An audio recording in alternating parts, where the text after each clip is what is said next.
Unnaturally Green, One Girl's Journey Along a Yellow Brick Road Less Traveled. Felicia Ricci. The names and identifying aspects of some characters have been changed. This book is in no way affiliated with or endorsed by Wicked. Copyright 2011 Felicia Ricci. All rights reserved. For Grandma Yola, with love. Act 1. The Cyclone. Green. Grin. Adjective. 1. Having a flavor that is raw, harsh, and acid, due especially to a lack of maturity, a green teenager. 2. Of the color of growing foliage, between yellow and blue in the spectrum, a green tree. 3. Simple, unsophisticated, gullible, easily fooled, a green newcomer. 4. Fresh, recent, or new, a green relationship. 5. Not fully developed or perfected in growth or condition, unripe, not properly aged, a green actress. 1. Comeback stage. I saw Wicked as a surly and disbelieving English major the winter of my sophomore year at Yale University. In my 19 years of living, breathing, and having strong opinions, I'd done dozens of shows, all of which were non-professional and most of which involved jazz hands. When it came to theater, or anything for that matter, clearly I knew what I was talking about. My parents were visiting New York from Rhode Island, loading up on shows for their semi-yearly Broadway fix, and I'd taken the train from New Haven to meet them. We had great seats, 5th row center, and I sat sandwiched between my giddy little sister and bespectacled boyfriend, A, small man who now exists as a bust in my dating history museum, along with other lifeless renderings of ill-advised suitors. All right, impress me, I thought from my seat. I want to see what this hype is all about.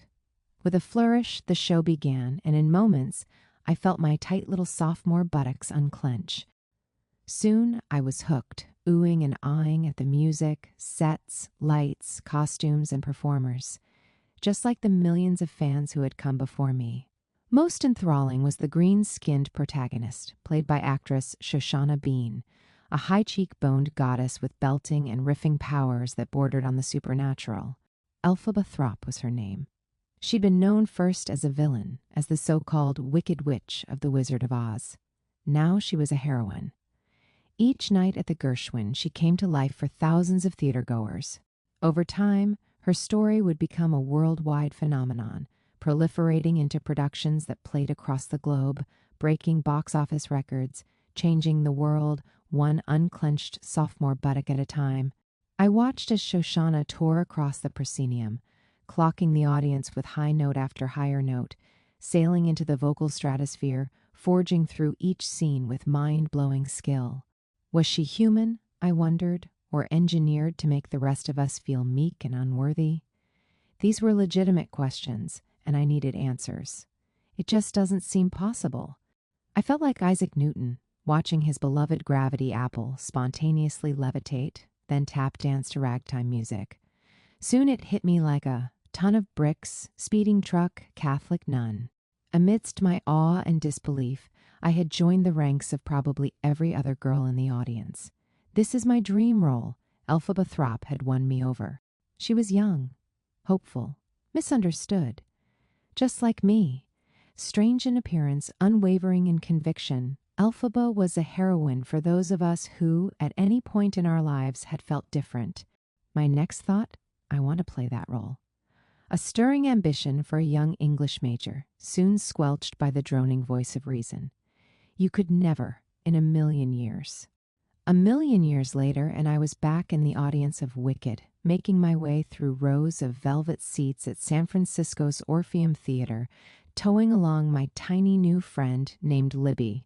With 3 minutes until curtain, we shimmied to the center of an aisle, wearing our all-access lanyards, and seated ourselves next to a slouchy couple and a little girl wearing a tiara. From my chair, I felt a gurgle deep in my gut. Ugh. I had jolted awake that dreary March Tuesday 3 hours before my alarm. My stomach had started to churn like bread dough kneading itself, filled with a sticky clod of anticipation. Gripping my armrests, I tried to relax. "This is exciting, isn't it?" said Libby, with a little leg kick bounce. "Yes," I said, meaning no. Libby wasn't just a spectator, she was also a member of Wicked's cast. As standby to the role of Glinda, When she wasn't performing, she was waiting, sometimes watching the show, sometimes diddling around backstage. Still fresh in my mind was her cutie patootie performance last weekend, when she had stolen audience members' hearts as the charming, beautiful, universally adored Glinda Upland. She had been perfectly cast, a ball of glitter, with platinum hair that framed her button of a blue-eyed face, which, like the rest of her, was doll-sized. As we burrowed into our red seats, Libby's feet barely touched the floor. As for me, I was not doll-sized, but I guess I was moderately adorable, at least more than usual. Tonight, I'd taken a break from sweatpants and instead went all-extreme makeover on myself, arriving at the theater in a nautical-inspired blue and white sundress with wedge boots. I'd even attempted a salon blowout, which for me meant flipping my hair upside down, blasting it with heat, and spritzing it with every bottle under my bathroom sink. The full effect made me look like a long-haired poodle that had accidentally licked an electrical socket, but it was an upgrade from looking like my old kickball coach, with her low-slung pants, messy bun, and chin hairs. You may be wondering why I, a woman content to look like a gym teacher, would go through so much trouble. Well, you see, I had a new job, and it was my first day. Drum roll, please. As of that dreary March Tuesday, despite all reason, logic, and governing laws of the universe, I, Felicia Ricci, was the new Elphaba standby in the San Francisco company of Wicked. Yep, me, the novice, the nobody, the nincompoop. Was it a joke? By all accounts, no. But if yes, I was probably the punchline. Wicked had offered me my first professional theater contract ever. Before then, it had been 23 years' worth of amateur hour, summer camp, student productions, workshops in basements. In college, I hadn't had much formal training, but tried my best to do theater between essay writing. It was a piecemeal fling with the dramatic arts, which soon snowballed from a hobby into the beginnings of a career. When it came to Wicked, I felt a bit like I had been elected vice president after having served exclusively on 8th grade student council. Seasoned actress Eden Espinosa was my commander-in-chief, and I was next in line to take over should anything go wrong. You might also think of me as a member of the Secret Service, worthy of trust and confidence, enlisted to throw myself in the line of fire. March 30th, 2010, the night in question, was my first night on call for duty. 4 days before I'd had my only dress rehearsal, or put in, when everybody else in the cast performed in street clothes and I strutted around in full costume, feeling like I'd seriously overdressed for a party. But this was a welcomed upgrade, since before that I'd been practicing the show alone, chattering away as Elphaba to my imaginary friends like a happy schizophrenic. As Elphaba, full costume meant having my face, ears, neck, and hands slathered in layers of green makeup.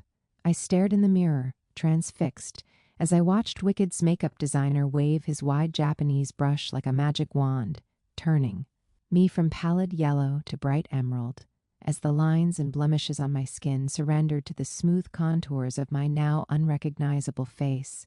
Next, there were wigs, one for each act, topped by a series of hats, under which there were laid 2, sometimes 3 body microphones. Last was a green mesh jumpsuit, a skin-tight sheath for my arms and chest that was like connective tissue between wardrobe and makeup. Nightmare to those who, like me, are blessed with healthy and abundant sweat glands. When the curtain fell on my put-in, I'd earned the stamp of approved standby from the Wicked creative team. This stamp was less 100% perfect and more good enough, but that was all right.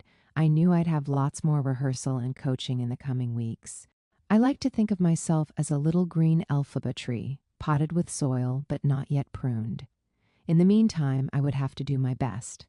The lights dimmed and a hush fell over the crowd like we were straining to hear a secret. There was a blast of horns as Wicked's opening number began, its company of Aussian villagers swathed in clothes.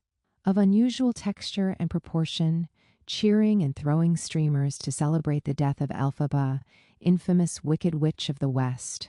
As the sight and sound extravaganza flickered across the stage, I sank into my chair.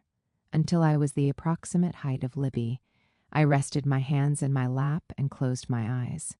This shouldn't be too hard, I thought to myself. The truth? Despite my anxiety, there was no real reason to be nervous. Not today. Being the newest agent to Wicked's Secret Service, I was primed for combat, but it would be a rare and distant day that I'd take a bullet for the president. It was even possible I would never play Elphaba. Between starring in Wicked on Broadway, then opening the Los Angeles company, talent powerhouse Eden Espinosa had racked up many years of experience before swooping into San Francisco. Since arriving last month, she hadn't called out once, and each week had conquered all 8 shows with Napoleonic tenacity. This was quite rare for actresses playing Elphaba, I was told, since the role was so grueling. But Eden was a force to be reckoned with. In light of her flawless spree, when I walked into work in my nautical-inspired sundress, stage manager David welcomed me to my first day of guitar lessons, what with all the free time I would have as standby. Just relax. I opened my eyes. Kendra Cassabaum, our Glinda, had arrived on stage via mechanical bubble, descending from the fly space to walk and greet the Ozians.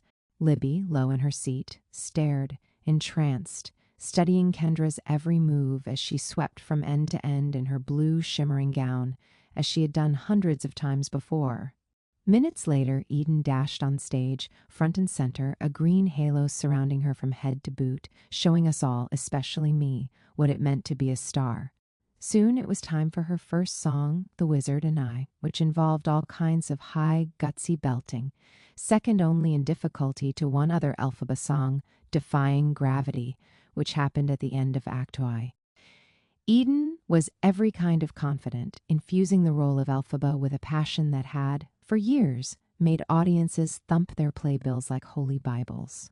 I'd spent hours scouring YouTube for bootlegs of Eden, each of which gave me full-on body tingles. I'd even studied her performance for inspiration before my own Wicked audition. Now I'm her standby, I thought, in a daze. I sighed conclusively, feeling myself calming. With Eden at the helm, there was nothing to worry about. If the big day ever arrived, I'd have loads of time to practice. No, not today. Finally, Eden was in the home stretch of the song, singing about the breadth of her limitless future, crossing down stage to center, reaching her arms from side to side. She planted her feet, winding up for the vocal finale. Then it happened. There was a wobble, a momentary blip in the stream of sound. She slipped slightly under pitch, and there was a grating noise rising in her throat.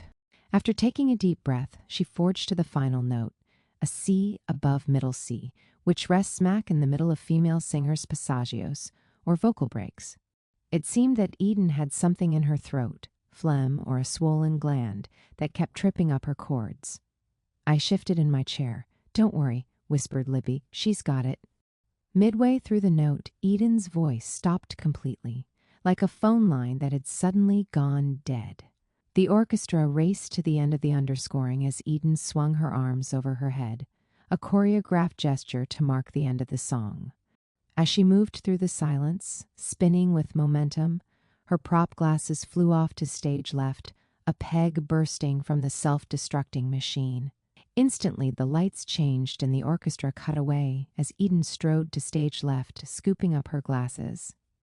Ending its momentary calm, my stomach had begun to braid itself into a hollow loaf, twisting and turning, bubbling with the ravenous yeast of anxiety. Was Eden sick, or was it a fluke? According to Wicked's sequence of scenes, she would have to stay on stage for 2 more songs. Then, once she exited, she could decide whether to continue performing or the unthinkable. I was gripping my armrests, like a passenger on a nose-diving airplane. How many minutes before I hit the ground? "Speak words of comfort to me, Libby." "Maybe you should take out your phone," she said. "What?" I hissed. "Are you serious?" "Just in case," she said. "No, not today." I looked up.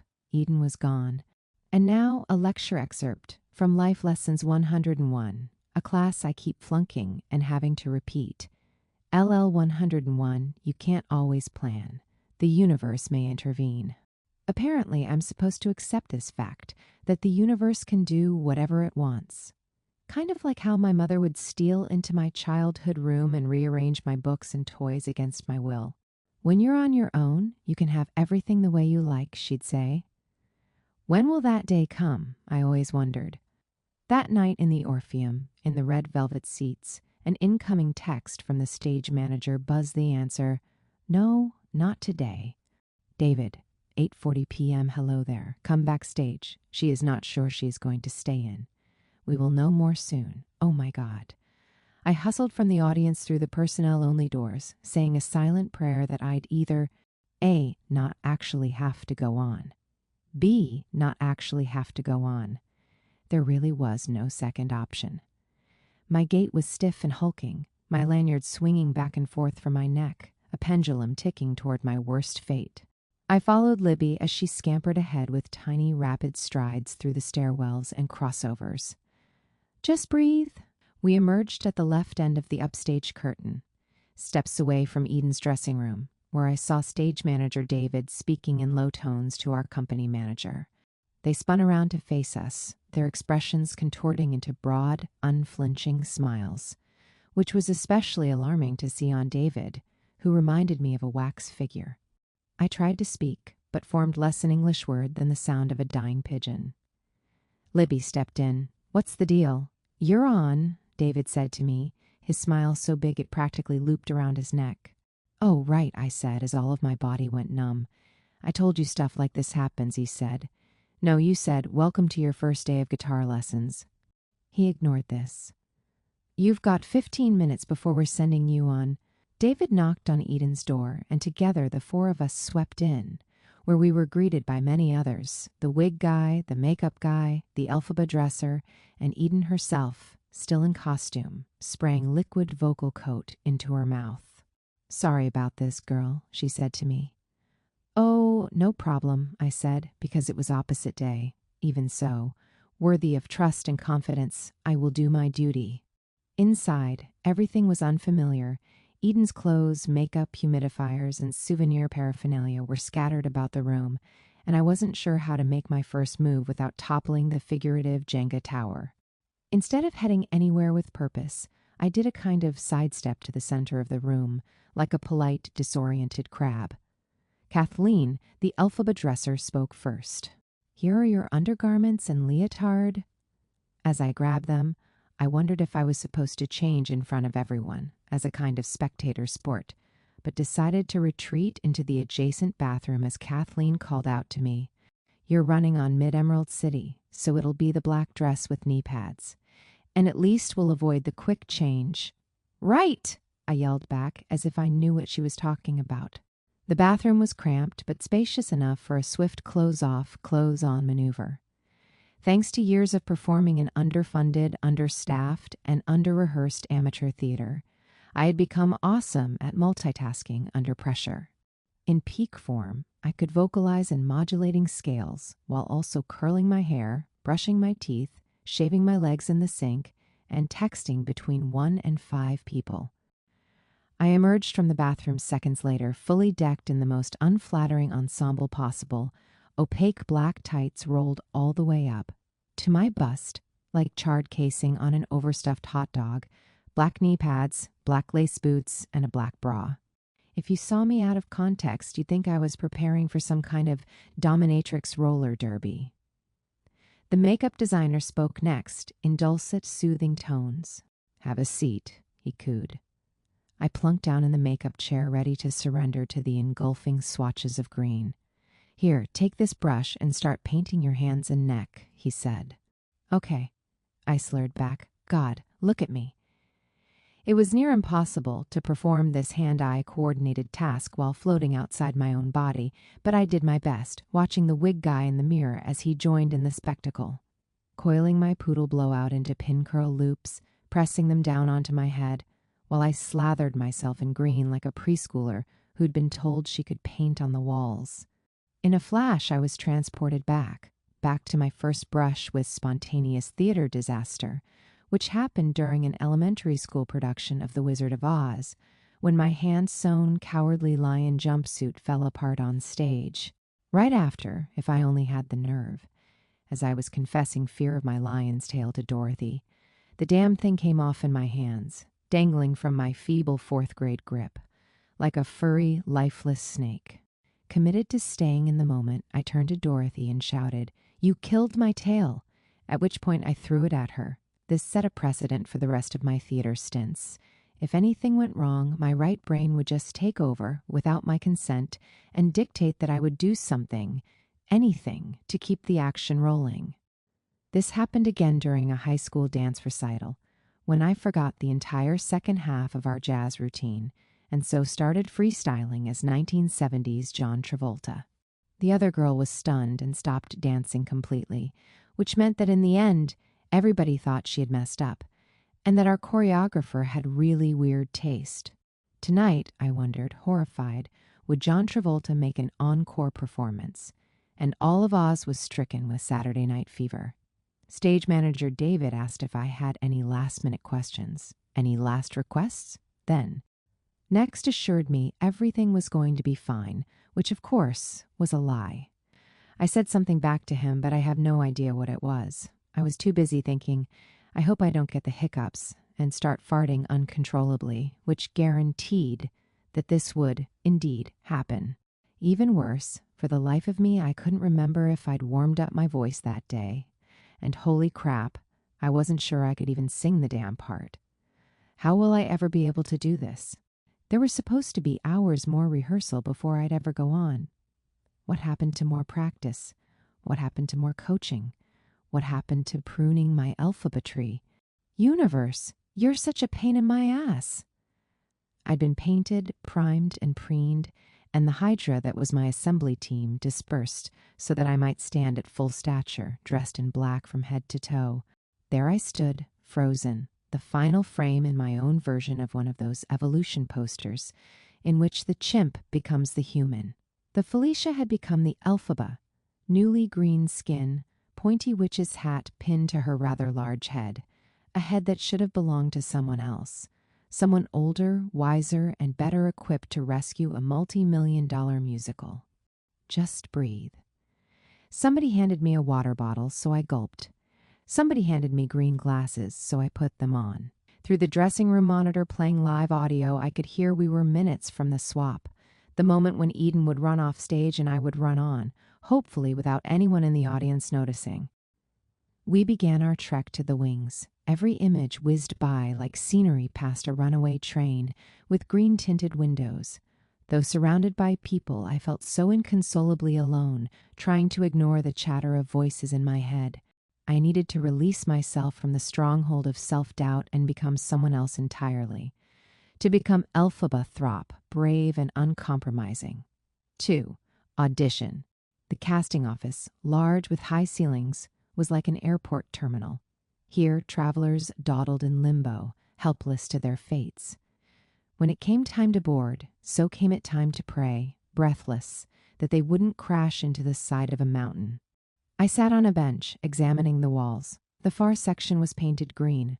Not a calming, earthy green, a neon, seizure-inducing green, like 80-second spandex or radioactive waste. The other wall had 5 identical doors, each of which opened to a different room, like a funhouse that was not fun. Next to every door was a table with a sign-up sheet and clusters of people organized by size, gender, and color, the short, balding men, the muscular Hispanic teenagers, then, in the distance, a cheerleader squad of blonde girls wearing keds and doing calf stretches. Every now and then somebody would come out one of the doors, looking stunned and confused, like they'd just awoken from a nightmare-filled nap. Seizure Funhouse terminal or not, this was better than most audition studios, which, if pressed on the matter, I would. Bet were designed by the same people who designed prisons. What with their barred windows, cell-sized rooms, and torture chamber bathrooms. This jailhouse aesthetic was something you noticed at first, but eventually got used to, like the smell of sewage, or the fact that your high school boyfriend clearly preferred men. After a year of auditioning in the city, if ever I changed clothes in a stall larger than a dog kennel, while liquid didn't drip soundlessly from the ceiling onto my head, I thought it the absolute height of extravagance.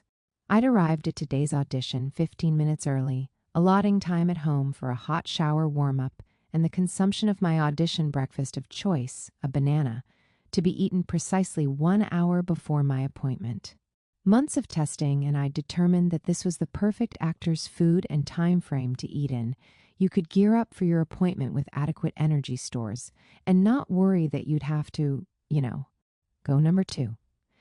Not only that, but I'd read online that bananas decreased bloating, a helpful perk when you're trying to squeeze into something form-fitting or convince a casting panel of the fake weight you've listed on your resume.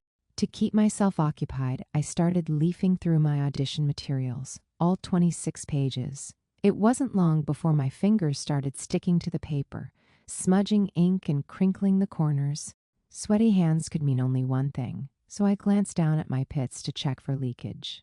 Sure enough, 2 dark stains had begun to creep down the sides of my rib cage, like the careful work of pit soldiers digging secret sweat trenches. Panicked, I nose-dove into myself for a whiff, relieved to find that there was no discernible stench. Yet, publicly smelling one's own armpits is generally bad form. At auditions, it's a matter of course. Glancing around the room, I saw 10 or so other girls engaging in all kinds of fantastically weird behavior. Some were hunched over and swaying. Others were reciting lines with their eyes closed or humming softly to themselves. One shoeless girl was blowing raspberries while shimmying and slapping her own arms. Another sat with a rolling suitcase and kept applying lipstick, blotting her lips, tucking her lipstick into her suitcase, looking up, then reaching back for more lipstick. About 5 loops in, she looked up and I smiled and did a half wave. The loop kept going, so I said, "You here for Wicked?" "Yes," she said, reaching for her lipstick. "Oh, cool. Me too," she replied with a blot, so I added, "For good measure. That's so fun. When I'm nervous, conversation is my coping mechanism. Ask any doctor who's tried drawing my blood." Growing up, I actually loved taking standardized tests, not just because I could overachieve in measurable amounts, but because while taking them, I was always at my most social. One time before the SAT, our proctor was late showing up, so I organized an impromptu game of 2 truths and a lie, which, by happy accident, helped prime me for the multiple choice section. Lipstick Loop was clearly not interested in talking to me, so I went back to my materials. Having memorized my lines, I felt fairly confident about the acting portion. But the singing? The excerpt from The Wizard and I was bad, and Defying Gravity was brutal. Even running the melodies in my head made my vocal cords pulse. I'd practiced for hours, but the working plan at that point was to fake it. I wasn't entirely sure what that meant, but I'd heard other actors say it a lot. I think it meant that I should walk in, project a confident version of myself, and under no circumstances start weeping uncontrollably, as if to say, "Ignore the pit stains, ignore the goose honking, and cast me. I'll knock this role out of the park." In other words, lie. Through UN Funhouse Door 2, I heard the sustained sound of a woman scream crying. Either that or she was doing an excellent job singing Defying Gravity. It was hard to tell. This was just one of many perception-bending tricks of audition waiting rooms. Through a closed door, everybody sounds amazing, or at least better than you. I could tell other people's ears were perking up to the shrill note that was being held for what seemed like 5 minutes. Then there was a riff, more scream crying, another riff, and sudden silence. A dark-complexioned woman wearing skinny jeans walked out the door. The scream crier was in our midst, and I watched as she wagged her mouth and flicked her tongue against the back of her teeth, like there was taffy stuck to her palate. Her hair looked disheveled, and I think she was panting a little. One of the balding men looked up at her. "Fierce," he said. Then, as if she didn't hear him, said it again. "Fierce." Closely behind her was casting director Craig, who was consulting the sign-up sheet. "Marianne?" A tiny girl wearing a headband and a poofy wool sweater bounced over to the door. "You ready?" Craig asked. She nodded. I watched as she disappeared into the room, an innocent lamb marching to her slaughter. The door closed and soon muffled music started to play. I was pretty sure I was next, but I tiptoed up to the sign-up sheet to double-check. I did this also to position myself closer to the door for more effective eavesdropping. In oblong cursive, I saw my name etched on the damning document directly below Marianne's. Next to it was a box for my cell number and union affiliation, the latter of which I'd left blank. Giving the sheet a quick rundown, I saw that almost all the other girls were members of Actors' Equity, which wasn't the end of the world, but maybe a point against me. Sigh. To me, being without an Actors' Equity card meant I hadn't yet proven myself. Not to the casting office, not to Wicked, and not to myself. I wasn't, by anyone's standards, a professional. Chugging along the audition circuit for almost a year, I'd created a pressure cooker situation, no matter how many shows I did, until I'd joined the union and worked under equity contract. I wouldn't feel like I'd really arrived, like I'd really become an actress. I leaned in toward the door to listen, immediately regretting it. This girl's voice was perfect. She was nearing the climax of the song, and her delivery was clear and effortless, as if the notes, high and brutal as they were floating from her mouth like gossamer bubbles of sound. Dear Marianne had managed to make an incredibly taxing song sound like a lullaby, a stern lullaby sung by a militant nanny, but a lullaby nonetheless. There was some muffled talking, which I assumed meant they were running the scenes. It occurred to me that I should probably start readying my materials. Between a headshot, resume, binder of songs, and loose sheets of Elphaba music and scene excerpts, it was crucial that I walk into the room with a handle on everything, lest I hand my pianist my headshot and the casting director my water bottle or a tampon or something bizarre like this. Marianne began a second lullaby, this time to the tune of Defying Gravity, which meant I had about 1 minute until my name was called. I felt my teeth start to chatter, my jaw buzzing from the waves of nerves. Soon the door swung open and Marianne trotted out. Moments later, and Craig was standing in front of me. Felicia? Yes? Hi, good to see you. You ready? I think so. I'll take your headshot and resume. Awesome. Then into the fire. Through UN Funhouse Door 2, I soldiered to the center of the room, facing casting director Craig. He had seated himself behind a table, next to a young man in a flannel button-down with a very stylish faux hawk. They were both looking down.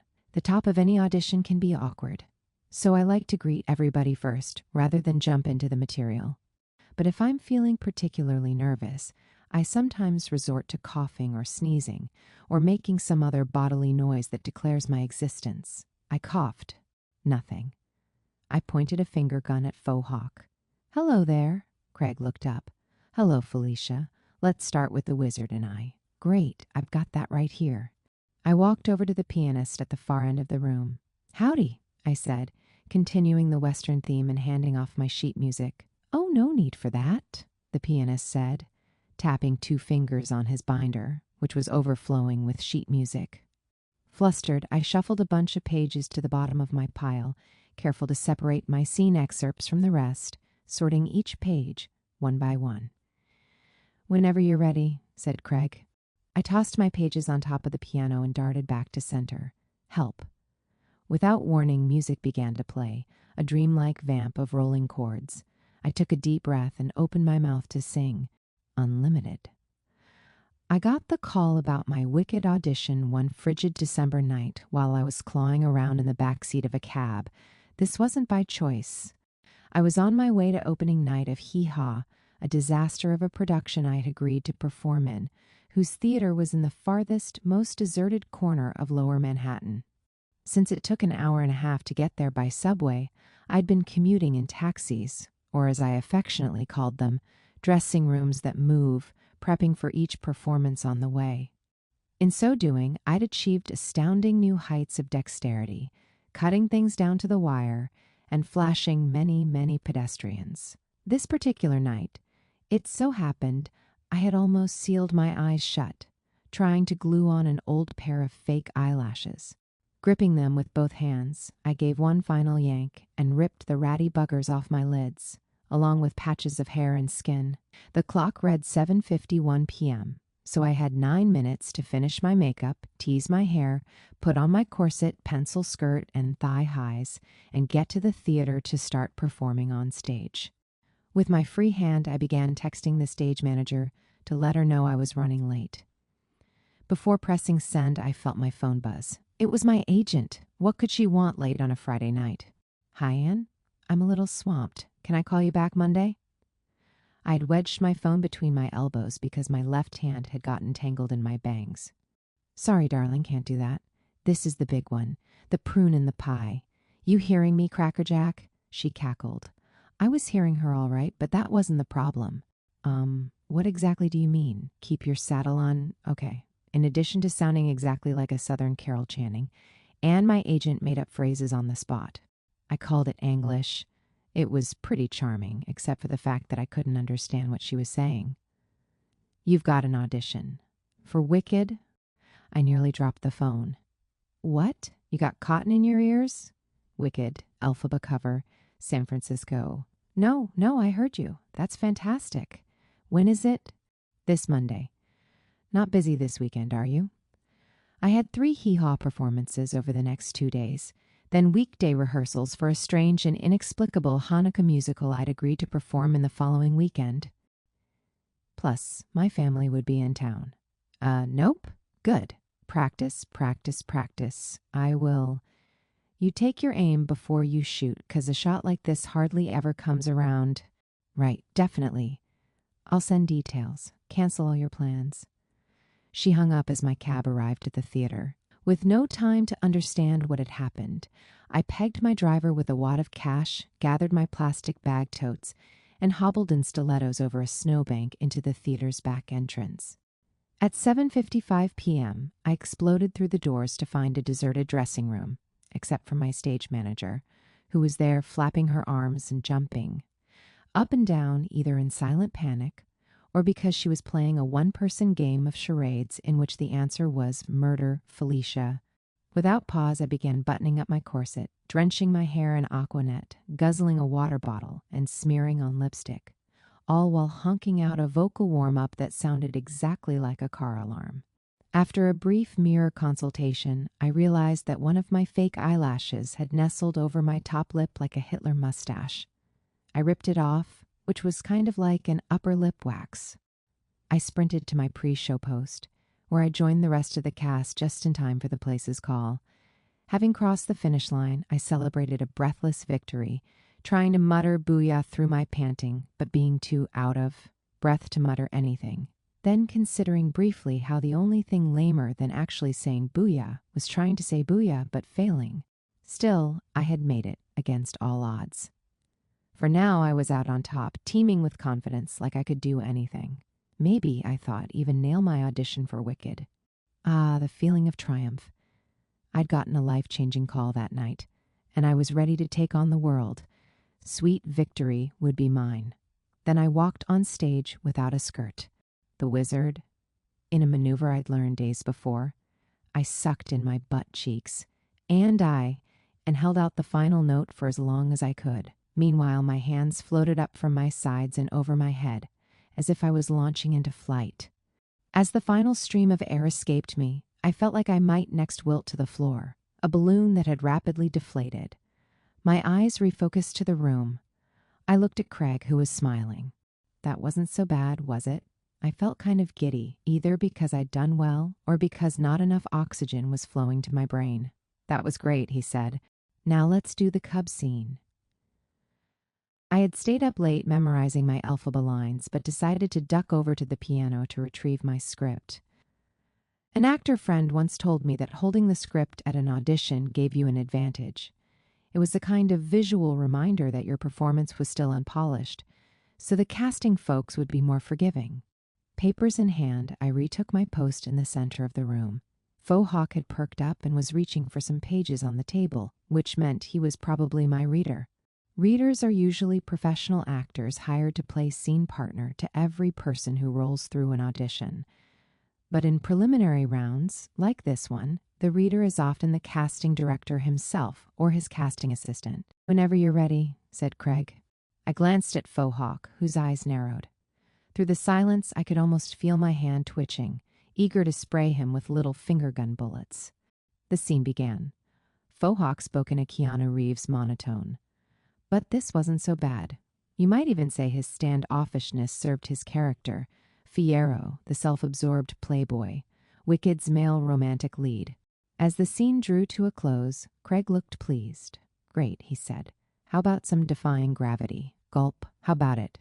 As luck would have it, I happened to know a girl who'd played Elphaba before. Her name was Julie, and she'd performed a bunch of times as the Broadway standby. The month before my audition, we acted together in a workshop, and in our free time had chatted about bowling parties and affordable hair highlighting. Naturally, we were close Facebook friends. I contacted her the evening after my skirtless hee-haw turn, and she graciously agreed to coach me. We met at a midtown studio and dove headfirst into the audition material. There, listening intently, it took me all of 3 minutes to realize that I was completely and utterly screwed. It was just, well, I'd had a hunch the Elphaba material would be hard to sing, but I'd never expected it to be impossible. How can I explain this? The songs were high, as in, the freaking notes were really, really freaking high. The audition material was a sinister collection of the hardest, highest, and most intense sections. They were also relentless, with no chance to regroup, and no room to fudge the interpretations so that, say, Elphaba whispers because she's lovelorn or hiding from the secret police. Nope, these songs were power anthems, emphatic cries sung during the absolute height of passion. It was go big or go home. In light of this, the audition felt less like a lucky break and more like luck had just whooped me on the ass with a horseshoe, as if to say, "Here's your chance, now fail." But Julie assured me I shouldn't panic. The songs were singable. Without missing a beat, she opened her mouth to demonstrate, and I nearly imploded. Her singing was so effortless it made me doubt she was a real person and not some extremely convincing human-shaped synthesizer. I gave her the once-over, blonde-haired, blue-eyed, attractive. Was she, like all other Elphabas, scientifically engineered? "Okay, your turn." My pulse started to race. "What gives?" It wasn't even the audition yet. Truth is, I'd always been insecure about my singing. Not having gone to college for theater, I dabbled in voice lessons, but never trained intensively. Sure, I knew about breathing from your diaphragm and all that, but learned to sing mostly by a method I like to call guess and check. Guess a way to sing something, check to see if it sounds good. If so, great. If not, adjust. Would my do-it-yourself approach fly in the face of the impossible? Julie was peering at me with searching eyes, like a stern-browed headmistress. I counted off in my head, planted my feet, and started singing a few bars of the act I finale, Defying Gravity. I managed to hang in until the end, but soon it got way too high and relentless, and I had to stop. Yeah, great," Julie said. I would have maybe half believed her if my throat didn't feel like it had just been slathered in razor butter. Julie said she'd observed a few imbalances in my posture, which may have been compromising my singing support. My left knee had a habit of bending inward and collapsing my hips, she said, which threw off my diaphragm and shortchanged my breathing. To fix this, she advised, tighten your butt really hard. She demonstrated, and I stared, enthralled. And not just because she had a totally rockin' butt. Who knew it all came down to butt clenching? I could definitely do this. I'd been clenching my butt for years. Just ask anyone who's ever known me at an academic institution. We worked a bit more, the goal being for me to align my body and suck in my glutes with a vengeance. I next applied these principles to The Wizard and I, whose excerpt was twice as long, though slightly less terrifying than Defying Gravity. One of the tricks here was to adjust the vowels of the lyrics sung on super high notes. For example, final lyrics, The Wizard and I, were actually sung as The Wizard Na. The listener's ear, Julie explained, would be tricked into thinking they'd heard it right. Same went for Defying Gravity. At the end of the song, the lyrics were Bring Me Down, but I would actually sing Bring Ma Na. What is this crazy singer voodoo? I thought as I clenched my butt once more, gearing up to sing. In a leap of faith, I tried it. The Wizard? Na. In the end, Julie promised that no matter my difficulties now, I would eventually be able to sing Elphaba. I just needed to practice every day. This was great news, except for the fact that the audition was in less than 48 hours. Would I pull through, I wondered, given the time constraints? Next, we read the confrontation scene between Elphaba and Glinda, Wicked's other main character. Don't be afraid to really let her have it, Julie told me after one run-through. Elphaba doesn't take crap from anybody. She's brave and sticks her neck out. I flashed back to the time I had seen Wicked on Broadway 5 years before, when I couldn't help but feel a strong connection to the character. Elphaba was fiery, like me, but also sensitive, bookish, and awkward, with a confused fashion sense. Through outward greenness and inner strength, she was one of a kind, a girl who would face, head-on, any challenge cast before her. You know, Julie said, once you've got the acting down, you'll find that singing the role is as much about emotion as it is about vocal technique. You have to reach inside yourself to find the source of what's causing Elphaba to sing so passionately. Practice good form, of course, but once you have that down, just let everything go. Our session came to a close, and we hugged goodbye. Alone in the studio, it was time to keep pounding the pavement. I'd typed up the lyrics to Defying Gravity on a separate sheet of paper, which helped me to visualize the lyrics as a story, as opposed to spread out across a musical score. As Julie had said, I needed to find the source of Elphaba's passion, to tap into something that meant something to me, to remember something that would resonate emotionally. 2 days later, nearing the end of my audition, I'd made it to the end of Defying Gravity. I lowered my voice and rumbled from my gut, daring anyone who'd ever hurt me to try and do it again. "Mana!" I let go, releasing all of my sound from head to toe. Then it was over. "Thank you, Felicia." I looked over to the pianist, then back to Craig, sweaty, out of breath. My mind was contracting, then expanding, and my body felt wrecked. I wandered over to the piano to get my stuff, then back to the door. "Thanks." As I turned the knob, tears started to run down my cheeks. I didn't know the exact reason, but my body was telling me it was time to cry. Back in the terminal, I reunited with Lipstick Loop and the other misfit toys. Teardrops speckled my burgundy collar, which fed down toward my armpit stains, like 2 rivers meeting the sea.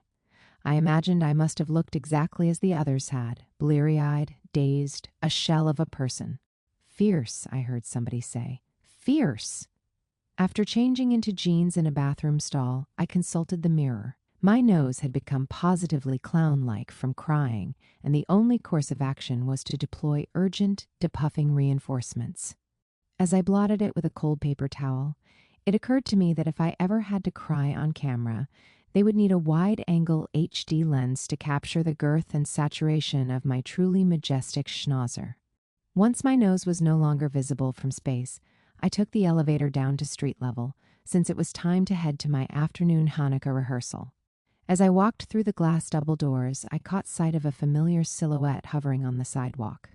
He turned and smiled, scooping me up for a bear hug. "Marshall, what the—" Enter Marshall Evan Roy, my brand new sort of boyfriend of several weeks. He was caring, reliable, told me how he felt, loved to cook, and had the physique of a Greek god. With a man that perfect, there had to be drawbacks. I was certain that one of these days I would see his face plastered on the news below the headline, "Con artist / occasional fitness model dupes heartbreak-weary girl into thinking he's perfect, steals her bananas." It would be a long headline, but still, it was such an obvious plot twist. "You mentioned the name of the casting office over the phone," Marshall said, so I Googled it. "I wanted to surprise you. Here?" He handed me a baggie. "I brought you an oatmeal raisin cookie, Marshall? How the—" I was speaking in half phrases, a dead giveaway that the cat had gotten my tongue and the butterflies had colonized my stomach. "Thank you," I said, through a mouthful of oatmeal and raisins, planting an ill-timed cookie crumb kiss on Marshall's lips. He had shown up unannounced, but Marshall's thoughtfulness came as no surprise. Instead, it was a trend, from gourmet dinners to homemade cocktails to tickets to Broadway shows. Our date so far had been off the charts. We'd been set up on a blind group date by mutual friends from childhood, his best friend Francesca and my best friend Becky, who, for years, had been pitching me like the next billion-dollar ad campaign. Our date location of choice was Serendipity on the Upper East Side, the one from that terrible John Cusack movie. On said group date, at one point I squeezed Marshall's upper arm. Based on what I felt, he earned a second solo date. I do not remember any of this second date. So distracted was I by the fact that I was out with someone who looked like a gladiator, who wasn't brain dead or sociopathic, whose company I was starting to really enjoy. What I do remember is I was served one whole sea bass with eye and bones intact on a wooden slab. Rather than send it back, I chewed down the fish, bones and all, as if this were my regular practice, which was an early sign that I was falling for him. A few dates more, and I accepted an after-dinner invitation to have tea at his place. You heard me, T, because tea is code for I spent the night chastely. The next morning, I woke to homemade eggs and toast. My impossibly muscular chef, decked out in nothing but boxer briefs and a striped scarf, which I first observed through the frame of his kitchen doorway, squinting my eyes so it resembled the watercolor book jacket of a romance novel. I slunk over to the kitchen table, where I commented on the fact that Marshall was left-handed, just like Obama, or Sarah Jessica Parker, he said. We lazed into the afternoon, eating eggs with globs of goat cheese, bantering 10 miles a minute, at which point I realized that not only was this guy a total hunk, but he was, gasp, smart, funny, and interesting. Was dating supposed to be this great? History, political scandals, and all my prior boyfriends had taught me no. That day after my audition, Marshall wore the same structured, burnt brown leather jacket and plain white t-shirt he wore on our first date, which made him look a bit like James Dean. His hair had been mussed from the wind and hung a bit in his eyes in an unnerving come-hither way, which made me want to obey immediately, rubbing oatmeal cookie all over him, like some weird baker's porn. How did the audition go? Marshall asked, putting his arms around my waist. I chewed and swallowed. Oh, pretty okay, I said, telling him about lipstick loop, faux hawk, my unfortunate Western-themed introduction. In recounting, it struck me, the audition hadn't been half bad. I'm sure you were awesome. Can I walk you to rehearsal? I did that Seinfeld thing where Elaine shoves Jerry. You remembered my sketch? What the? Marshall grinned, his dimples revealing themselves like commas in the run-on sentence of his cuteness. I'm always looking for excuses to see you, he said. What was he selling? I mean, come on. To better understand my skepticism about the entire male race, perhaps we should pause here and take a quick stroll through my dating history museum. This vast, temperature-controlled space, curated by yours truly, houses tributes to the long lineage of questionable men to whom I've offered my pulsing, wound-weary heart. Please place your umbrella in the bin, help yourself to an information pamphlet, and follow me inside. Beginning in the foyer, you'll see our early years collection, when dysfunction first reared its head. As these posters and magazine cutouts reveal, during my youth, I retreated into elaborate fantasy worlds of celebrity romance. At 5, I wrote Hulk Hogan a love letter. At 8, I went steady with John Travolta. At 12, I was torn between Leonardo DiCaprio and Johnny Resnick from the Goo Goo Dolls. Later, I had a mind fling with Richard Chamberlain before becoming obsessed with Alan Cumming and the lead singer of The Darkness. Most enduring was personal favorite Douglas Sills, star of Broadway's The Scarlet Pimpernel, whom I stalked outside the Minskoff Theater stage door on many occasions, aided and abetted by my musical theater-loving father. As you'll note in the information pamphlet, through each torrid, make-believe affair, I mastered the art of projecting wonderful qualities onto men who did nothing at all to deserve it, which is pretty harmless in fantasy. In real life, it can get dicey. Wrapping around to the high school collection, you'll see that my foray into the dating world proved less than ideal. Take a moment to examine the following busts: the devout Jewish kid who swore off shiksas after me, the possibly bisexual Buddhist whose catchphrase was bros before, Hos, the aspiring white rapper who made me his secret girlfriend, and, around the corner, a sculpture series I like to call the Four Gays. Finishing our tour, I invite you to the college wing of the museum, where I present another sculpture series known as the Three Matts, which represent the time in college when I dated 3 men named Matt consecutively. First, we have Matt 1, who has earned a figurine as opposed to a commemorative bust, since ours was a brief fling. He orchestrated my very first college hookup, a makeout session that began while we were studying Italian verbs. Next, you'll see a bust of Matt too, the small bespectacled individual I dated on and off for 2 years. As the pamphlet describes, our time together was pretty bizarre. On our first Valentine's Day, Matt too took 3 drunk photos of me, made posters of them, and labeled them Paradiso, Purgatorio, and Inferno. Instead of going on dates, we played Subjective, Guess Who, a board game we invented that was exactly like Guess Who, except you asked questions like, is your person a Democrat? Or, does your person recycle? Appealing to each other's totally weird sides was fun for a while, but not sustainable. In our case, I cut things off with Matt 2 just in time for Matt 3. You'll find him all the way across the room.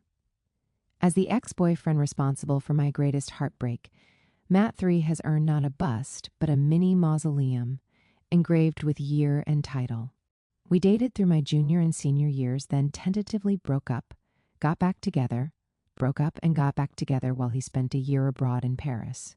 Together we were destroying each other in the service of making things work. Because, you see, I had thought Matt 3 to be the one. You know, the person with whom I would spend the rest of my life, have babies, yada yada, blah blah. Why was I so foolish? Maybe it had something to do with end of college timing, or the fact that Matt 3 spun a fine I love you forever and ever yarn, or the fact that, in my early years, I'd been great at fabricating relationships.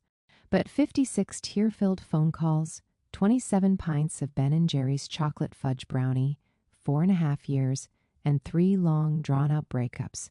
After I met Matt 3, I had a bracing reality check. LL 101, love hurts. I'd endured disappointments, rejections, and resentments, but I'd never really been hurt. No, not in a lasting way. Stunned into solitude, I vowed never to let it happen again. So, given this tour of my dating history, I hope you can understand why I was reluctant to fall for this Marshall Roy character, this too-good-to-be-true, cookie-wielding hunk of a man. But here I was, on a street corner in Manhattan, munching oatmeal and raisins, fawning over somebody who could very easily, with one swift chop, cleave my heart in two. Is it okay you're not at work? I asked. Marshall made a shaw noise and batted an imaginary fly. I just told them I had to run an important errand. Which is true, it's important that I get a recap and give you a cookie. Well then, lead the way, I said, doing an about-face toward the intersection. We crossed the street together and began walking up 8th Avenue, holding hands through the cold. 3. Groundhog Day. Wicked's casting process is kind of like rolling admissions to a university, if that university accepted only one student and didn't tell most applicants whether or not they got in. You apply on no real schedule, just whenever they happen to be casting, and hear back at any point in the future, or never. Example, a friend of mine auditioned for Wicked many times, but it was almost a year before she finally heard that she'd landed the part of Glinda on the national tour. Another friend was offered the supporting role of Bok, the overlooked munchkin, but Wicked couldn't yet tell him where or when he would be needed. That's the university being like, we want you at our school, we know what your major is going to be, but we don't know your campus or the year you'll graduate.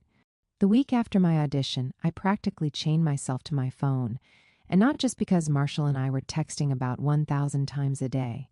I was waiting for it. You know, the call. In the meantime, I was rehearsing for my strange and inexplicable Hanukkah musical, which, despite being mind-numbing, at least gave me something to keep me occupied. The days crawled by until it was Friday, weekend 2 of hee-haw performances, another distraction from the waiting. The old "don't call us, we'll call you Hollywood" cliché is more or less true of New York theater, although I've never heard anybody actually say it while smoking a cigar or slamming a door in my face. But the sentiment is alive and well. As an actor, you have to be ready for everything and nothing.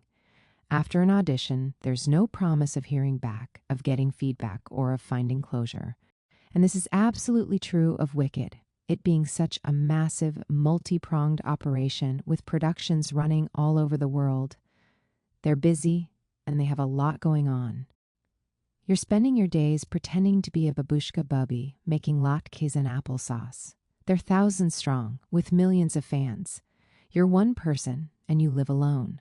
See the difference? On Friday, Marshall and I rendezvoused an hour before my hee-haw call time. I spotted a small cafe near the theater and proposed we duck in for tea and cake, mostly because this required that Marshall carry me over a huge pile of snow. As we ordered a plate of sweets, the cashier told us, in a French accent, that she saw Marshall's snowbank heroics and found us romantic. It reminded her, she said, of the couple seated by the window, a pair of regulars who were celebrating their 50-year anniversary. How wonderful at once to see the bud of love in full bloom. It was so sweet I almost vomited. French cafe, a prediction of lifelong love. The cliché gods were smiling down on us, just as they had for weeks, ever since our serendipitous meeting.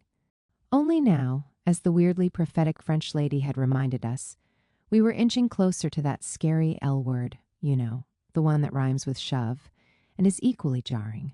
We seated ourselves in front of a window, across from the 50-year couple, at which point Marshall made quick work of a massive mound of chocolate cake, while I stared at him, remembering the boxer brief striped scarf omelet incident.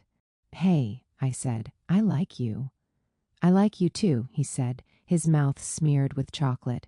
"If I don't get wicked, it won't be so bad," I said. I didn't know what possessed me. "But you're going to get it," said Marshall. "Nah. I think I would have heard by now." I scooped up a lemon square and began chomping, upholding the tradition that our every exchange should involve mouthfuls of saturated fats and/or sugary carbohydrates. Then, as if sensing I wasn't on my guard, the phone rang.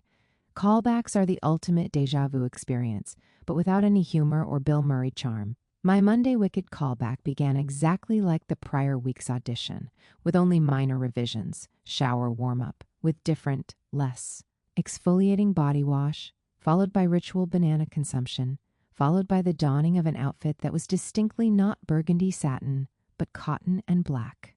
Soon I was back in the neon airport terminal. No lipstick loop, no fierce bald men, only a bunch of new girls eyeing each other. I wondered how many there were of them, total.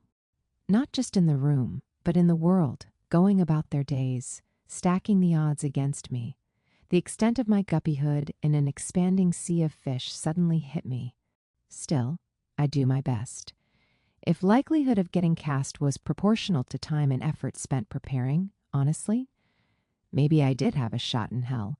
I'd worked and worked and worked some more. If I didn't get it, it wouldn't be for lack of trying. Soon Craig appeared, leading me back to the same room as before, where this time there was no faux hawk. In his place were a bunch of new faces, a tiny girl wearing Roman sandals, even though it was winter, a man behind the piano, with wet curls, named either Lombardo or Dominic, a man with a shaved head and piercing blue eyes, named Paul, Alan, or Nick. Okay, Wizard and I, whenever you're ready. The callback packet was the exact same material as the audition, so, amidst the weekend circus of wild commutes to hee-haw and dressing rooms that move, I had spent my time building on what I'd already learned with Julie, improving, enhancing, and stepping up my Elphaba game. The main goal? Just stay focused. Runners, on your marks. The vamp of rolling chords began, and soon I was off to a sprint. And just when it felt like my shoelaces might come undone, the finish line ribbon split across my body. "Very nice," said Paul Allen Nick. "Could you wait outside for a sec?" said Craig. I walked into the waiting room. From all the sweating, it felt like I'd given myself a shower, and my body turned frigid. Once seated, I wedged my ice-cold hands under my thighs, somehow both ablaze with heat and trembling from cold. As I waited for Craig to reappear, I felt like I'd been caught beneath the top layer of a frozen lake, where the water below had begun to boil. The door swung open, and I saw Craig approaching, the camera frame of my view zooming in on his tired face, his eyes crinkling up into what could be a smile or the expression of someone who would have to let me down. "Felicia, can you come to a dance call at 3:45 today?" Yes, back in my studio apartment, I rooted through nests of dirty clothing, dry cleaning hangers, electric wires, and power strips. Where are my dance clothes? I'm not really a dancer, and I hate anything that is tight and clingy. But my hope was that some forgotten spandex relic would materialize from the ashes, a haggard, molting phoenix, left over from my days of high school recitals. I looked around my apartment. What a crap hole. I'd been spending so much time with Marshall, whipping in and out after work, preparing for auditions or late date nights, trying to give myself salon blowouts. Over the past several weeks, I'd embraced being an absolute slob. Things never plunged to health hazard depths, but it wasn't unusual for me to wake up in the morning to find my entire library of books and Xeroxed sheet music either on my lap or directly under my head, with my computer propped up on socks and books, playing This American Life episodes on repeat. Finally, I came upon a probably clean pair of American Apparel biker shorts, which were bright red with white piping and barely grazed the top of my thigh. They reminded me of an adult diaper, if adult diapers were made of retro-colored cotton. I also managed to excavate a navy tank top and a pair of navy leggings. Everything combined made me look like a patriotic diaper-wearing sailor who had shrunk his uniform in the wash. At the last minute, I decided to throw on yet another shirt, an homage to the 80s that was peach pink and fell off of my shoulders. My theory? The more clothes I wore, the less likely anyone would be able to see my pit stains with the naked eye. I wolfed down another good luck banana, threw on a pair of running sneakers, and dashed out the door. The callback studio was in a different building in Midtown. I took an elevator to a long hallway on the umpteenth floor with huge numbered doors. I made my way down to the far right, opened the door, and saw a small waiting area with a leather couch and stools, on which there were 2 girls and 2 boys, each looking down at their cell phones. "Is this the Wicked dance callback?" I said to the air. One of the boys looked up. You got it. He was very chipper. One girl had curly brown hair and was about my type, while the other was tiny-boned and olive-skinned, with sunken cheeks and pin-straight black hair. Kind of like a figure in an Edvard Munch painting, except pretty. No one was talking, so, given the tension, it was obviously my duty to flout social norms. "So are you ladies going to wear character shoes or sneakers?" I said, theatrically rooting through my bag, as if I even had a choice. "Sneakers, probably," the brunette said. "Yeah, sneakers," said Edvard Munch. "Oh, cool." I turned to the boys. "What part are you here for?" "Fierro cover. It's for immediate casting on Tour 1. We would leave on Monday. Can you even believe it?" The 2 boys looked so alike it was hard to tell which one was talking. "Wow, that's crazy." "I know, and it's just you 2 guys?" "So it seems," said one boy to the other. Or maybe they were speaking in unison? I could only assume the 2 girls were going in for my part, ensemble Elphaba understudy. But I was too scared to ask. Sunlight streamed through the windows, a taunting contrast to the thick cloud of tension that hung over us all. Something about it being a small group raised the stakes and made me want to start slapping everybody. If I'd had a choice, I would have preferred a huge cattle call audition. Not only would the competition be faceless, nameless, and less intimidating, but when we got into the studio, I could disappear behind a cluster of real dancers and, if necessary, duck out the fire escape. At least then I could save face, bowing out of this dreamlike experience with a pathetic whimper, not a humiliating bang. However you slice them, dance auditions suck, especially for hacks like me. Sure, I'd had years of dance training growing up, and accordingly, traumatic John Travolta anecdotes from year-end recitals. But in the triple threat zone of singer-actor-dancer, I knew the last one fell lowest on my resume of theater skills. If given enough time, I could pick up most dance combinations, as long as they didn't require exceptional technique or that I touch my toes. But in a fast-paced audition, I knew I was toast. All of a sudden, a side door swung open, and in drifted a woman with burgundy hair and low-slung dancer pants. "Come in," she said. We were told that this woman's name was either Corinne or something else, that we would learn a combination that pieced together the hardest ensemble dancing from the show, and that our audition would, for whatever reason, be accompanied by live drumming. Actually, we weren't told that last part, but it was probable from the fact that there was a man sitting on a stool behind a drum set. Maybe he would provide snare, hi-hat, drum kicks every time I would make a joke, and by make a joke I mean try to dance. Whatever the case, the drums felt extravagant, like the callback mattered all the more, which made me feel all the worse. "Okay," said Corinne, "let's start with the hoi polloi." This sounded like a Vietnamese sandwich, but was actually a dance routine involving much stepping, pivoting, changing of direction, and general chaos. The main challenge, it seemed, was not only to remember which foot to walk on when and in which direction, but to do so while looking like you had no joints. As soon as the music started, I jolted forward and slammed into Edvard Munch and then a table. "I'm not so much concerned with your getting the steps right," Corinne said to us as the wall and I met. "I want to see that pop. Pow. I want to see you hitting it." As she said this, she threw her body forward with full force, then stopped her momentum by going completely rigid. She did this a few more times, apparently to demonstrate some choreographic sequence, but I saw no pattern whatsoever, just an endless cycle of stopping and starting, each time with bored straight limbs, as you might do when you are nervously and indecisively fleeing the scene of your own crime. "Okay, let me see you guys give it to me." The drums cut in, as if to startle us into dance, and it kind of worked. My lower body moved in whatever direction it wanted, aimlessly walking back and forth while my upper body essentially just did the robot. It was obvious the guys were way better than we of the fairer sex.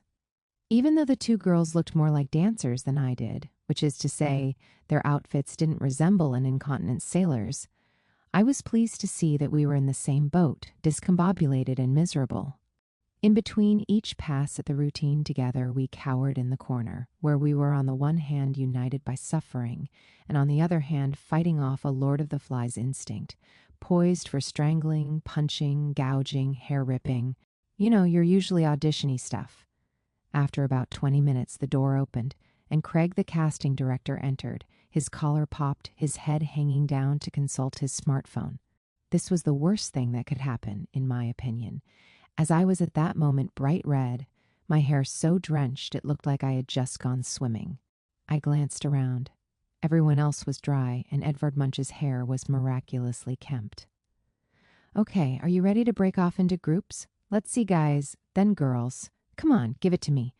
Drum fill, followed by a blast of music. The guys took off, prancing around like the best of them, hitting each step with ease and agility.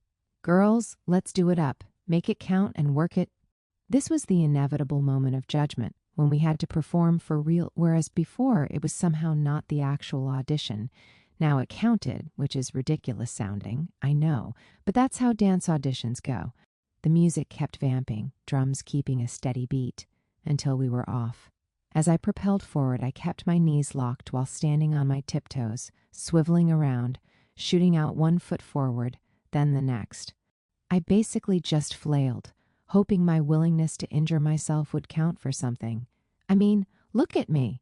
I was the most insane robot dancer you'd ever seen, whipping and prancing around like it was my last dying wish to convulse to live drums. When it was over, I found myself in the corner of the room opposite from everyone else. The other girls, also scattered about, seemed just as confused. This was great news. There's nothing like the thrill of realizing your competition isn't so bad after all, or I should say, is bad. It's a terrible, sick feeling of evil pleasure. But if you've ever auditioned for anything, you know what I'm talking about. I traipsed to the other side of the room, poised to grab my water bottle and head out the door. But the torture had only just begun.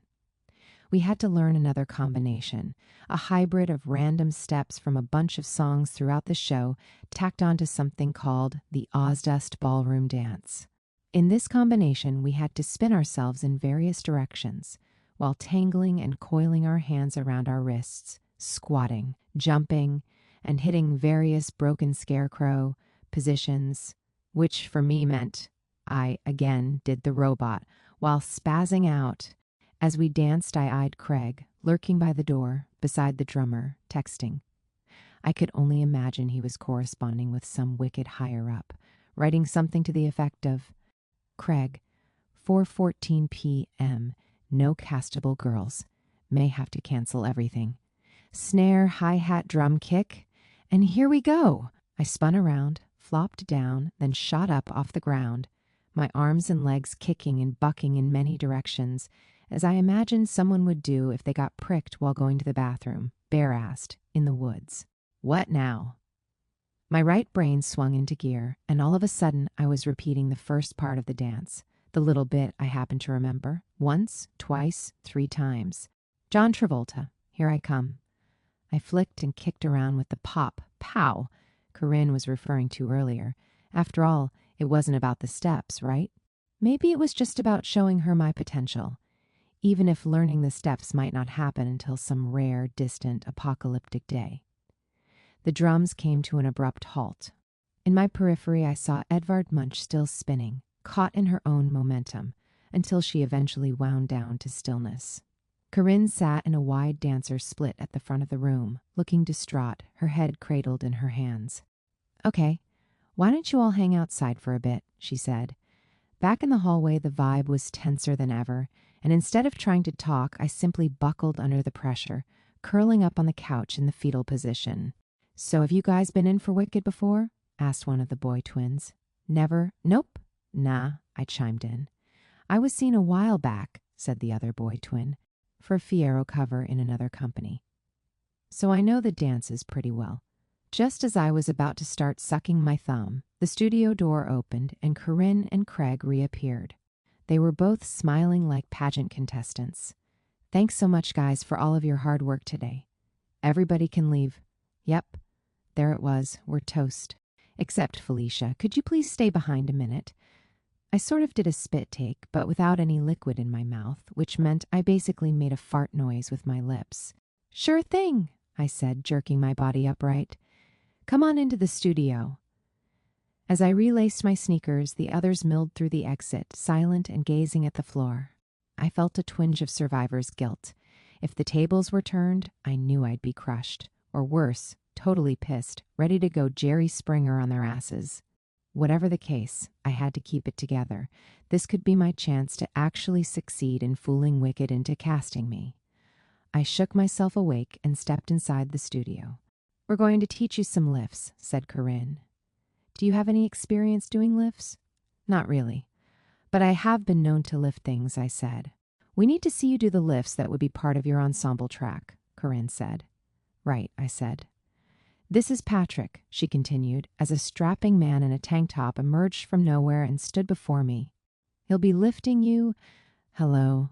"Okay, for the first lift, I need you to bend your knees, lift off with Patrick, come to a passe in the air, extend your hand like this, and then come down to bent knees on the dismount." She demonstrated. "Do you think you can do this?" "Definitely," I lied. "Okay, let's give it a try." I nudged my way into Patrick's arms where we fidgeted to establish a grip on my waist. "It's okay," he said. "I got you. Let's try lifting off. And bend your knees." I obeyed, and without warning, I was springing up into the air, where I was instantly afraid for my life. If Patrick lifted Corinne like a snack pack of air-popped chips, I was swinging around like a sack of overgrown potatoes. "Oh, dear God," I cried, worried that Patrick would not be able to support my weight. I reached for his body with my legs and tried to wrap them around his torso for stability. Not only did this not help matters, but while being lowered, my foot slid down his abdomen and plunged directly onto his crotch. I turned and saw his face was bright red and contorted. "I am so sorry," I said, meaning it. "I don't even know what you're talking about," he replied. "Not bad," said Corinne, clearly lying. "Let's try it again." So we did. Similar deal this time. Instant terror, followed by spastic body flailing, followed by ungraceful contact with any number of inappropriate regions on Patrick's body, followed by my feeling like a complete buffoon. "Okay, let's do it again," said Corinne. After about 9 passes, everyone agreed in unspoken terms that we'd had enough of wagering Patrick's manhood, and so we moved on to another freakin' lift. Here I want you to focus on the back bending, on really collapsing backwards over his shoulder, Corinne said as she is hoisted over a twirling Patrick, to hang there limply, yet somehow elegantly, like a self-possessed rag doll. "Do you think you can do that?" she called out to me, hanging upside down. "Nope. Uh-huh." As I flopped down over Patrick, my torso felt like it had been turned inside out. While I tried to recreate that same sense of release I saw in Corinne, my legs jutted out at a 90-degree angle, spinning like the blade teeth of a whirling hacksaw, until I almost sliced through Corinne's lithe frame. In a fit of embarrassment, I let out a horrible giggle as I was lowered onto the floor. "Wow, I did not know my legs would do that," I said, giggling horribly. "Again," commanded Corinne, so we repeated the second lift over and over. It was impossible to say whether I was staying afloat or slowly sinking. Each time we practiced, I searched Corinne and Patrick's faces for some sign of hope, some sign that I was still in the game. Occasionally, they'd smile, as if it were only a matter of time before the good news would wash over me. If I can just keep it together a little longer. Or was it all a big, fat lie? Prolonging matters? Getting my hopes up for the inevitable disappointment? That night, I fell asleep to flashbacks of inverted, spinning rooms, the nightmarish memory of teetering over Patrick's shoulder moments before I would crash to the ground. As I drifted off to sleep, I wondered, over and over, what happens now? 4. Don't worry, you'll fit. The next day, my stomach backflipped every time the phone rang. 9:49 a.m. Wake-up call from a New York area code. Could this be it? From the casting office? From Anne's home phone? From the Wizard of Oz himself? My prescription was ready at Walgreens. 10:25 a.m. Unknown number from a blocked caller. And it was my mother, over at my Grandma Yola's house, asking if I'd heard anything. No, Mom," I groaned, "but thanks for the blocked caller, blue balls." "The what?" "Never mind." "What did she say?" I heard Grandma Yola shouting in the background. 12:01 p.m. The phone rang while I was washing dishes in my sink. Caller ID said it was my agent, sweet mother of God. I dried my hands and with trembling fingers opened my phone to choke out a greeting. "Hello?" "Good news," Anne growled. Good news," she said again. "Really good news. Anne, what's the good news?" "You're Wicked's first choice." I couldn't believe it, so I screamed. "But see now, here's the beef," said Anne. "They need you to go to a costume fitting to see if you can, fit into the costumes." "Wait, what?" "Before they cast you, they need to double check. I'd say there's a great chance you're going to get it, darlin'." "Okay, that is pretty great news. But we can't count our hens." "Right," I said, taking a gulp. "So when is the costume fitting?" "Today, in 2 hours. Does that work for you?" What was on my agenda for the day? Fret, worry, mull, pace. Relive every moment of callback to calculate hypothetical chances. Pick up Walgreens' prescription. I think I can make it perfect. But Anne, what if I don't fit into the costumes? I glanced over at my full-length mirror, sucking in my cheeks and stomach like a constipated fish, immediately regretting my unrestrained Italian feast of a Thanksgiving, as well as every single dessert-fueled date I'd had with Marshall. "Don't worry," she said, "you'll fit." I jotted down directions to the Wicked costume shop on a scrap of paper I found in my bed, and as I wound along the sidewalk in the garment district, I scoured the buildings for street numbers. This part of town was unfamiliar and kind of deteriorating, a gentle throwback to the older New York I'd only seen in 1970s documentaries about drug lords and social justice. Finally, I stumbled across what appeared to be the doorway in question, and so I ambled inside. While nothing about it was fishy, the building felt almost like a secret hideout. Who would have suspected that Wicked, the worldwide mega phenomenon, would have a modest costume shop chilling in some random, nondescript building? Okay, maybe anyone with deductive reasoning skills, but still, it felt like I was uncovering a mystery. What will I discover? The possibilities were endless. Wicked, for me, still existed on a magical, otherworldly plane. The closer I came to peering at its reality, the more I felt myself becoming timid. What's more, this day, these next few moments even, could mark the end of my journey. It was possible that after getting fitted I'd come up short, or tall, or wide, or narrow, or any other less than ideal measurement.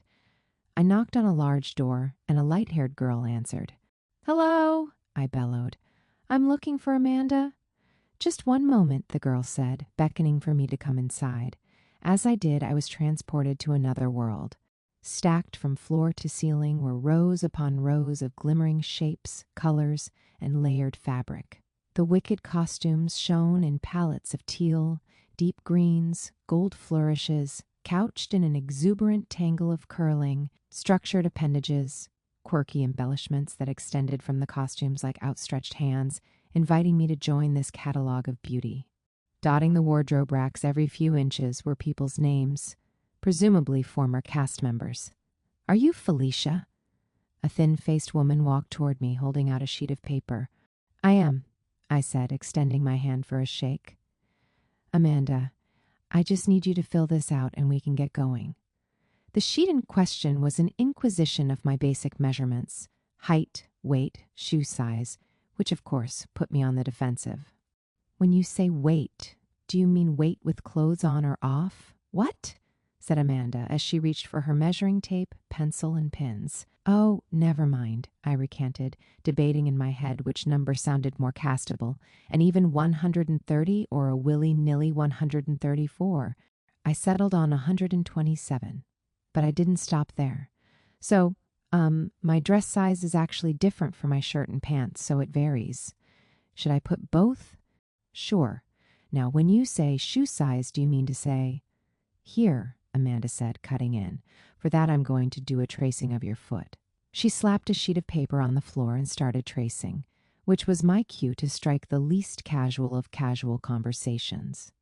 "So, have you, seen anybody else today for measurements?" Amanda wasn't fazed. "People are in and out of the shop all the time. I wasn't here this morning, so I'm not sure." "Oh, cool," I replied, biting my lip, rolling out my ankles to impress Amanda with my arches.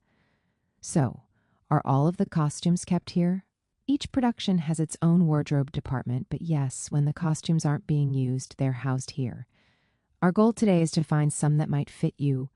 She led me to the right aisle and started hoisting down clusters of hangers, on which there had been draped every manner of heavy fabric, sewn together in intricate and impossible designs. These costumes were so large and elaborate that some looked more like wildly festive outdoor tents than any kind of wardrobe for humans. She held out my first costume, which reminded me of a brownish-orange barrel held together by a structure of hoops, studs, and snaps.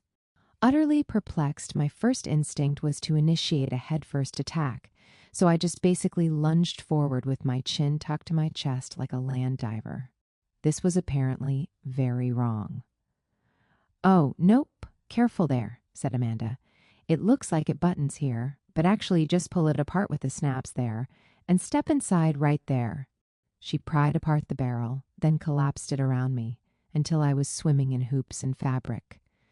"Over time, you would learn how to get everything on and off, plus you'd have a dresser helping you during the actual show." "This is great news because I can barely dress myself," I said. We tried on several more costumes for my potential ensemble track, and each time I said a silent prayer that I'd be able to fit. By some miracle, nothing tore or burst, even when we layered one or more costumes on top of each other, a method that allowed for quick changes during the show. So far, so good. Next, we made our way to a library of plastic bins containing dozens of colorful shoes. They were labeled in Sharpie with names of former Wicked cast members. It seemed that production kept a record of everyone who had ever passed through, a monument to the talent that had helped make it possible. I browsed names that read like chapter headings in a theater encyclopedia: Idina Menzel, Eden Espinosa, Shoshana Bean, Julia Murney, Anna Gasteyer. Confronted by this visual reminder of how small I was, I felt my throat gulp in that cartoon sort of way. Said Amanda, kneading her palms together. "Why don't we give those a try? The Elphaba shoes." She scooped up one of the bins and started to dig. I peered over her shoulder to see folds of supple leather, zippers, and lace, doubling back on each other like some swirling shoe orgy, until a handsome pair of brown-laced boots emerged from the chaos. They'd been fashioned to look worn and distressed, and so carried with them inalienable character and story, like an old medicine man. "Here we go," Amanda said. I took a deep breath and slinked my foot toward her, as if the boot had to first grant me permission to enter its domain. But in seconds, I, Felicia Ricci, was in Elphaba's shoes, a living metaphor. I wiggled my toes, carving out my own little space in this legacy of greatness. "How do they feel?" Amanda asked. "They feel perfect," I said. I was on a street corner in Manhattan's Battery Park, having walked there from Midtown with my best friend Becky. We'd been eating frozen yogurt and distracting each other with scrupulous analysis of the latest celebrity gossip, as was our custom. There, the phone rang at precisely 4:55 p.m., at which point my stomach broke its record for most number of backflips in one 24-hour period. "Hello? Well, you just fell into a bowl of jam," Anne snarled. "Excuse me? Curse you, English. Pause. You got the job, missy. Bingo." At which point I screamed and leapt into a dance break that was part Running Man, part air guitar. Luckily, New York pedestrians were used to this sort of thing. I think some even tossed over a few nickels. Still dancing, I put Anne on speaker, and for once, her braying voice was downright mellifluous, layering onto my imaginary dance beat like jelly on musical toast. Somehow it had happened. I was going to be in Wicked, and it was time to move to San Francisco. Later that night, I sat cross-legged on the floor of my apartment, having spent the last few hours calling every person who'd ever met me, at whom I shrieked and screamed, sometimes explaining what had happened, sometimes not. The gist: Wicked had offered me a production contract to perform in the ensemble and understudy the role of Elphaba in their San Francisco company. This company, as well as other national tours in the States and international sit-downs, were satellites of Wicked's Broadway production, so each was produced by the same producers, overseen by the same creative team, and therefore shared the same production values and creative imagining as Broadway. The icing on my Wicked cake? As soon as I signed my contract, I would have the right to join the Actors Union, Actors Equity Association, making me eligible to attend members-only auditions and later receive health insurance. To signify this, I'd get my very own membership card, a badge to remind me I'd accomplished a once-distant goal. The sugar flowers on my cake icing. Getting Wicked meant no more dreaded day jobbing. Hallelujah. While I'd been chasing the actor dream, I'd been supporting myself marketing medical software, a random job I'd found on Craigslist that taught me the true meaning of suffering. The company was led by a kooky husband and wife team who bickered about power adapters, web browsers, and other mysterious technological things almost every day. They secretly ran their business from a retirement community, using the residential apartment for office space. As such, most mornings when I took the elevator up to the 11th floor, I ran into some poor, incapacitated elder person who was either mumbling about the meaninglessness of life or staring blankly, which really helped set the appropriate tone for the workday. But more on that later. Goodbye, software. Hello, Wicked. I stretched my arms to the ceiling and let out a luxurious, self-congratulatory sigh, recapping the day in my mind. Of all the phone conversations, my favorite was with my grandma Yola, a firecracker of an octogenarian who'd seen me in nearly every show I'd ever done, including my very first onstage turn as young Laurie in Oklahoma, when I danced the famous Dream Ballet, which in our version involved a lot of yawning, both from the actors and the audience. Citing generational bragging rights, Yola promised to call everyone in her phone book to tell them my Wicked news, and insists they each do the same, and so on and so forth, into a phone tree of infinity. I'm your grandmother. I'm allowed to brag. Second favorite call was to gladiator boyfriend Marshall, who stole away to his stairwell at work and whispered that I was the single greatest woman he'd ever known. I told him the same, replacing woman with gentle Rambo.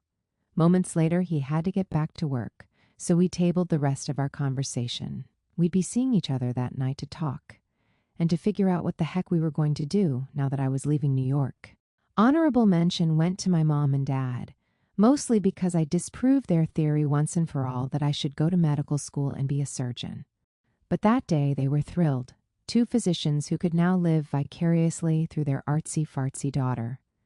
I looked around, the room was quiet. Was there anyone else to call? I heard the faucet drip, and then, out of nowhere, It happened. The first lightning clap of dread. Holy crap, what is happening to my life? I wasn't sure what had sparked it. If I just breathed, I could keep it together. No, you will not keep it together. It's a bad sign when I argue with myself in the second person via interior monologue, so I sprinted to my iPod dock and switched on my favorite early 90s mix. This, I knew, would transport me to more carefree, less fashionable times. You have to move across the country for who knows how long. So what? Everybody says it'll be like Full House 24 hours a day. What's going to happen to you and Marshall? I cranked the music louder to drown out my thoughts, but did so at the most inconvenient of moments, just as Alanis Morissette wailed about rain on my wedding day, which was tragic for obvious reasons, but also for the fact that she was incorrectly illustrating the concept of irony. It had happened. I'd flipped my excitement coin and it had landed face down. I knew it was only a matter of time before self-doubt declared civil war on my confidence. Troops mobilized. They never should have hired you. I heard the first crack of musket fire. You may have been able to fake it at the audition, but you won't be able to fake it on stage. Cannons raged. Face it, Felicia, you won't be able to do this. What, is that a stealth bomber? Are things about to get nuclear? Incoming! You are going to fail, confident soldiers. Retreat, retreat. I collapsed onto my bed and hugged my pillow. The battle was over, but the war would rage on. If I let self-doubt win in the end, I'd end up wrecked and ashamed. And what was I going to do about Marshall? Several days ago, I'd wandered into my bathroom in the early morning hours to find a miniature yellow envelope wedged at the bottom corner of my medicine cabinet. Inside was a note that said, "I'm falling in love with you, Marshall." Breathless, I considered the outcomes. Would he earn his own bust, immortalizing our eternal failure? Or would he reveal himself to be the mythical one, that final, missing piece in my museum collection? I was in way over my head. 5. Goodbye, Kansas. Email from stage manager David to Felicia. Hi, Felicia. Great to talk with you today. A script and score are on the way. Let me know if you want to see the Broadway show, and I will check with the Broadway company manager. Cheers, David. Facebook message from cast member Annie to Felicia. Hey, Felicia. Hear you will be joining us in San Fran. Very exciting. Looking forward to meeting you. If you have any questions, don't hesitate. Happy New Year and welcome. Best, Annie. Email from CO company manager Michael to Felicia. Hi, Felicia. It was nice speaking to you today. We have a few hotel options if you want to stay in one for a week or so while you look at apartments. Most of the company have used Craigslist to find their housing out here. We have a few realtors who have helped with corporate housing. Let me know if you want me to put you in touch with them. Again, welcome to the wonderful world of Wicked. Michael. Facebook message from theater friend Sam to Felicia. Hey, I was in a gift shop today and saw a little Wicked Witch figurine and was going to get it for you, but then I realized it was going to be expensive to ship it, and it was kind of shitty anyway, and I just didn't really feel like spending that much, and I'd rather get myself some candy. Love, Sam. It was my last night in New York City. I was commemorating the occasion by eating pizza on the floor, in that way you see people do in movies. Marshall had joined me, so we'd ordered a large pie with extra toppings. Apparently, opting for the most possible calories is a good thing when you are trying to double in mass, a favorite practice of men with Adonis-type constitutions. Marshall had brought with him duct tape, Sharpies, plastic bags, and brute strength for lifting and hauling. We'd been closing up shop all night, pausing at 2 a.m. for a pizza break, reclining on the floor, enjoying our paper-plated Last Supper, until it had somehow become 5 a.m. It felt like the final hours of a sleepover, before the sun started to rise, and you heard car doors closing as your parents came to pick you up. Looks like we're almost done with everything, said Marshall, folding the empty pizza box in half and stuffing it into a loose black trash bag. Way to go, I said, going in for the high five. This I immediately regretted, feeling the lasting sting of his enormous hand on my palm. I often joked with him that he was like the teenage Hercules in the Disney animated movie. Cute and unassuming, he didn't know his own strength, and so brought disaster with him wherever he went, toppling buildings, felling trees. Breaking hearts? You have some seasoning or something in the corner of your mouth, he said as he reached toward me with his massive thumb, trying to flick away the tiny morsel, which for him was like threading a needle with a braid of rope. There is not a single moment when food is not somewhere on my face, I said. Well, I think it's cute, Marshall said, stretching out to recline on the floor. Everything about the evening so far had felt heavy and light, heavy with the finality of change, light with the flutters of anticipation. I thought back to the past weeks, when the pieces of my new, surreal life had started to come together. I had watched the Broadway production of Wicked from the sound booth, and also gone in for something called a wig fitting, during which my head was swathed in cling wrap while a man drew lines and circles on it, like a head topographer. I'd also gotten a Facebook message from a cast member named Annie, an email from Michael, the co-company manager, and David, the stage manager, who sent me the Wicked script and score in the mail. One day later, I tied up loose ends at my software job, and one day after that, I shipped a giant box of stuff to the Orpheum Theater, Wicked's San Francisco home, full of clothes, books, mementos, and anything else I could fit. Today, it was final goodbyes to my friends, my brother who lived in Brooklyn, and the rest of my family in Rhode Island. We'd phone chatted earlier for one last check-in. Be careful, Fel, said my dad. Take your vitamins, said my mom. The only one left was Marshall.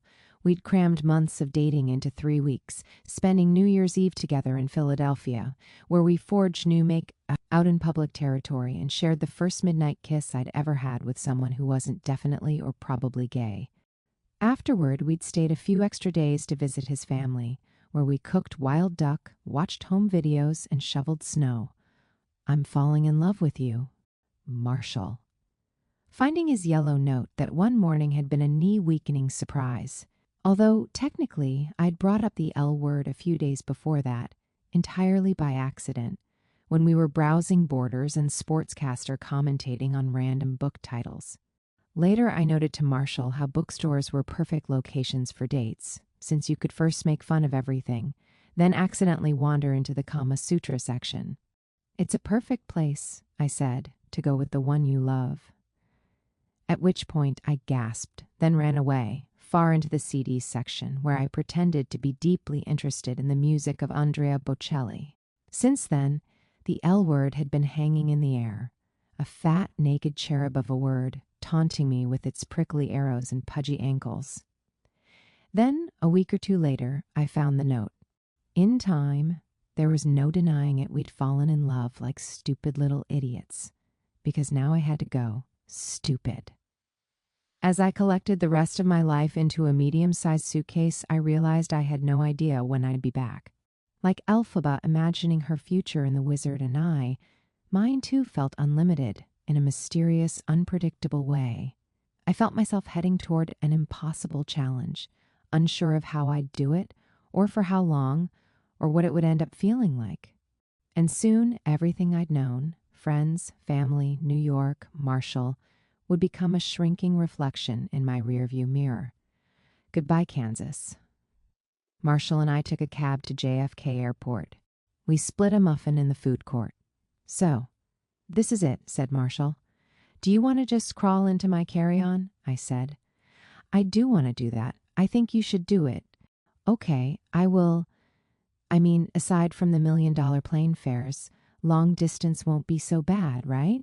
No, it won't, Marshall said, I think intending to smile. Instead, he looked like a caged puppy. Actually, I think it might suck, I said. Yeah, maybe you are right, but we'll find a way, I said, sitting up. As Jeff Goldblum says in Jurassic Park, life finds a way. I love that part. I also love when he bangs the table and yells about selling plastic lunchboxes. Oh, you mean this part? I reenacted the scene, banging the table in the food court. Yes, I love it. The fact that we both love Jurassic Park is just one of the reasons why this is going to work out, I said. And The Dark Knight, added Marshall. Before long, I was winding through the security line, with no Marshall in my carry-on. Instead, he stood off to the side, keeping watch until I passed the metal detector. Before I turned to go, I looked back and saw him, opening the envelope I'd given him moments before. Last night I'd written a note of my own. Bye, it said. I'll miss you. You'd better write. That sort of thing. And, of course, I love you too. He looked up and beamed, then started waving. I waved back, eyeing his silhouette even as I turned the corner. 6. I am Oz, the Great and Terrible. January 11th, 2010. Felicia's blog. Here I go, writing my first blog post in the thick of the action. Aboard Virgin Flight 23, JFK, SFO. I first want to say that Virgin is tricked out in the style of a very exclusive, very mobile nightclub. There is neon purple lighting and the bathrooms play smooth jazz. Although I am not live blogging right now, the airplane happens to be equipped with free Wi-Fi. All going well here at 30,000 feet. See you on the ground. When you wake up in a foreign place, it usually takes a few moments to reacquaint yourself with the facts of your life. One fact I soon remembered was this. I am going to be in Wicked. My face curled into a tired smile, at which point I smacked my lips together through morning breath so strong I could smell it on myself. The next fact, Marshall wasn't there. I miss him. I sighed, then thought that, in a way, it was good he couldn't catch me in this jet-lagged morning breath-ridden stupor. I flopped over on my side, feeling my head pulsing. Ugh. I hadn't slept well. Third fact? My new home was a 10 feet x 15 feet room at the Hotel Whitcomb, a medium-rise building across the street from Wicked's theater. I'd booked the hotel for the next 2 weeks, securing a special company discount. Back in New York, when I'd imagined my future stay here, hotel had meant jumping on the bed, ordering room service, and swimming in shallow, reflective pools. But my imagination had gotten a little ahead of itself. The Whitcomb brooded with a heavy and somber gravitas, like an old-fashioned prison or any location shot from The Shining. Apparently the building had some kind of historical significance. I can't really remember. There was something about this on a plaque near its revolving doors, right next to another plaque warning pregnant women that the building could give them cancer. My room was at the end of the hallway near the elevators, directly next to the ice machine. Being there at first seemed like it would provide a pleasant sense of community, what with people's constant coming and going. But I took it all back last night as I tossed and turned to the sounds of ice clattering into trays and elevator doors opening and closing every few minutes, accented by the shrill ding of the arrival bell. Still, I knew it was temporary. And at least come tomorrow, I'd have more important things to worry about than whether I'd run into Jack Nicholson's creepy finger-talking son on his tricycle, like being in Wicked, for instance. I was due at work at 1 p.m. tomorrow. Today, I had the day to myself. What to do? On the airplane ride over, I'd started blogging about my Wicked adventures as a kind of public diary, mostly to get me to sit down and keep track of the experience, and to ensure that Marshall would read it and pine for me from afar. That morning, I drafted a quick follow-up post from my hotel room, then decided to head out and explore the city. Because I have an abysmal sense of direction, closely akin to a baby's, I thought it wise to allot most of the day to getting a handle on my surroundings. Even though Wicked's theater was across the street, it would not be unheard of for me to get lost the next day on the way there, wandering into, say, the state of Washington. I trotted out of the lobby onto Market Street, a well-known landmark whose name, to me, evoked commerce, industry, and progress. I'd been to San Francisco twice before, so I knew all about how this central thoroughfare cut through the entire city, from southwest to northeast. How brilliant that Wicked's theater sits on this illustrious street, I thought to myself, in a strangely formal interior voice. Stalling on the red brick sidewalk, my first instinct was to turn left, so I turned right, since when it comes to directions, my first instinct is usually the opposite of how one should proceed. After a few strides, I felt the wind whip across my neck, and so zipped up my coat and burrowed my face in my scarf. As I would soon discover, San Francisco's weather had a daily identity crisis, unable to commit to hot or cold. Its air was dry, fleeting, impossible to hold on to, two-faced in the shadow and the light. That afternoon it was cloudy with patches of sun and gusts of frigid wind, An upgrade from New York winter, but certainly not what I'd pictured as sunny California. I crossed the first intersection next to the hotel as the wicked marquee glided past me on my left, a road sign beckoning me to veer off and approach. But I pressed on, maybe because I was intimidated, maybe because I knew that the theater and I would become acquainted soon enough. I eyed it as I zipped by, making note of its location, then soldiering on, a latter-day Magellan on a mission of discovery. But I am a terrible explorer. A few feet more and I felt the first pang of hunger, soon realizing that every pioneer needs food in her stomach and a manicure on her fingernails, although not necessarily both at the same time. While I rarely get my nails done under normal circumstances, in times of upheaval, nothing melts my cares away like money and time-wasting luxuries. While going through one of my breakups with Matt 3, I dropped more cash on gossip magazines than groceries, and bought at least 6 different kinds of sun hats, even though it was winter. Mani Pettis reminded me of best friend Becky, so I decided to give her a quick call. Bex? Son? Hey, son. Son, are you gone? Yes, son, I'm in San Fran. Can you even believe it? As we chatted, I scanned the nearby blocks, spotting only a Burger King and a fast food place called Carl's Jr., where there was a picture of a hamburger and a star with a smiley face. I continued past a big plaza that stretched from Wicked's Theater all the way to the end of the block. On it was a raised patch of grass enclosed in a low single-chain suggestion of a fence. On the far end, opposite the grass, was a homely fountain, constructed from blocks of concrete and other right-angled shapes. I crossed the street to this large lot, eager to find somewhere to eat and/or get my nails painted jungle red. So, let's talk outfits, said Becky. Becky had a master's in journalism and was a pro at extracting a ton of information from me in a short amount of time. Only a couple of minutes in, and already we were bouncing around ideas for what I should wear the next day, to dazzle everyone with my sense of fashion. Actually, I looked in my suitcase, I said, and I'm worried I shipped all my good clothes separately with UPS. All I really have is my travel dress. My travel dress was a black muumuu that swung loosely from my shoulders, perfect for hiding things beneath it, like small children or a bad body image. Okay, but make sure you belt it. Becky was right. I looked less like an old lady in a house dress when I belted it. By this point, I was standing right next to the fountain, getting sprayed with Misty City water. On this side of the street, everything seemed darker, dingier, in need of a good scrubbing. A guitar started playing somewhere. I turned toward the sound and noticed a cluster of people singing and swaying behind the patch of grass, swigging from a bottle and sticking out their tongues.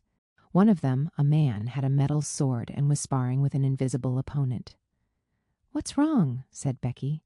"You got quiet." "Nothing," I said, "except I just spotted a man's sword fighting with the air." "Oh, I should have assumed." As I hustled down the block, Becky asked me whether or not I was nervous about starting Wicked. "Obviously, I am nervous," I said. "I mean, I have no idea what I'm doing." "Please, that is so not true," said Becky, launching into her patented 2 minutes or less best friend pep talk. As Becky reminded me of my baller G-Dom, I kept scanning my surroundings, looking for somewhere, anywhere to duck inside. But there were only pawn, sex, and discount shops, like the cheap squares on some depressing, adult-themed Monopoly board. In the next 10 minutes, I dodged 5 different piles of poo, the advances of an old woman wearing one shoe and carrying the other, and a Raggedy Andy-haired man who tipped over every trash can on the sidewalk, singing "London Bridge is Falling Down." In that same short amount of time, Becky had gotten me to confess my deepest insecurities, most notably my belief that, in being cast in Wicked, I'd been set up to fail. It was only a matter of time, I thought, before everybody found out the truth, maybe as soon as tomorrow. "You are insane," said Becky. "Like, I took the job, so I agreed I could play Elphaba. But honestly, I'm pretty sure I did a bad thing." "That is just the Catholic guilt talking. What's wrong?" "What?"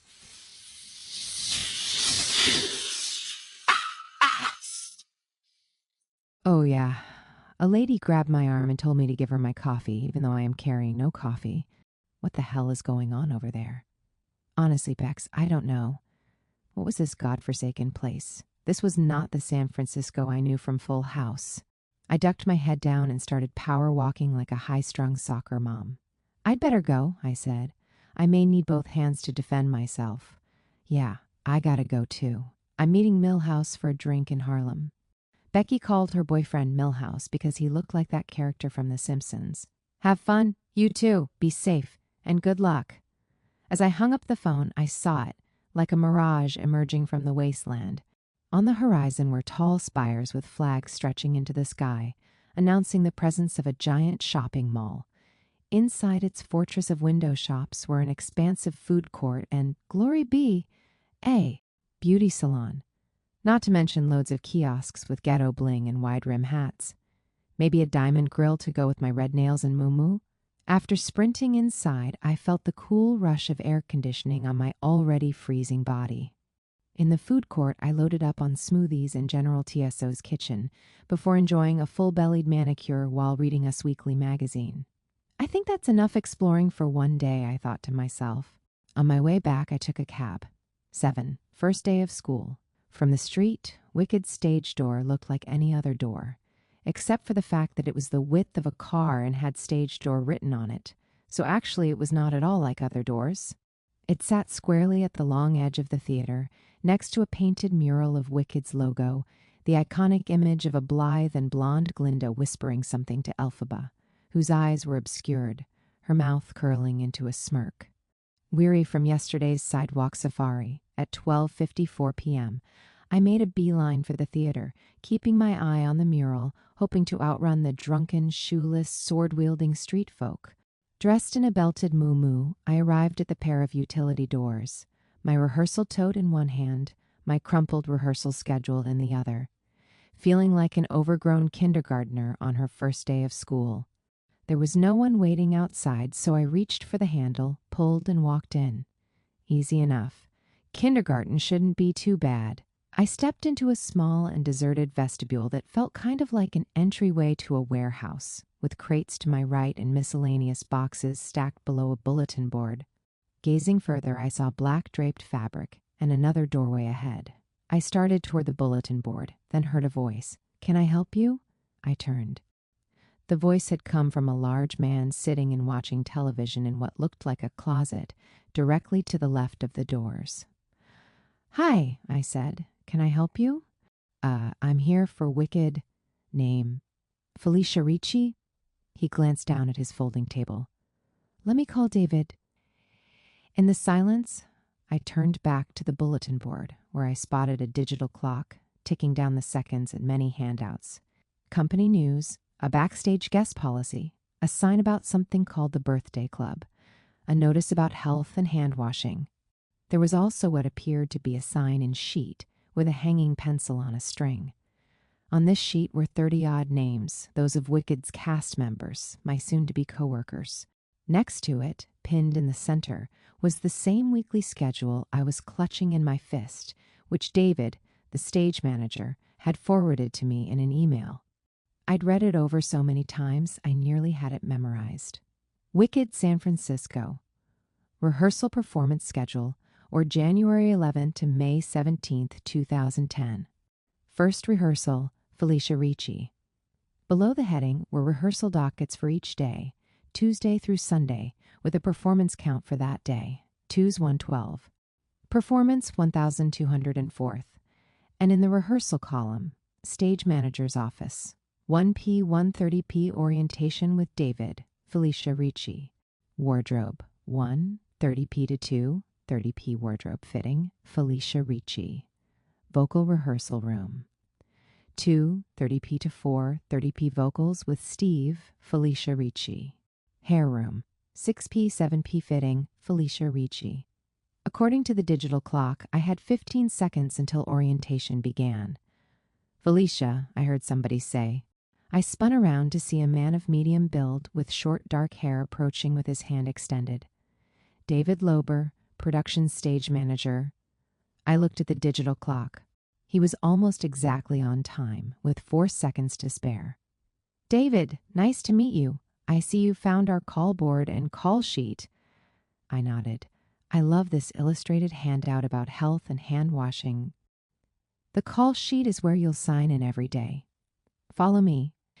As I followed David several yards inside and down one flight of stairs, I admired his take on the patterned button-down, tucked conscientiously into his day jeans, which sported a neutral belt.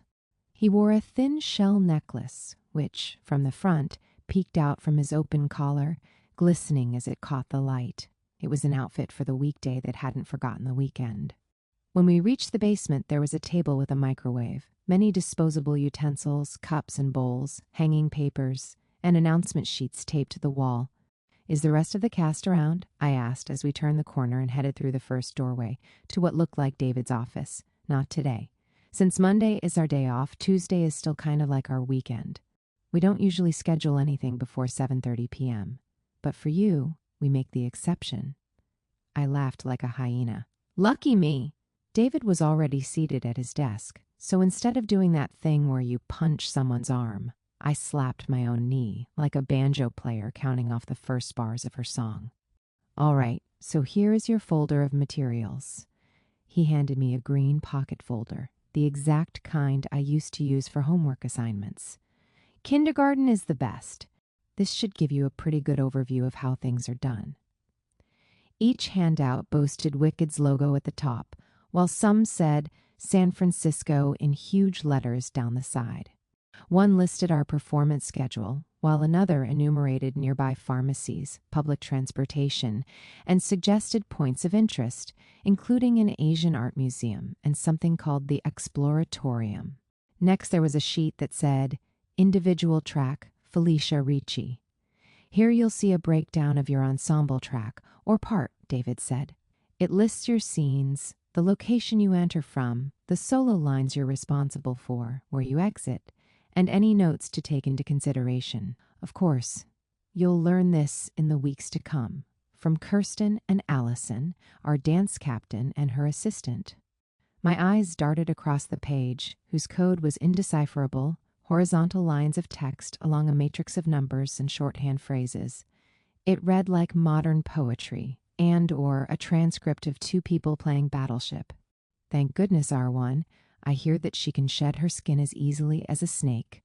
L2 to ballroom, L3 book, L3 to party QC, gondola." I decided I needed to back things up, and so asked eloquently, "So I'll be like rehearsing with just two people, like on my own?" "Right. Our dance captains will teach you your material individually. You'll have a few chances to rehearse with some other cast members, but that comes later. Then it'll be time for your put-in." He explained how a put-in was basically a one-person dress rehearsal, the final step before joining the cast. "And what about the Elphaba stuff?" I asked. "Oh, we won't be getting into Elphaba until after you've been put into the ensemble, which will be on—" His voice trailed as he glanced down. "February 5th. Then we'll rehearse you during the day while you perform at night." I shuffled back a few more sheets to one with 30 little photos, labeled with each cast member's name and his or her role in the company. As I skimmed, I saw one labeled Teal Wicks, Elphaba, then 2 rows up, Vicky Noon, standby for Elphaba.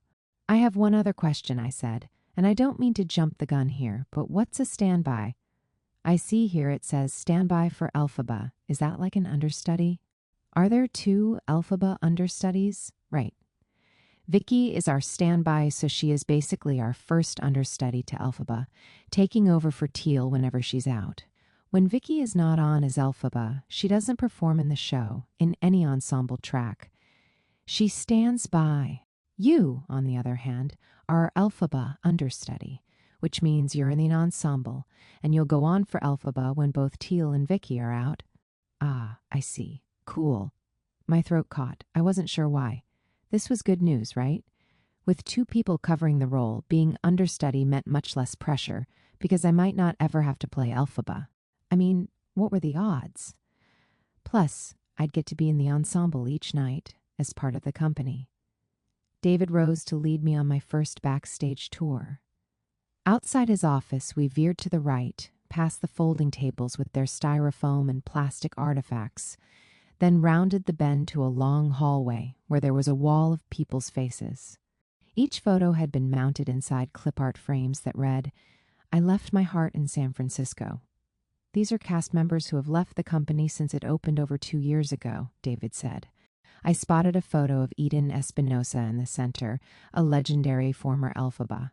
She was making a cartoony, frowny face and waving at the camera. "Eden Espinosa performed here in San Francisco?" I asked. "She was our Elphaba in the Los Angeles company, which is technically the same company you're now a part of." "Right, forgot about that. From Los Angeles to San Francisco. Quite a group." I looked at David and smiled, noting his glimmer of sentimentality, no matter how understated. We continued down the hallway, wandering past a series of dressing room doors, on which there were laminated signs with actor and character names that I recognized from the bios and headshots I'd seen on Wicked's website. In passing, these signs began to spell out Wicked's story. Madame Morrible and Nesseros in the first hallway, an alcove for Boc, the Wizard, Fierro, and Dr. Dillamond. They were names I had once known as an audience member, then later as an actor studying her script, and which I'd soon know in the flesh as a peer. At the end of the hallway were the ensemble dressing rooms. We peeked into the girls'. It was modestly sized and carpeted, with the center partition dividing the room into 3 sections. Exposed pipe peeked from the office tile ceiling, and wrapping around the border of the room were mirrors and vanity light bulbs on a dimmer, with one long, built-in table stretching along the wall. This table was subdivided into stations, with a chair placed every few feet.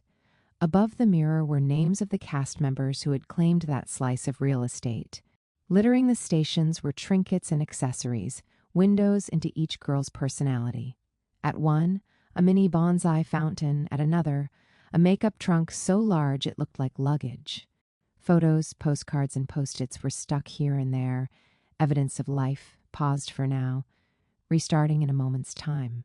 A city, deserted. I knew it was only a matter of time before I'd know what all of it meant, how it all worked, when staring at this room would feel less like piecing together some Indiana Jones-type mystery, and more like the simple, mundane routine of going to work, when I'd feel like one of them, a part of Wicked. Next, we went upstairs to check out the wings. It was my dinner break, and I'd called my mom to debrief her on the events of the day so far. I was sitting in the bathtub, the only place in my hotel room that got cell service, where I'd fashioned a back cushion from a rolled-up sweatshirt. "What are the wings?" I explained to my mom how the wings immediately surrounded the stage. It was where actors hung out right before they walked on. Stagehands rearranged the set, and dressers did quick changes. "Did you get to go on stage?" asked my mother. "Yep."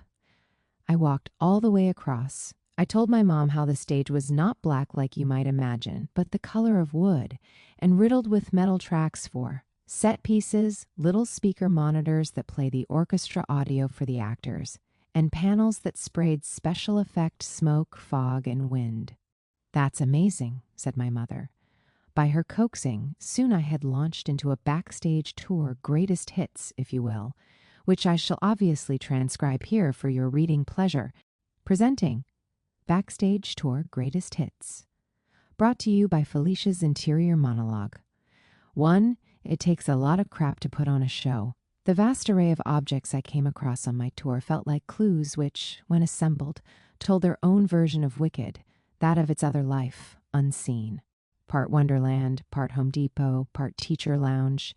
The environment was impossible to categorize.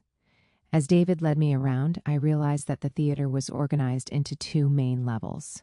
The props, set pieces, big production element type stuff, and the stage itself were on the top level with mostly everything else in the basement. Stage left and right in the wings held shelving units for the show's props. Glinda's crystal staff, school books for the Ozian students, tickets to the Emerald. City's Wizamania show, a disconcertingly lifelike green baby, each of which had its own meticulously chosen space, where it resided at all times except when needed on stage. Lining the basement and dotting parts of the upstairs wings were garment racks holding dozens upon dozens of costumes, almost as if the New York costume shop had been broken into pieces and reshuffled into the theater. Wherever there was space, there was a garment rack. Outside the bathroom, near the stage management office, at the foot of the stage right stairwell. It seemed it was the only way to accommodate a costume-heavy show into a fairly confined space. In the remaining nooks and crannies were hints of humanity. Lunch containers, face-down paperback books, water bottles, first aid kits, lip balm. Tools used by the villagers who inhabited this unpredictable landscape. Technical stuff. Singers warmed up their voices, dancers stretched their limbs, Wicked stage crew prepared and maintained. Every once in a while during the tour, a burly man in a black shirt would appear, attaching doodads to thingamahoozits, placing fabric sheets over rolling doohickeys. Theater tech was one aspect of student and amateur theater that I never fully or even partially understood. So when it came to the big leagues, seeing Wicked's technical inner workings felt like I was bearing witness to miracles. Each time a black-shirted burly man walked by, he did his thing with such a sense of purpose and quick skill that I almost wanted to kneel out of respect. 3. Lots of giant heavy things are hanging over my head. As I was admiring the confounding rope pulley mechanisms in the wings, I soon realized that there were many giant things hanging directly over my head, almost 50 feet in the air. "What?" said my mother. I could practically hear her hyperventilating over the phone. "Mom, don't worry," I said. "I will worry," she said. During the tour, David had taken a moment to explain how Wicked's scenic design worked. Most of the medium to large set pieces, from the somewhat manageable to the downright unwieldy, were strung up on wires, hooks, and pulleys, and hoisted high into the air by the stage crew. Before, during, and after the show, the crew had to perform an elaborate set change dance, their takedown or hoist-up sequence choreographed alongside the cast's traffic patterns, perfectly timed to accommodate the show's scenery needs. It was pretty amazing, but, as an unfortunate consequence, a giant set piece would be hanging over my head, more or less at all times. The wig room is creepy. After leaving the stage and crossing downstairs, David and I peeked inside something called the wig room, where I saw a bunch of blank, disembodied heads. On those heads were wigs in the most ridiculous styles I'd ever seen, wavy mullets and curly updos, many of which were woven around wiring that looked like painful orthodontic headgear. There were curlers, hairnets, and bottles of gel and hairspray, all of which were used to sculpt and set the wigs in between shows. The heads were faceless, but I could imagine their rolling eyes, their tisking mouths. It was not so much that I found the heads unnerving as I found their wigs to be scarily realistic, giving each of them a distinctive personality, and in turn, a story. What had that curly red one witnessed? Had the traffic cone updo been in the original Broadway cast? Did sideburn braids gossip with pink beret? Backstage at a show is a dangerous place for a girl with a wild imagination. As I was surrounded by such intricate craftsmanship, the magical world of Wicked almost subsumed the real world, blending fantasy and reality. 5. Is that room a closet? I'm not sure how things are backstage in theaters the world over, but at the Orpheum, many spaces that might conventionally warrant 4 walls, a ceiling, and a door had been placed in closets. Room taxonomy isn't always clear, so it was hard to tell, but I was pretty sure that many rooms were, indeed, straight-up broom-holden, shoe-racking closets. Rooms up for debate. A. The security guard's little man cave directly inside the stage door, which was too small to fit anything but a human and his TV tray.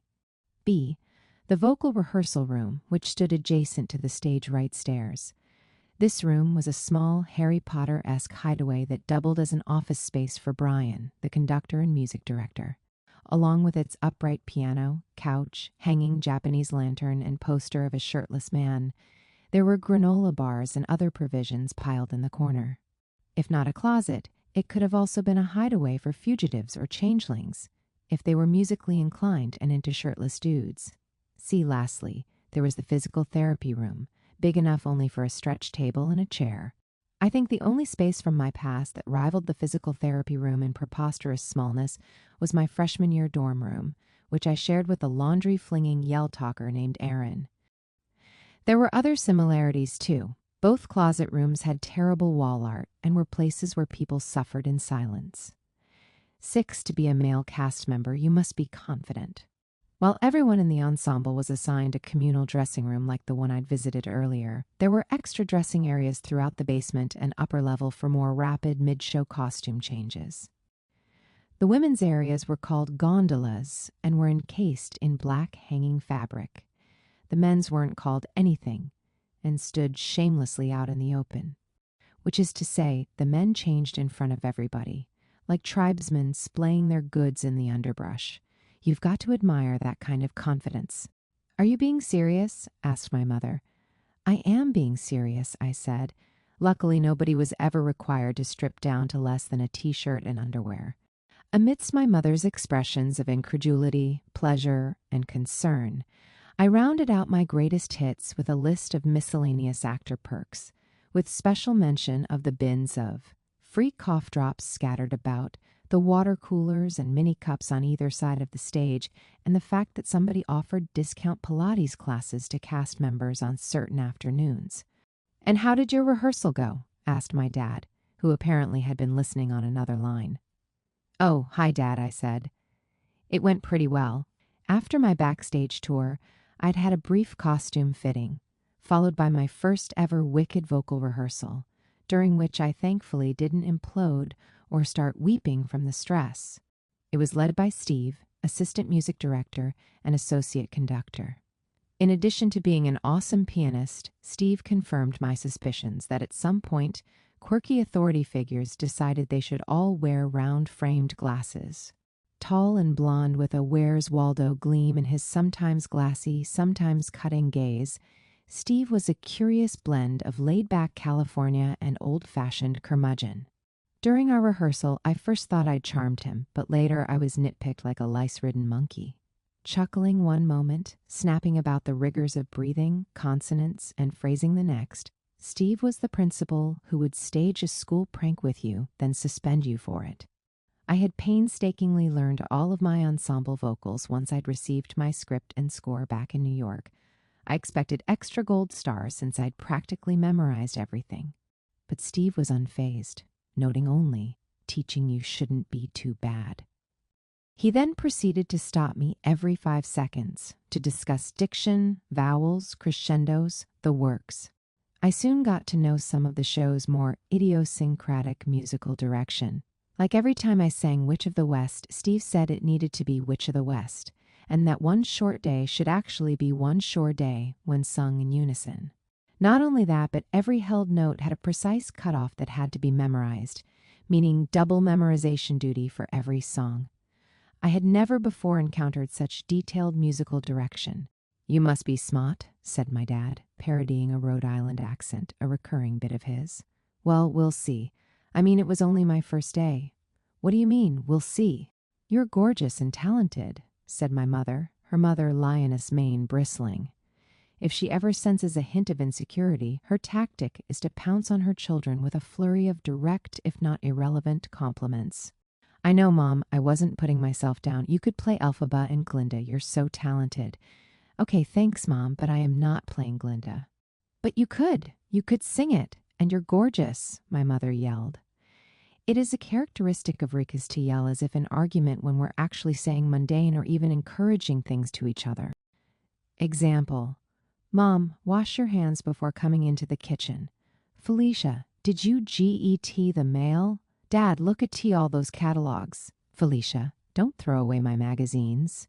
Dad, why is the stove on low? Bring the water to a boil first, then turn IT down. Mom, you look nice today. Dad, you do too. Felicia, hey, I got an A on my physics test. Mom and Dad, you're a genius. Anyway, I have to go, I said, unrolling my sweatshirt and climbing out of the tub. Tonight I'm going to meet the cast and watch the show. I looked in the bathroom mirror at my belted moo-moo, bird's nest hair, and chapped colorless lips. I hope the other kids like me.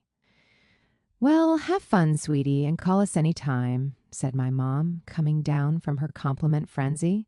I said goodbye to my parents and gathered my things, resisting the urge as I headed out the door to call home once again, to ask one final question. Will you come drop me off at school, Mommy? In the 1.5 minutes it took David to lead me down the hall to the girls' dressing room, the version of me that was cool, collected, modern marvel, able to leap social barriers in a single bound, still existed. In those moments, I still stood a chance of being totally agreeable, or, if we're aiming high, likable. Soon I heard a soft stream of hip-hop music coming from the doorway. I fiddled with my belt, tipped my head back, and put on an expression that oozed warmth and friendliness. One that said, "Nice to meet you, co-worker." Yes, my plan was to act like a Disney park employee. David knocked on the door with his knuckles. "Ladies, everybody decent?" Soon we were standing inside the doorway, amidst the pulsing music, louder now, thumping with my heartbeat, while I stood, grinning so wide it tingled. "This is Felicia, everybody." And there I saw civilization, enlivened, filled with people, coming at me in droves. "Hey there." "Hello, what's up? How's it going?" Everybody chorused back. I tried to match voices to faces, but could see only 12 or more people pillars, with eyes, ears, mouths, all the appropriate parts, somehow impossible to differentiate. It's just nerves. Finally, I stepped forward in my dazzling muumuu and introduced myself. "Hi, I'm Felicia," I said brilliantly. One by one, with nylon wig caps stretched across their heads, girls began materializing from the crowd. "I'm Annie," chirped one, her hair looped in curls. Her smile was wide, like a double-decker bus, square and stacked taller than seemed possible. "Annie, hi. Thanks for the Facebook message." "I'm Kristen. Nice to meet you." "Allison, hi." "I'm Alexa," said another girl with platinum hair and large breasts who sat next to. "Laura, nice to meet you," another girl with large breasts who sat next to. "Fiamma, welcome to the cast," a slightly older woman with large breasts. Laura, the one in the middle, was the girl I'd be replacing in the ensemble. "We get to sit next to each other," confirmed blonde Alexa in a high-pitched voice. "Penelope, Neka, Kihau," the roll call continued, kind of like that scene from The Sound of Music when all the kids marched forward and shouted their names. A few minutes into the meet and greet, and it was smooth sailing. I struck up a conversation with Fiamma about her husband and young son, mostly to divert my roaming eyes, which kept getting drawn down almost magnetically to the enormous breasts that surrounded me. When it would come time for me to sit among this well-endowed middle row, my own chest was going to look like the only 2 guppies in a sea of marlins, the only 2 raisins at the grapefruit stand, the only 2. Still, I was filled with hope. At Wicked, I could write my own story. Now there was Alexa, Fiamma, Neka, Penelope, my new maybe friends, whose names all by coincidence ended in vowels and sounded vaguely royal. Who would care that growing up I'd never been so great with a popular crowd, that I had a tendency to clam up socially, to go at things on my own, to shy away from others? And what did it matter that everybody here was super cool, successful, and outrageously attractive, that the dressing room could have been a holding cell for the Earth's most diverse and exhaustive collection of beautiful specimens? Whatever the outcome, so far, on my first day, I felt like I'd arrived. All the mystery, the piecing together, the wondering about who to be, had been overwrought. The words that Julie had spoken during our coaching session floated back to me. "She's brave and sticks her neck out." It was true. And if Elphaba could do it, so could I. 8. The times they are a-changin'. January 13th, 2010. Felicia's blog. When one is inserted into a pre-existing company, the first few weeks of rehearsal are, in a word, insane. In like a good way, but also in a way that makes me want to hide under a rock.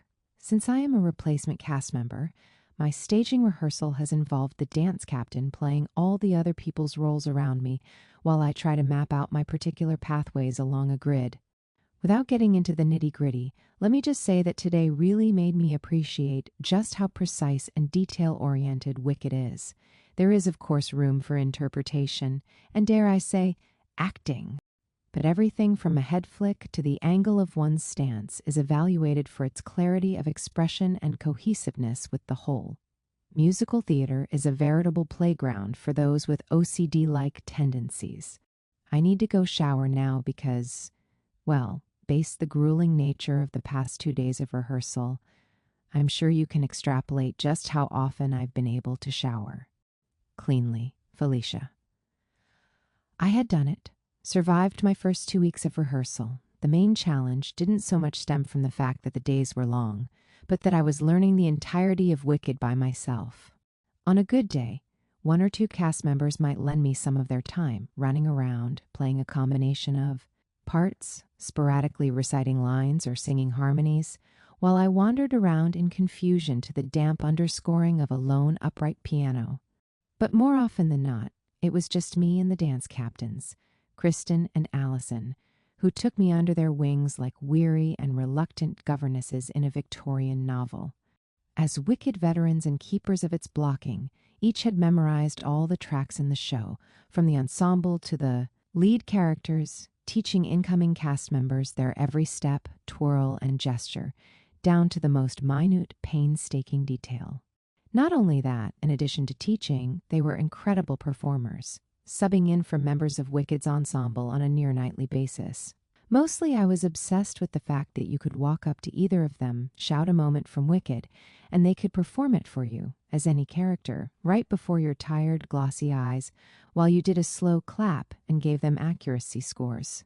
On the bright side, I was done with my 2-week stint of living in the hospitality hell known as the Hotel Whitcomb, bidding goodbye to the specter of Jack Nicholson, his big wheel-riding son, and the flesh-and-blood maids who cleaned my room at 8 a.m. I finally schlepped my suitcase and cardboard box to a modest studio apartment in San Francisco's Mission District, which lay south of Wicked's theater. This, by everyone's account, would be a truly happening neighborhood, providing much-needed relief from the psychological injury incurred by doing hard time on Market Street. But, alas. My first evening in the Mission, I walked by a man playing a broken-string guitar and singing about the evils of sodomy. A few blocks later, a woman emerged, completely drenched, holding a mattress and yelling at the top of her lungs. Soon she was coughing and sputtering in my face and wouldn't stop spitting until I ducked around the corner. "Wait, what?" Marshall said, gasping. I could see his face contorting on my computer screen, next to the time ticker of our Skype chat that read 74 minutes. We'd been doing the long-distance thing, and so had become obsessed with talking via webcam. "It's all true," I said. "Everyone who has visited San Francisco must be in on some conspiracy. They all say it's amazing, but no matter where I go, something outrageous happens to me. Should I be worried, Fel? Are you safe?" "Sure, I'm safe. I think I just need a car. Or an electric scooter. A Segway. You should get one and also wear a giant helmet. For safety. I need some kind of vehicle to get around. Everybody in the cast who has a car appears to be really happy. But isn't there public transportation?" asked Marshall as he sipped from a stout glass of bourbon. I explained to Marshall how in San Francisco public transportation was a term used loosely. Everything was so spread out and scattered that after you took a train or bus, you'd end up having to walk really far to your end destination anyway, up and down the steep hills. In the meantime, you'd have no choice but to face off with the army of insanity. In short, public transportation worked best for people who didn't actually have anywhere to go.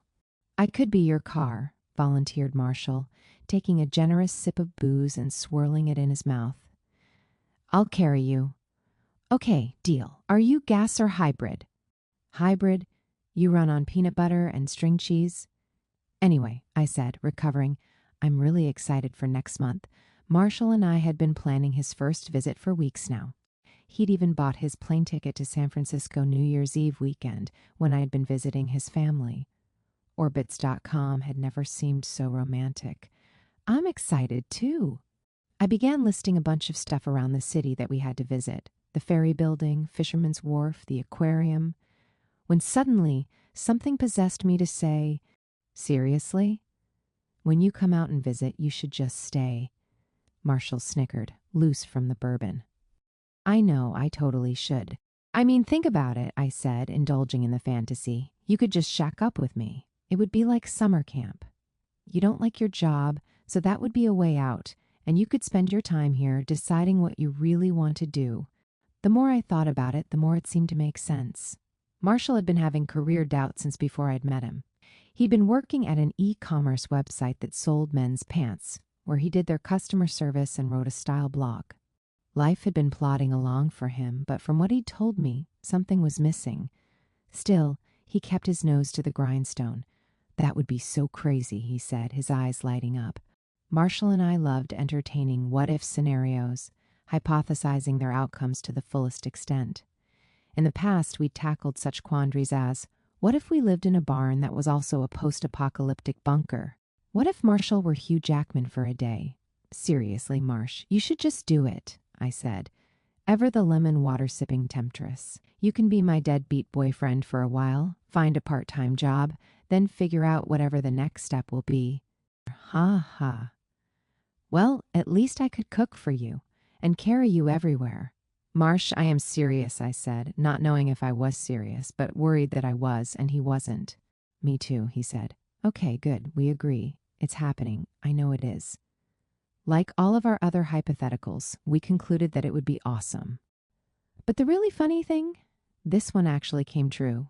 Before Marshall arrived, I lived alone in a building called the Hunky House, a 3-story townhouse so named after its landlord, who was the opposite of hunky but whose last name was Hunky-Weech. 4 other wicked company members lived there. Tim, a jolly, broad-shouldered man with a shaved head, lived upstairs with his Pilates instructor wife and 2 extremely Scandinavian-looking children. He was a longtime cast member who played Elphaba's father and, while exceedingly jovial, felt less like a friend than a camp counselor trying to get me excited about arts and crafts. Maybe it was the age gap. Next there was Tom, our wizard, a delightful man whom I first knew from his role in the movie, The Birdcage. He lived downstairs and worked out at the gym down the street. Directly across the hallway was fellow newbie Itai, who was rehearsing to take over the role of BOQ a week after I would join the cast. With an infectious laugh and brown eyes that curved into half-moon smiles, the boy called Itai Ben Shlomo, whose name was not the punchline to an ethnic joke, was a little ray of aggressive sunshine. He'd been born a full-on Israeli, and his mother was a physical therapist, which meant both that he exclaimed things in Hebrew and was always grabbing people's shoulders, giving massage tutorials, and explaining the merits of back cracking. Lastly, there was stage manager David, who lived next door to Itai, but whom I hardly ever saw outside of rehearsal. Once I ran into him while he was wearing a helmet and holding a bike, just standing there not moving. David was the closest thing to an authority figure that we had, and seeing him in the blaring light of the real world was always jarring, like seeing a transvestite without her wig. We waved to each other, then I ran away down the street. All in all, we were one big, hunky family. One night, early in the rehearsal process, fellow newbie Ty and I met for breakfast for dinner to get reacquainted. As luck would have it, we'd actually met before Wicked, in New York, working together on a musical my friend had written about a little girl dying of cancer. It was originally titled The Chocolate Tree, but I affectionately called it The Cancer Musical, because I am just that classy. Itai, who was barely 5 feet 6 inches, had played a 13-year-old, and I, a member of the ensemble, had played a piranha, a jaunty French citizen, an astronaut, and others. So you pronounce it Itai? My mind is blown, I said as I gracefully licked Nutella off of the side of my palm. All this time I'd been saying Itai, like meat pie where you stress the word meat. You're filthy, said Itai. Itai said filthy around 100 times per conversation as a stand-in for any adjective, but somehow I always got his meaning. In this case, I think he meant hilarious. Soon we got to talking about more pressing matters, like our hopes for what Wicked would be for us. It was familiar touchy-feely actor stuff, punctuated by the word filthy, and Itai's constant shoulder-grabbing. So how are you liking rehearsals? Itai asked. I like them as much as I like slowly slipping into the coils of insanity, I said. I think I know what you mean. Rather than rehearse together, Itai and I had our own, entirely separate rehearsals 6 days a week at various dance studios scattered about the city. Each night we would return to the theater, drained from the hours of work, and spend the evening watching the show, either from the audience or from the wings, taking notes on the actors we would soon be replacing. We gabbed a bit more, then ordered dessert, at which point I declared that rehearsing for Wicked was exactly like Socrates' allegory of the cave. We were confined to learn about a civilization, chained in darkness, imagining the buildings, the people, the culture, hoping that when we were finally set free, we would fit in rather than be outcasts. Stunted individuals out of step from reality, like Jodie Foster's leaf-eating, breast-bearing character in that movie Nell. That's a filthy analogy, said Etai. Just pure filth. But it's true, right? Dessert arrived, and we changed topics. I soon learned that Etai had gone to school at the highly reputable University of Michigan, where, unlike me, he'd completed a musical theater conservatory program. What's that like? I asked, since I'd often wondered about this road not taken, the road of a Bachelor of Fine Arts. Was it super intense? Etai explained that in a conservatory, an entire curriculum might be based on breathing, balance, or diction, the fundamentals of theater that every actor should take the time to learn. I thought of my own college experience. By its own admission, Yale didn't really train you to do anything in particular. You learned how to learn, or something like that. Which explained why, after completing my Frankensteinian English major, along with a hodgepodge of liberal arts courses, the most I'd ever learned in the way of theater came from the workshops, occasional master classes, and student extracurriculars I did on top of my course load. Etai described his senior showcase, the time when the theater majors put on a performance for industry casting directors and agents. This, he said, had been his most crucial foray into the theater business. Yale, in contrast, didn't do that sort of thing for undergrads. Then how did you get an agent? Etai asked.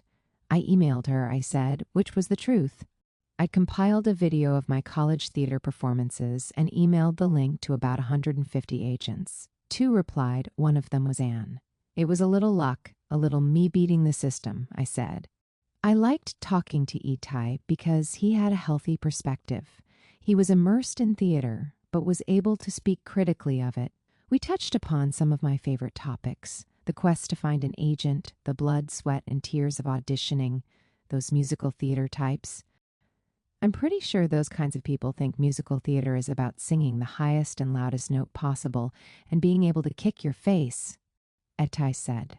When did that become a thing? I asked, like, that people encourage you to do things to your face. How is it even possible to belt or kick one's face?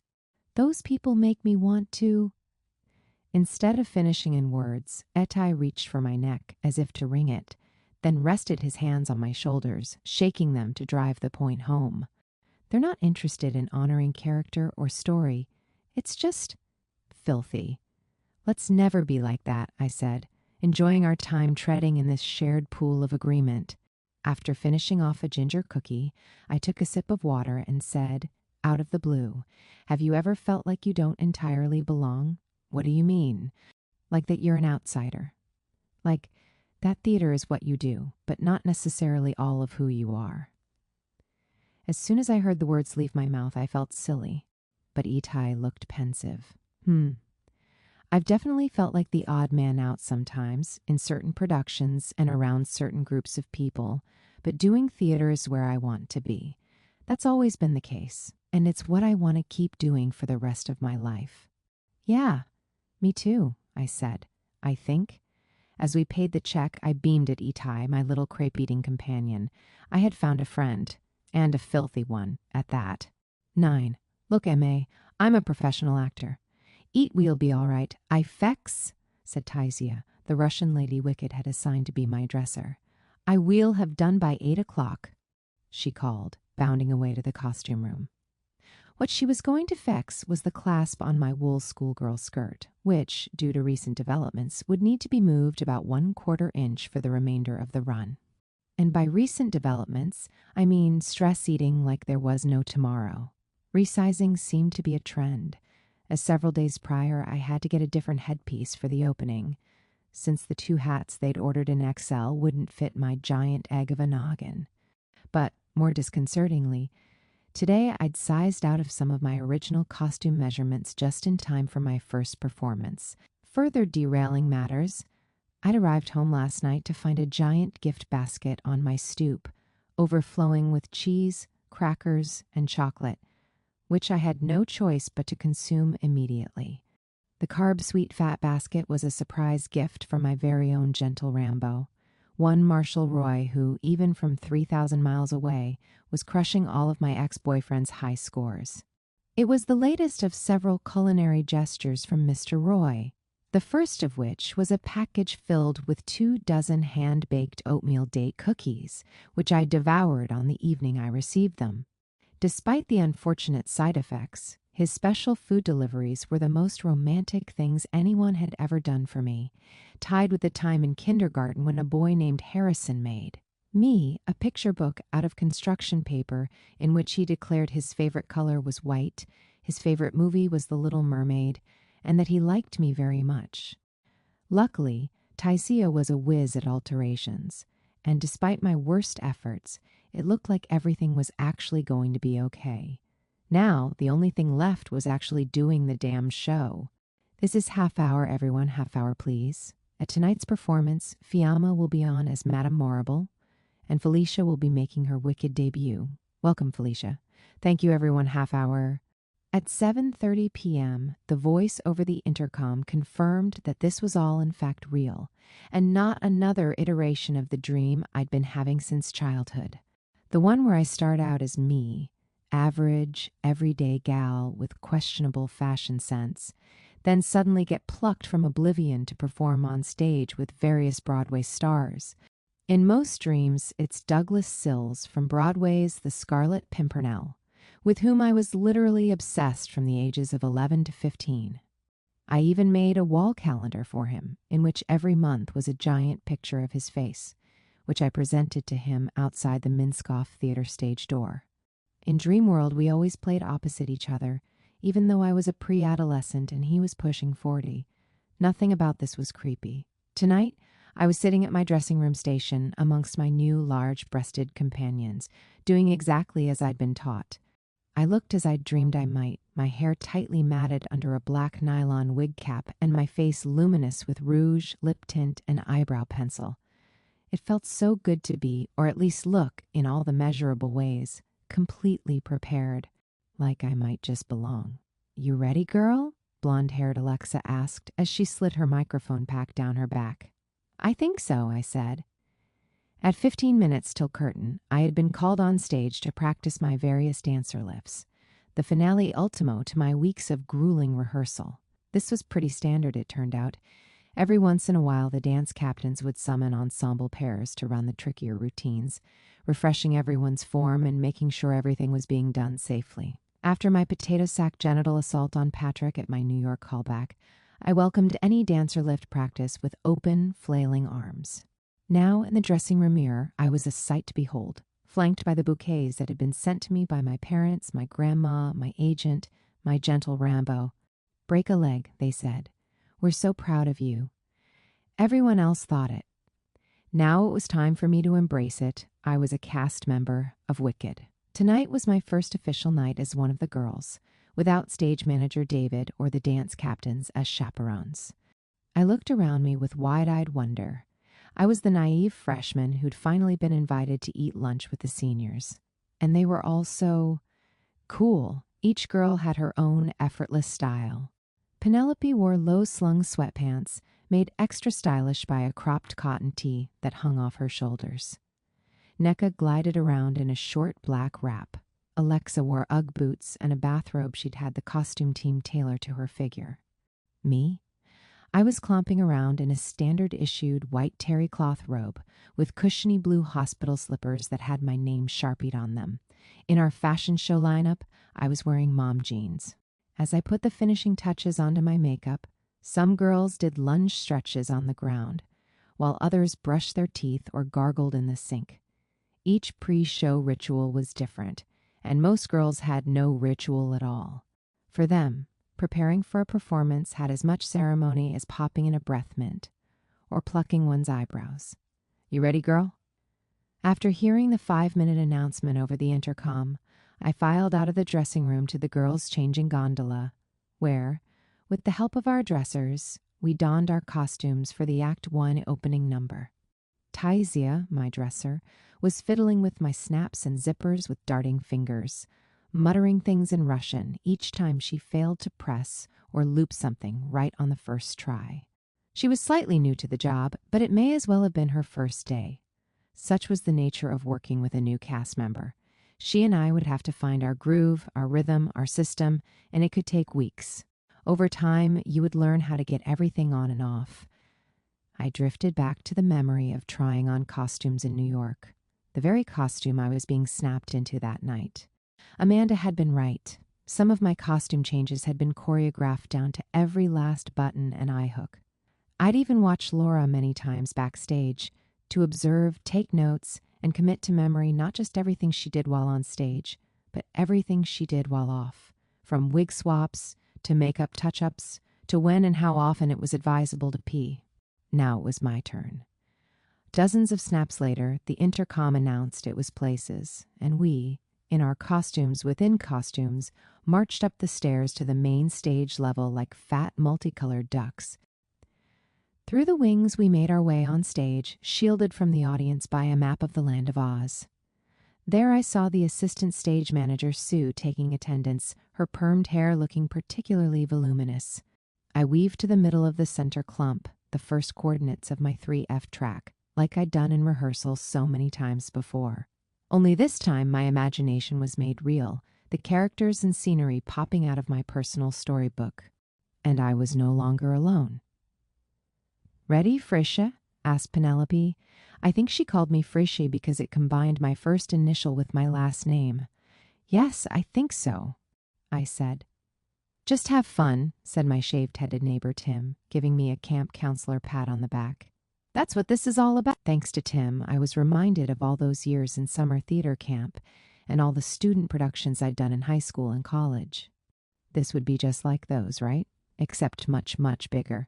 Here, the people surrounding me were the people I used to gaze at in awe on Broadway stages or at the Providence Performing Arts Center, where national tours would play.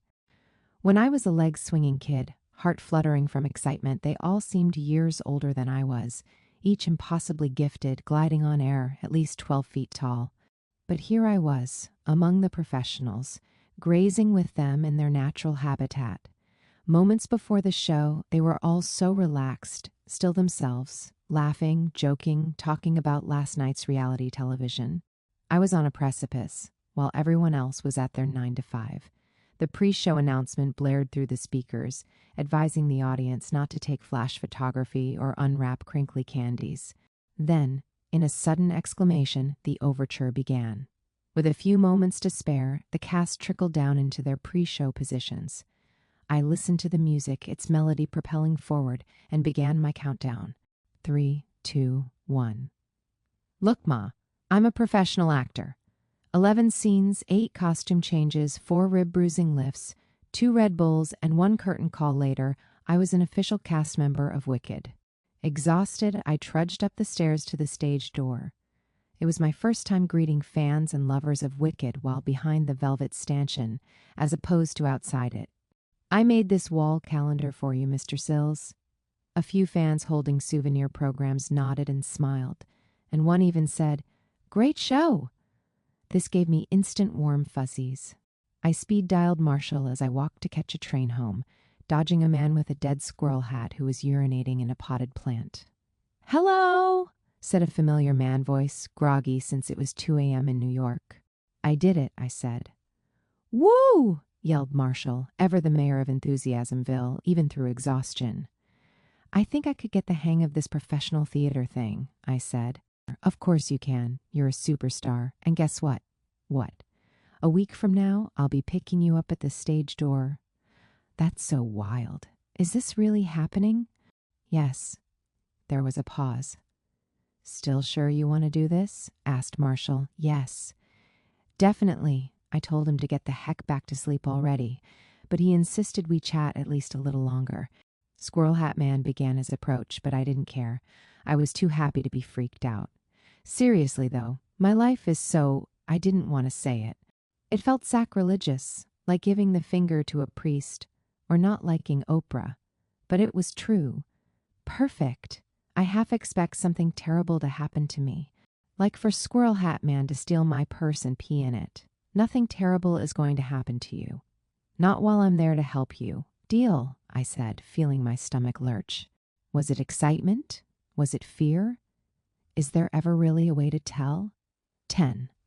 Back to the Future, or New York City. 2 things I underestimated about Marshall Roy. 1, the volume of his snoring. 2, the persistence of his snoring. A week of living with him, and I underestimated them no more. But was I surprised? From the giant bins of whey protein he carried with his massive gorilla hands into my tiny Mission District studio apartment, to the fact that any meal of his required 2 iterations. When Marshall did anything, it was go big or go home. Snoring was no different. Commit to the bit, Marshall would say. And I admired this about him.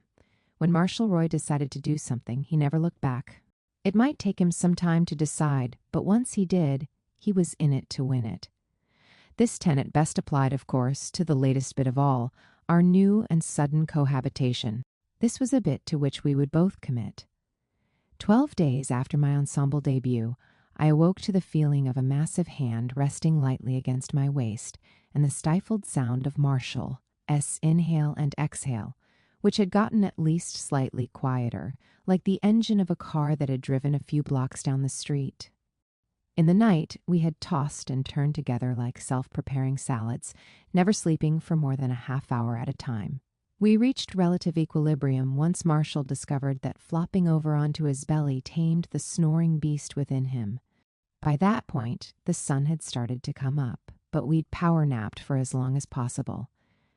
Now, in the peace of the morning, our night of trauma seemed far behind, and I was the happiest I'd ever been. I'd conquered being in the ensemble of Wicked, and my brand new boyfriend had come to stay.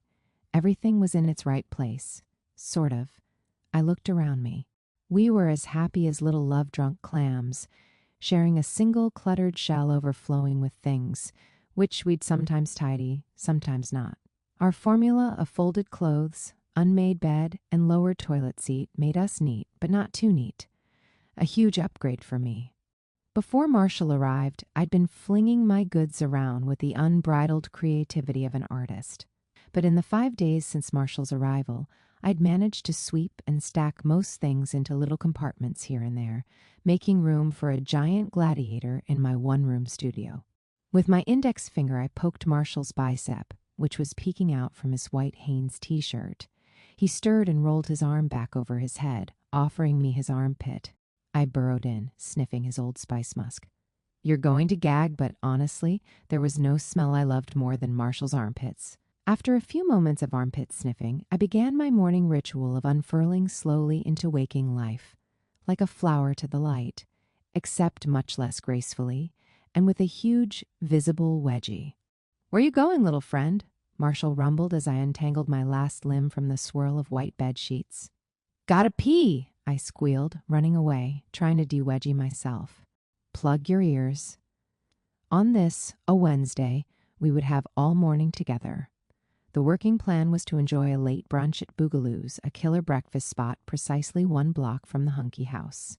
Then I would be due downtown for Wicked's matinee.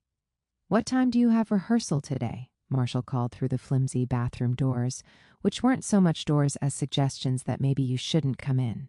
I gripped the tiny hook knobs, trying to pull them further together to seal the 2 flimsy panels, a room divider between me and humiliation.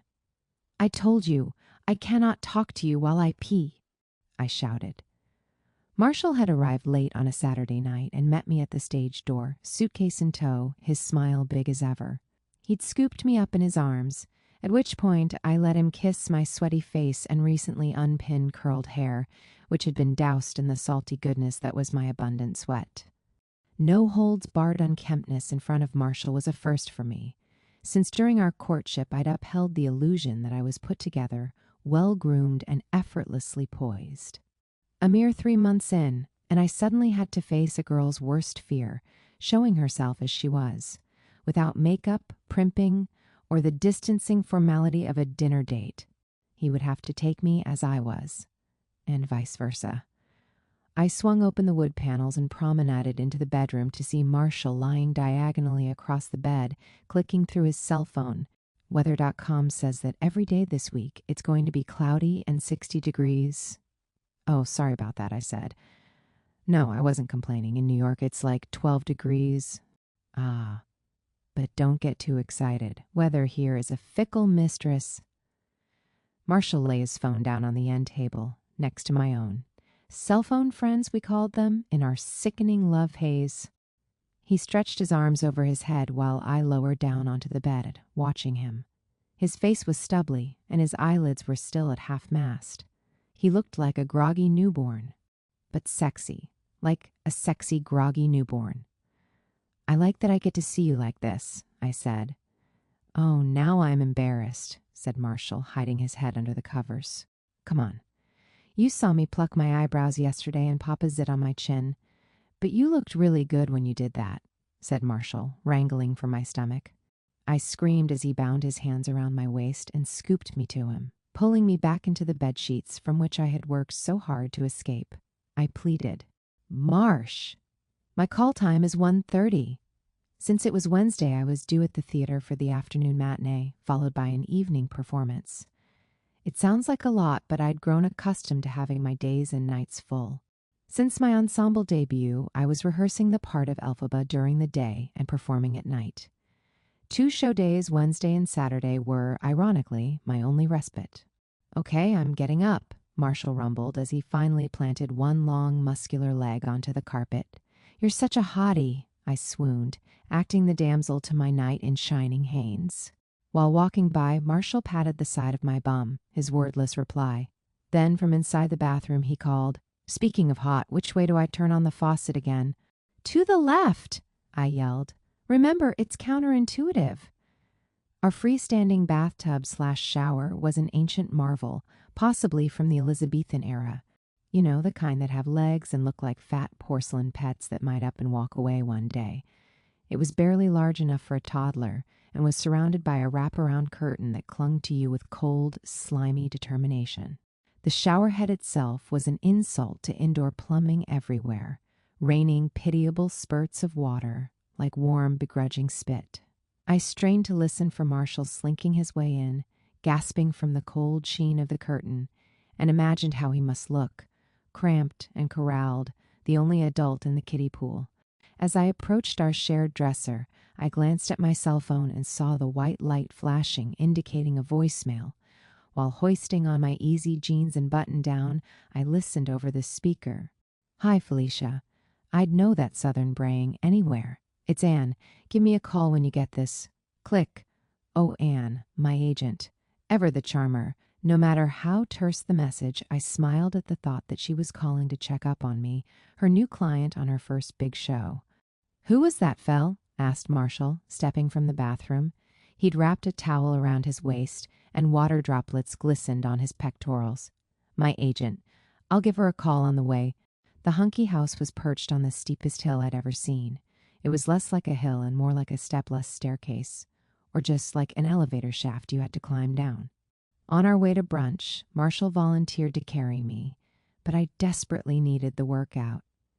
In minutes, we reached Boogaloo's, recurring site of my many breakfast bonanzas.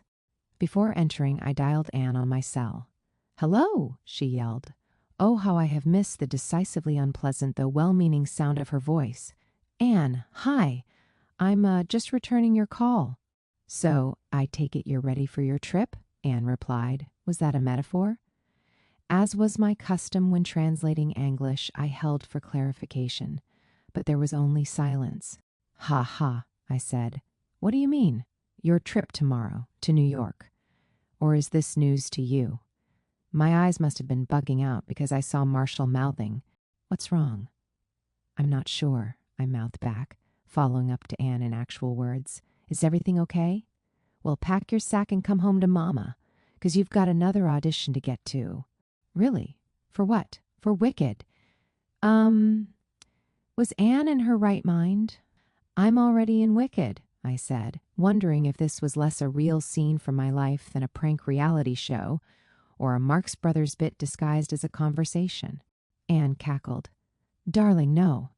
You're getting another shot. They want to audition you to be the new Elphaba standby. More bug eyes. Marshall's face morphed into an actual question mark. "Oh, wow," I said, mouthing. "I have to fly to New York."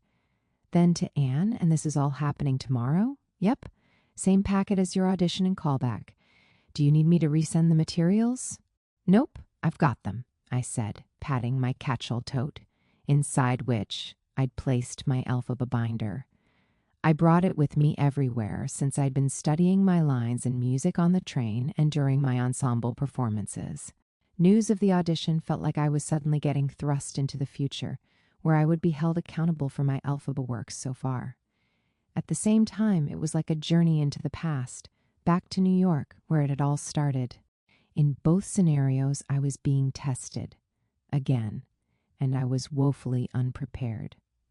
You need to figure out flights with management.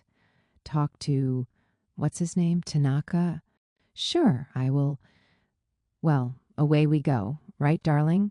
Tanaka was English for Tanais, Wicked San Francisco's company manager. He was the local liaison to the wicked powers that be, the committee of fates that was apparently orchestrating my next cross-continental adventure. Who were these mysterious fates? I wondered if Tanais dealt with them on a regular basis, what with their long beards, bauble staffs, and elixir-filled chalices. How did the lot of them communicate? Telepathy? Smoke signals? Skype? The weirdest part about these fates? If it were up to me, I'd never have cast myself, let alone invited me to re-audition. As I shook from nerves, I realized that they had more faith in me than I ever could. Seriously. What were they thinking?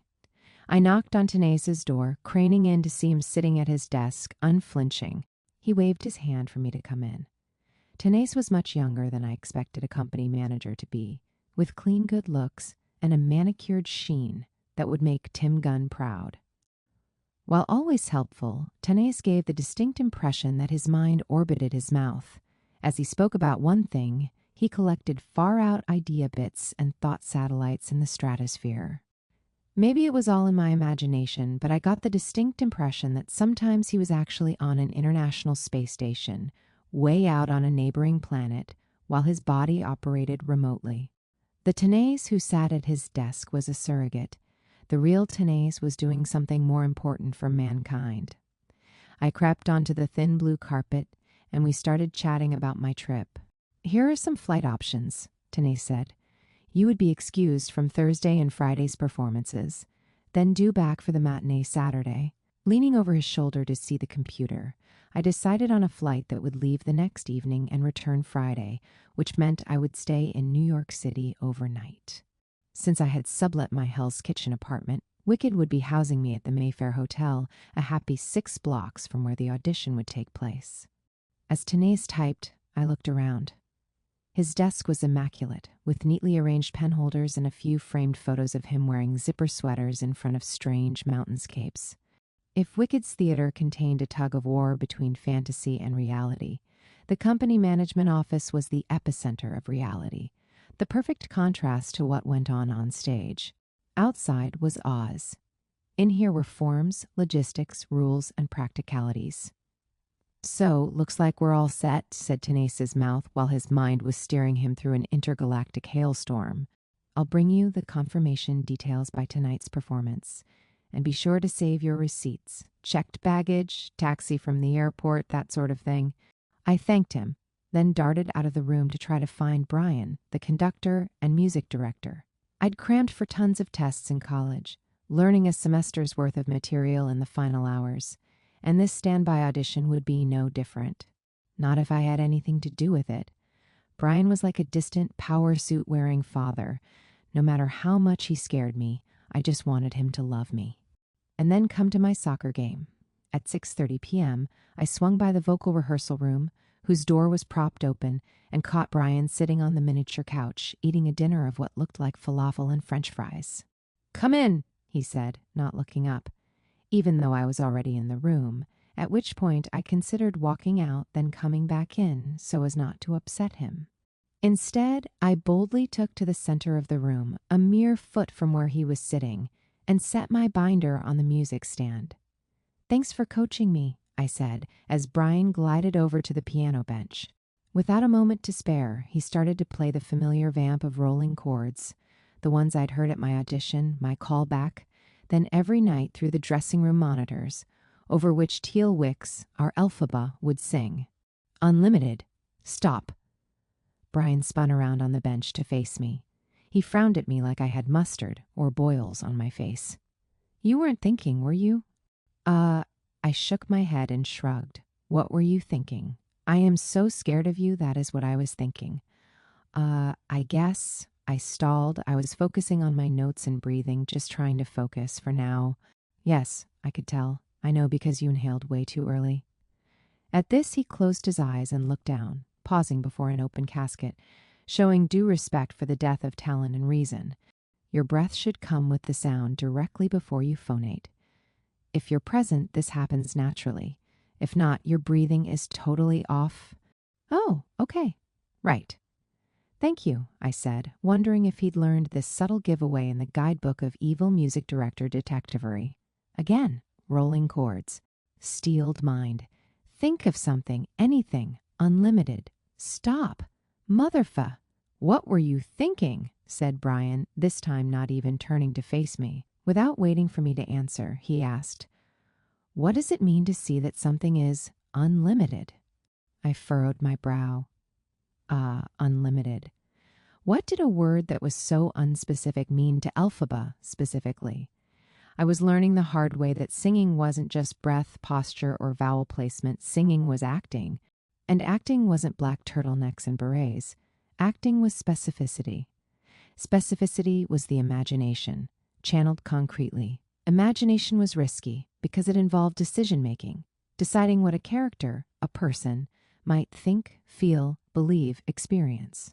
I took a deep breath, closed my eyes, and inched onto the ledge of my imagination. Time to take a risk. Elphaba sees a giant statue of herself, with people all around cheering.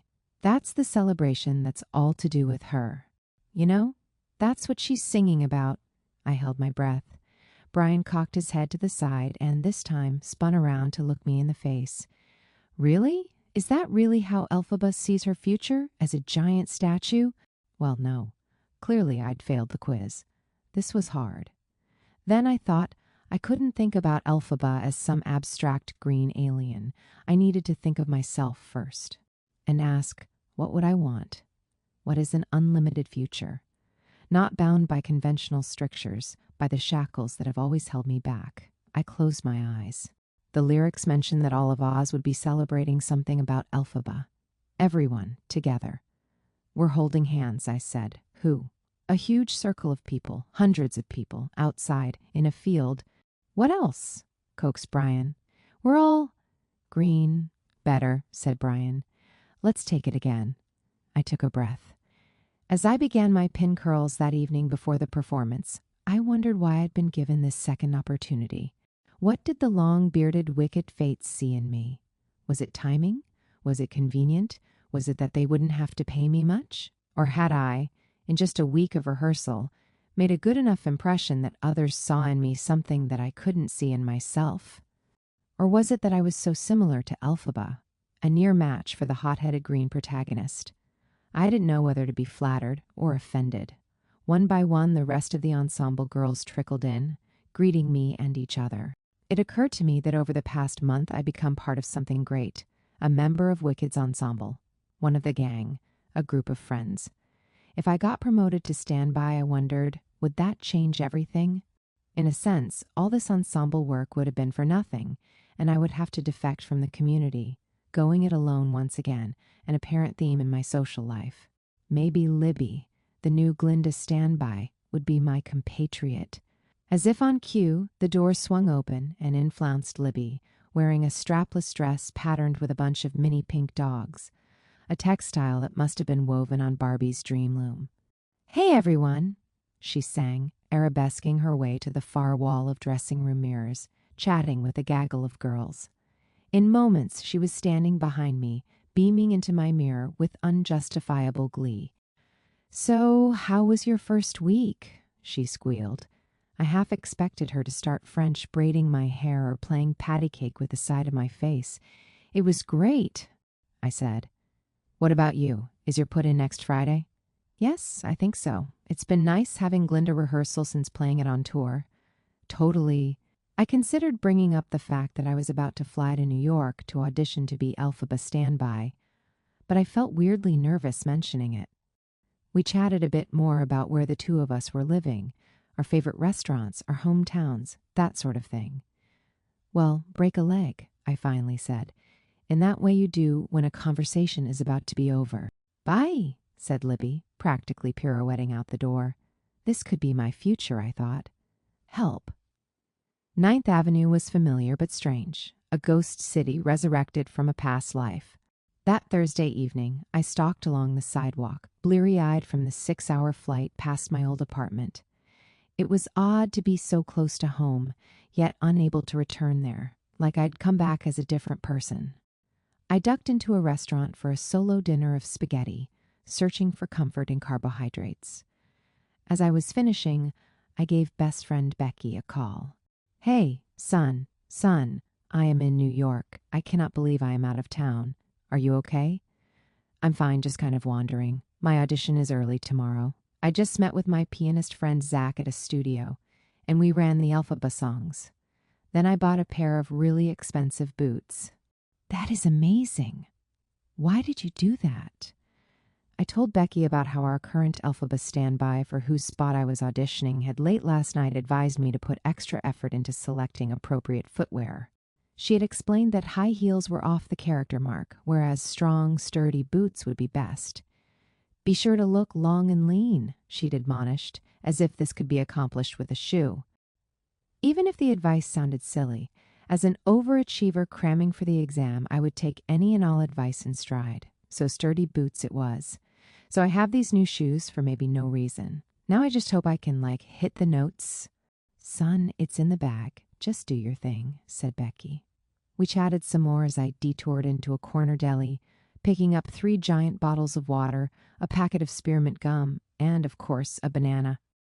That night I couldn't sleep, but could only hear, rolling in my head, over and over, Unlimited. At the audition the next morning, I strode through a foreign land, conspicuously lacking the seizure-inducing green wall and UN funhouse doors. After consulting a digital board, I found my way to the assigned studio. Not having slept a wink, I was running on adrenaline, nervous fumes, and the starchy potassium-filled bulk of one banana, consumed an hour before my 11:20 a.m. appointment. Through the perception-bending door, I heard, of course, someone singing Defying Gravity absolutely perfectly. I closed my eyes tightly, as if this would shut out the sound. In doing so, I felt a dreadful wave of exhaustion. From my sleepless nights with Marshall to my flight to New York, the count of hours I'd gone without rest had begun to rise, like a dangerous riptide. Last night, the Mayfair Hotel had made the Hotel Whitcomb look like a French chateau. My room had been so cramped that its walls could have been the bed's 4 posters. The mattress felt like a slab of rock, while every object in the room, from the wallpaper to the bedspread to the window treatment, was patterned in a blueprint of a man hunched over a sheep holding a shepherd's staff and a rope. This was either meant to be pastoral or taboo erotica. I opened my eyes, hitting my hand against the side of my face. Just then, the door opened and out walked a lithe, black-haired, eerily familiar girl. At first, I thought that the strains of sleep deprivation would make anyone look eerie, if not familiar. Then it hit me. Edvard Munch? She was one of the 2 girls from my dance callback, the one who'd been as horrible at dancing as I was. We looked at each other and exchanged stiff smiles. Soon the door swung open with a frightful clap, and casting director Craig appeared telling Edvard Munch she was free to go, which meant I was next. Hadn't I been here twice before? The déjà vu was back, but this time it was the dream sequence version.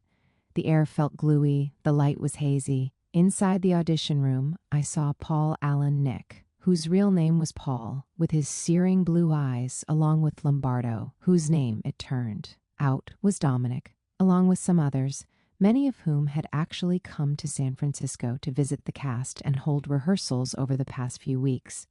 Wicked was a huge operation, so the New York creative team, including the people who sat before me, would occasionally beam down to Broadway's various satellite companies to make sure all was in working order.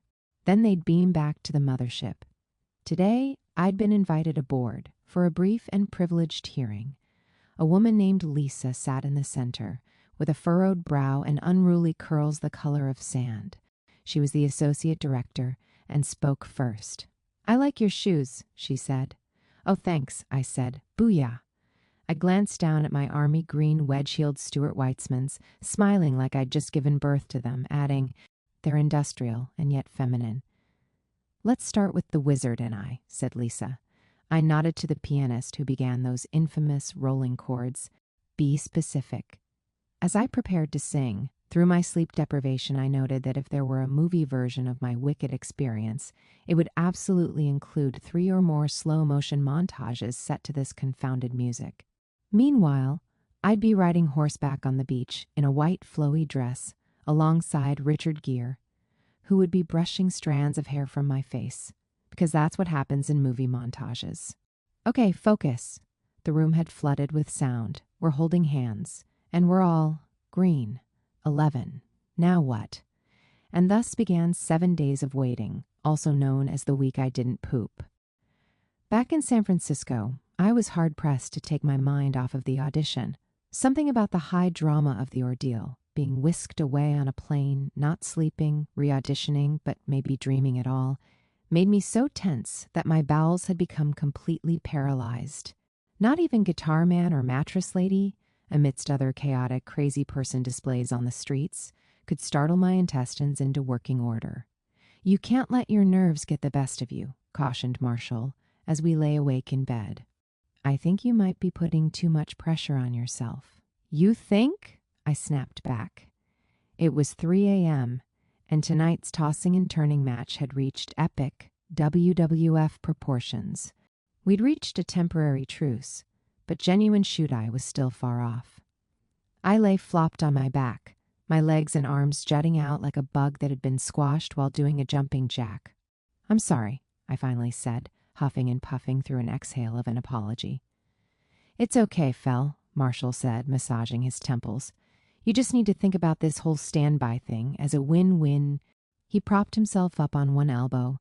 I could see in his face that he was about to give me advice, and I was too exhausted to object. "Here's the thing," he began. I leaned in on my elbows to listen. In addition to committing to the bit, Marshall was one of the most rational people I'd ever met, and that night I caught my first glimpse of him in action. With an unwavering can-do attitude, Marshall could break down any high-pressure situation into simple steps, like an IKEA manual for life. "If you get the job, that's awesome," he said. "You'll be getting a promotion, and you'll be first in line to play your dream role. If you don't get it, you're where you were before this whole ordeal, performing in an amazing musical. There is no way to lose." Marshall's rational assessment stirred me. I turned on my left side to face him. "I see what you mean," I said, biting my lip. "But still, I guess, I just don't want to fail." As soon as the words came out, my face got hot. I had never admitted out loud how potent my fear was. "I am afraid of failing. So much so that my body was refusing to let me poop." "You're so hard on yourself," Marshall said. "Failure is an event, not a state of being. It doesn't mean anything. Why are you so afraid of it?" "I don't know," I said. Had I, throughout my life, been collecting achievement chips as a kind of currency for self-worth? If so, I hadn't realized it until now. But it all made sense. I was a classic overachiever who'd crammed her way into an Ivy League school, then set her sights on success or bust. Had professional theater become the next frontier?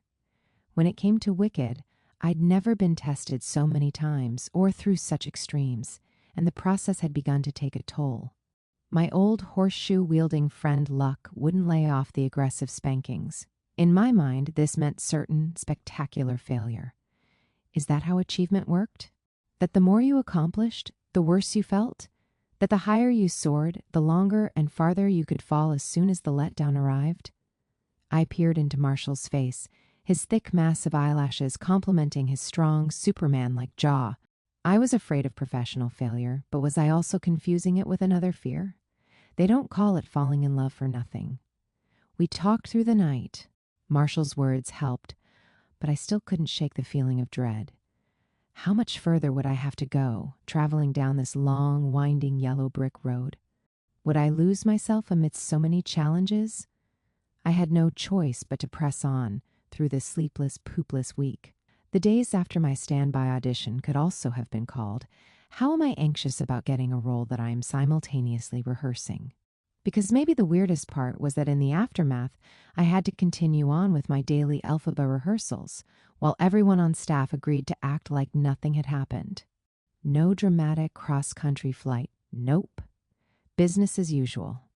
Like my ensemble rehearsals, Elphaba rehearsals were split between blocking and vocals. The main difference between this and learning my ensemble track was that the Elphaba material was approximately 1 billion times scarier. My most basic gripe was with all of the high belting. It was simply relentless, one song after the other, throughout the entire show. If potato sack lifts had tested the limits of what I could do with my body, Elphaba was its vocal and mental equivalent. Anyone who wanted to play Elphaba, I thought, had to be deeply masochistic. I was making almost undetectable progress on the singing, struggling every day to find the confidence to say, "Yes, I can do this." Because, honestly, I didn't know if I could, and I wouldn't really know until I was on stage performing. Like my part in the ensemble, Elphaba's every moment had been assigned a precise location. Since I wasn't creating the part from scratch, I wasn't coming up with the blocking myself. Instead, I inherited the work of Idina Menzel, whose blocking had been passed down a long line of successors. Kristen, the dance captain, led me through Elphaba's songs, while stage manager David gave me the blocking. Nothing was a suggestion. Together they mapped out Elphaba's every move along the stage's grid coordinates, telling me when to turn, where, and by how many feet. To me, strict numbers made sense when it came to group dances. After all, it was important to maintain formation and for songs and scenes to have a cohesive, choreographed precision. But when it came to scene work, actual speak your lines on this mark as Elphaba, I felt a tangle of marionette strings pulling me in all directions. Meanwhile, stage manager David would speak every other character's lines in a stirring monotone while I chased my tail around the stage, poring over my note-scribbled binder like a lost hunchback. I recited the lines as I thought I was supposed to, in a voice that seemed partly my own, partly a chorus of synthesized strains, from the Elphabas who'd come before me, whom I'd studied here in San Francisco, on Broadway, or on YouTube. They were all speaking in unison, while I lip-synced through each rehearsal. And oh my God, I just want to poop. So, regardless of how things turn out, David said during one of our 10-minute breaks, "We'll stick to the same Elphaba schedule for you." My ears perked up. I smelled intrigue. How things turn out. "Sounds good," I said, wanting to be like, "Just tell me, damn it, for the love of all that I's good." David's eyes darted down to his binder as he hummed softly. Just when I thought I couldn't take it any longer, and that my bowels would have to be submitted for urgent medical care, I got word later that afternoon. If I was destined to fail, it wouldn't be that day. Nope. I could breathe a sigh of relief. For now. For now, I was the new Elphaba standby. I promptly took the longest, most satisfying dump of my life. 12 Songs of Death, or meet Eden Espinosa. The wicked casting twister was unstoppable. Soon it had steered toward Teal Wicks, who played her final Elphaba performance at the end of February. As her replacement, the legendary Eden Espinosa dropped in, with the force of a house, the latest miraculous occurrence here in the Land of Oz. Even at her young age, Eden had become a household name, originating the title role in B. Kelline, the musical, Closing Rent. Run as Maureen, and being Idina Menzel's original Elphaba standby and the third actress ever to play the role on Broadway. A few years later, Eden had opened Wicked's Los Angeles company, and now was back in San Francisco for another pass at being green. Fans and critics agreed Eden was electrifying, her Elphaba reimagined with unmistakable strength and heart. As her soon-to-be standby, I had big shoes to fill. With only a couple of weeks left before my put-in, I had to make a serious push to get my voice in shape. This would mean coming to grips with the challenges before me, namely that 3 of Elphaba's 9 songs gave me nightmares. These I called the Songs of Death. What were these songs of death? In chronological order: 1. The Wizard and I; 2. Defying Gravity; 3. No Good Deed. Alternate titles: 1. Let's put a really high song in Elphaba's first scene. 2. This isn't a joke. You are actually expected to sing this high while flying. 3. Let's belt some more and run around the stage, because why not? Yes, the songs of death were, well, the songs that made me feel like I might keel over while singing them.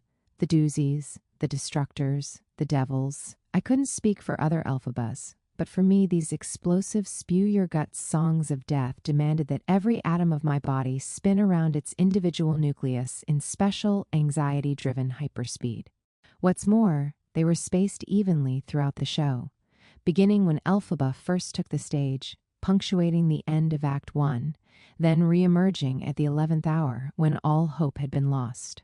For these reasons, conquering the songs of death would never be quick and painless, but rather slow and agonizing, the difference between ripping off a Band-Aid and plucking every body hair one at a time. As Elphaba, your first song is The Wizard and I. You perform this mere minutes after entering. Be cautioned, it's important to start strong. If you falter, it can undermine your confidence for the rest of the show. If you make it, you're in the clear until Defying Gravity, the most intimidating song of death. It falls at the end of Act 1. On stage during its climax, Elphaba must lift off into flight, a stirring declaration of strength and independence, while belting her face for the masses. Leading up to this climax, you must place your prop broom in your left hand, use your right to unclasp your satchel and shake it to the floor while crossing up stage, turning around, and gearing up for takeoff. Then, as you lift, you've got to bring out the vocal big guns, singing the highest collection of notes ever written, made that much worse because you have to belt them as you fly, high above the stage, waving your broom around in the air. This you do for a solid minute and a half, ending the act with 3 sustained vocal cord-splitting cries. Finally, there's No Good Deed. Having been on stage for nearly 2 hours, you have all but emptied your energy stores. But exhaustion be damned. Right before No Good Deed, you must run off stage, down the backstage stairs, and through the orchestra pit while wearing a 30-odd-pound dress and unpinning the back of your hair. Once in the pit, you must situate yourself inside a trapdoor elevator, which lifts you up through the floor in time for you to start singing. After that, you essentially just keep running around, throwing your body in all different directions while you sing really high, conveying the ultra-intense emotionality of the song. Sound fun? In the weeks before my put-in, when I wasn't rehearsing with conductor Brian or Where's Waldo Steve, I was practicing on my own. I did this in the shower, in my living room, or in a dusty rehearsal studio I'd been renting by the hour. After screaming at the top of my lungs, then collapsing onto the floor, I would often wonder, what would Eden Espinosa do? She'd performed as Elphaba for years. On the YouTube circuit alone, she'd become a celebrity, with some performance clips garnering over 100,000 views. Clearly, she was doing something right. Performing beside her each night in my ensemble track, I would watch her closely. To me, it was a mixture of spontaneity and genuineness that made her Elphaba irresistible. Did it come naturally to her, or had she faced all the challenges I was facing? Practicing on my own, when I envisioned Eden in those dark, dusty moments, she seemed to hover on a higher plane. Maybe one day I thought I'd get to ask her all my questions, all that I'd been pondering during this strange and inexplicable journey. I yearned now more than ever for her wisdom, and often daydreamed about getting to know her. Maybe being her standby meant I could become her loyal protege, kissing her ring while she patted my head and spoke in profound, moralistic riddles. We'd lounge in togas on large rocks, eating grapes, engaging in philosophical dialogue. "What is art?" I would say, and Eden would respond in song, while nearby a young boy played a flute, or at the very least we could hang out or something. This wasn't too far-fetched. I'd already met Eden once backstage, and before that had stalked her in a Starbucks. I spotted her getting coffee across from the Orpheum and proceeded to watch my massive boyfriend accidentally run into her with his chair as he tried to claim a table. After that, we sat in the back and stared at Eden until she left. Nothing about this was creepy. Whatever the case, it was comforting to fast forward to the day when I might get to know Eden and absorb her vast stores of ancient performer wisdom. By then, all my trials would be behind me, and, like her, I would be able to confidently say, I am Elphaba Thropp. A week later, and I got my first chance. Okay, catchphrase time, announced Annie.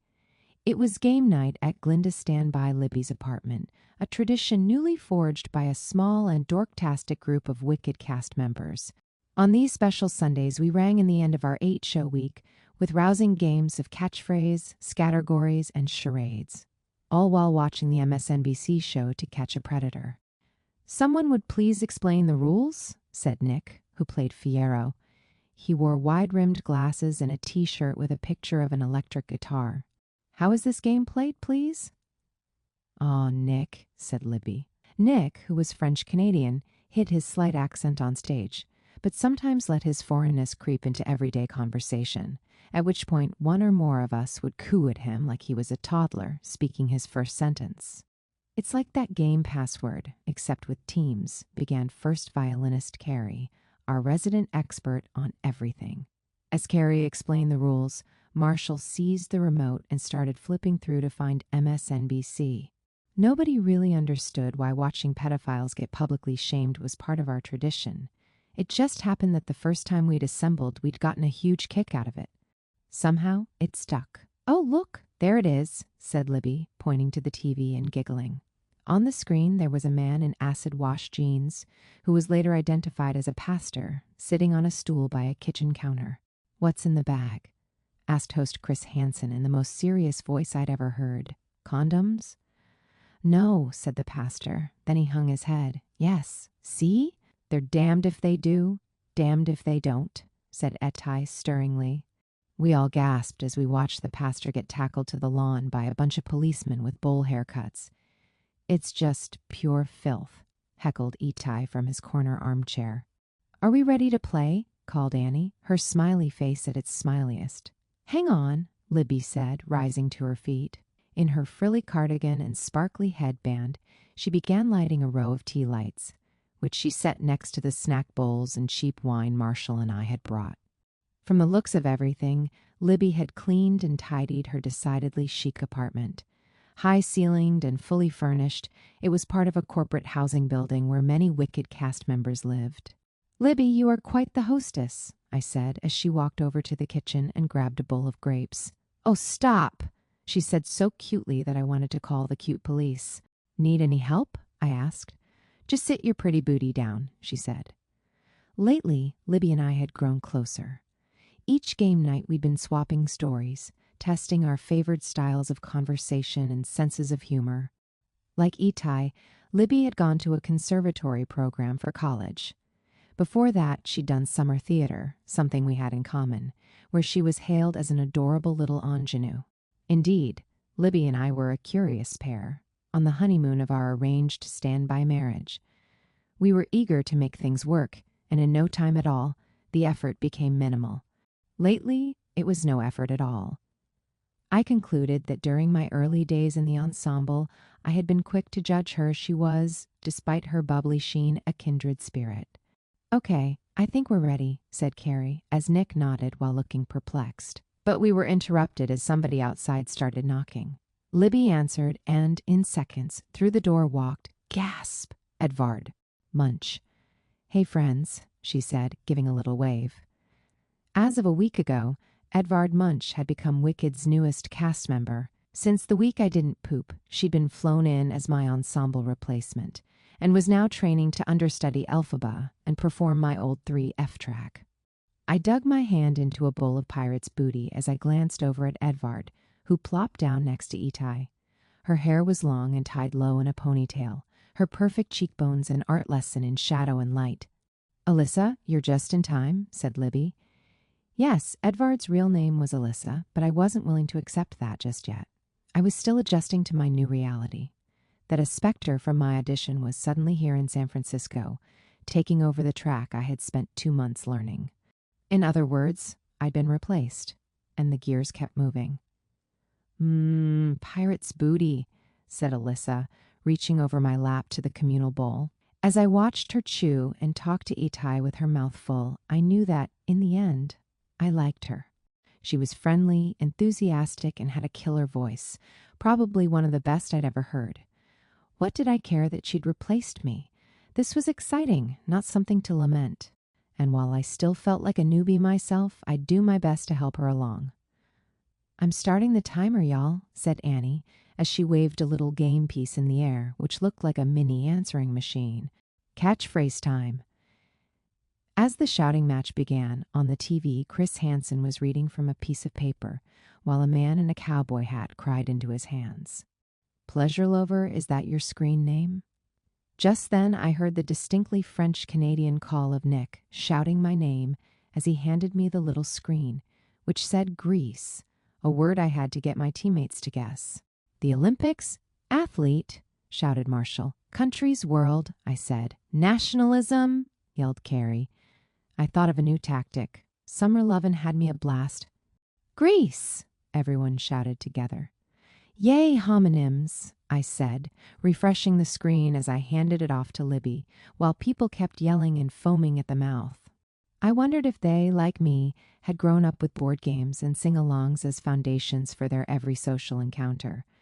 Based on their intense level of commitment, I would guess the answer to be yes. "Team 1 wins," yelled Annie, as Itai massaged Carrie's shoulders in celebration. I wasn't sure which team I had been on, so I cheered anyway. Next, it was time for Scattergories, where everyone creates lists of things that start with the same letter.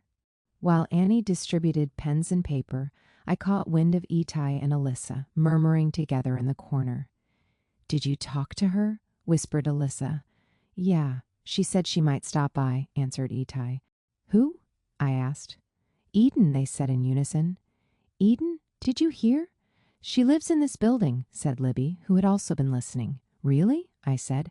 "Yes," Libby confirmed. "Eden lived right down the hall." "Oh, cool," I said nonchalantly, while in my mind I was breakdancing in the style of MC Hammer. How could I not?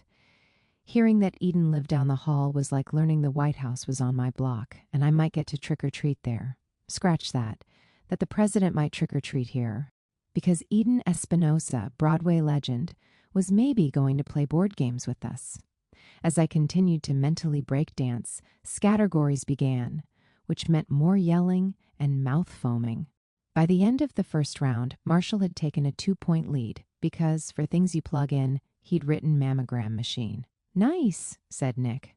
He gave Marshall a high five, then said, "Boobs?" A new round began. I could tell the competition was serious, but then again, so was the bonding. Marshall and French Nick discovered that they loved not only boobs, but also working out, and so scheduled some man time together at the gym. Annie and I interrogated Alyssa about tea steeping, since she was an apparent connoisseur, while Libby and Carrie browsed through an Us Weekly magazine, featuring cover model Nicole Richie, circa the Skeletor years. Meanwhile, Itai floated around grabbing everyone's elbow skin, which he called a weenus, pinching us to attention at the start of each round. The letter is W. We started scribbling with our mini pencils, but I was too distracted to concentrate. Eden Espinosa, at board game night. I glanced back up at the TV, where Chris Hansen was holding a rolled-up packet of papers over his head, as if to strike. Nick spoke after 2 minutes. "Okay, boys' names." "William Wallace," said Marshall, at which point Nick gave him another high five. "Does that have anything to do with boobs?" I asked. "It's 2 points," Marshall called to me, and totally badass. "Woodrow Wilson," shouted Carrie in retaliation. "Wan," said Libby, reading from her scrap of paper. "You spell Wan with a J," shouted Carrie. "You could spell it with a W," I yelled back, defending my standby wife. Through the shouting, hardly anybody heard the knock at the door. "Eden!" Libby squealed. As if by magic, the woman called Eden Espinosa was in our mortal midst. Forget the president. She was an Olympian goddess greeting and walking among the Athenian citizens. That's right, Eden Espinosa. At board game night, theater dorks everywhere were peeing their high-waisted tights. "Hey, guys," she said simply. "Hello," we all yelled. For an Olympian, she dressed simply, with a blazer, gingham button-down, cuffed jeans, and sparkly flats. Holding her hand was a man, bearded and in a tweed jacket, whose eyes were darting around the room, which, with paper, popcorn, and shoes strewn everywhere, looked like a fourth-grade classroom. Eden spoke again. "Hope we aren't interrupting anything," at which point we all burst into laughter, even though nothing about what she had said was a joke. Libby offered to take her coat, explaining that we were in the middle of a heated categories game, and would they like something to eat or maybe drink, and how about a grape? But Eden declined, explaining that she and her fiancé Joseph, the Zeus on her arm, were just stopping by after an evening out. To prolong her visit, I sprang up to introduce her to Marshall. "Eden, you need to meet my boyfriend." I grabbed Marshall by the collar and shoved him in the general direction of the door, while my mouth kept talking. "How are you, by the way?" "Good. Nice night, isn't it? Did you guys go out? Where did you go?" I was badgering the witness. Luckily, Marshall was there to object. "Hi, I'm Marshall. Ha ha. It's so nice to meet you. Ha ha," he said, extending his massive paw, laughing the entire time. "This is my fiancé, Joseph." Marshall shared a forearm-flexing handshake with Joseph, all the while saying to Eden, "You know, I almost hit you with my chair in Starbucks. And then after I did, I didn't actually hit you, but, after I almost did, haha, Felicia was like, 'That's Eden Espinosa,' and I couldn't believe it, haha. I started laughing like a hyena. Oh, Marsh, no need to tell her about that, haha. The game night pride joined in behind me, overcome by a fit of high-pitched laughter. Next came Annie, paying due respects to the Olympians, while Marshall and I remained at attention like puppies on our hind legs. But in a blink, Eden and Joseph were floating around the room, saying their goodbyes before heading back toward the door. As Eden turned to go, I called out to her, "So, I'll see you next week?" "Right," said Eden, cocking her head. "Oh, ha, I said, laughing like a hyena imitating a crazier hyena. "I'll be trailing you backstage. I think it's Friday night. Anyway, I think that's when it is. Ha ha." "Oh, right. Awesome. See you later, guys." She and Joseph disappeared around the corner. The door shut, and we sat in silence, while Chris Hansen gazed directly into the camera, pointed a finger at us, and said, "You will be caught." Several minutes passed, and Itai was the first to speak. "She's hot." Nick high-fived him. "You're filthy," was all I could say. But it was true. She was hot. She was more than hot. She was Eden Espinosa, 13, happy trailing. Through the white mist of 2 humidifiers, I watched as Eden adjusted her black braided wig, while the makeup artist dabbed her, face, neck, and hands with gobs of translucent powder, which puffed out in all directions before dissolving into thin air. "To set the green," he explained. Tonight was the night I would be trailing Eden backstage, as I'd done with Laura for my ensemble track. Instead of performing, I'd been swung out for the evening, which meant one of the swings would be covering my track. My goal that night was to observe Eden's every move, silent and undetected, without getting in her way. Eden sat plainly, her hands folded on her lap, while she chatted with the wig supervisor about the weather, their day off, the price of gas. Casual, polite fare. Since half-hour, she'd been sitting calmly while others buzzed around her, worker bees tending to the queen. Meanwhile, I was feet away, examining every line, crevice, ridge, and valley on her face as the makeup designer carried out the transformative ritual. Averting my eyes, I noticed a Michael Jackson poster hanging above a mini fridge and a small blue couch, the only piece of furniture in the room besides Eden's swivel chair and the stool someone had brought in for me. Despite the office ceiling tiles and stark white walls, it felt like Eden had done her best to make the space her own, hanging a curtain in front of the bathroom door and taping pictures of her family and fiancé on the mirror. As I turned back to watch Eden, I was struck once again by her level of calm. I think I half expected something theatrical to happen. I wasn't sure what. Chanting? Yoga poses? A ceremony involving incense and a slaughtered goat? At the very least, I expected some kind of warm-up. When had she found time to prepare? I decided to ask, my voice wobbly through bashfulness. Eden, how early do you usually get here?" Eden spoke in a deep, placid voice. "I like to give myself 15 to 30 minutes. So, like 7:15 at the latest. Oh, cool, I said, surprised that this was all the time she needed. But, see, when I first did the role, she continued, I would arrive like 2 hours early to prepare. Now, not so much. At this, she craned her neck toward me and we locked eyes. It gets to be a lot. I can imagine, I said with a nervous smile, even though for all my rehearsing, I could not imagine. Nothing could prepare me for the actual feeling of going on stage, in front of thousands, in my newly green skin. Just then, a petite woman with brown wavy hair and apple cheeks walked in. Her name was Kathleen, and she was Elphaba's dresser. Are you excited for your put-in? She said in my direction as she pieced through the garment rack behind me, taking quick inventory of that evening's costumes. In a sense, I said. We'll be getting to know each other real soon, she said as she headed to the door, scooping up the black witch's hat that had been placed over an orange traffic cone. Through the dressing room monitor, I heard the place's call and watched as the wig guy carefully positioned Eden's 2 microphones under her wig, an extra one for backup, inching them out onto her forehead. Soon Kathleen was back, helping Eden with her wool blazer, handing off her prop glasses. Then, one by one, the crew left the room. Have a great show, they each said. Want me to duck out? I asked, unsure if I would be imposing on Eden's final moments. Nah, you can stay. Just don't mind me. At this, she let loose a deafening vocal siren that soared from the top of her range all the way down to the bottom. This, too, she did with absolute calm, while looking in the mirror and placing her wireframe glasses on the bright green bridge of her nose. Together, we heard the pre-show announcement and the orchestra's overture, signaling the show's beginning. The wicked cogs had been set in motion. Do you, ever get nervous? I said. Eden smiled. Me? No. She sprayed what looked like vocal spray into her mouth. It's something else, hard to explain. Through the speakers, Glinda's soprano floated above the orchestra, while Eden busted out even more strange, inhuman vowels. As time marched on, I suddenly felt myself sweating, as if I were somehow the one going on. If it's this bad now. The opening number was drawing to a close, but still Eden remained firmly planted, fishing in her blazer pockets, dusting off the wool fabric.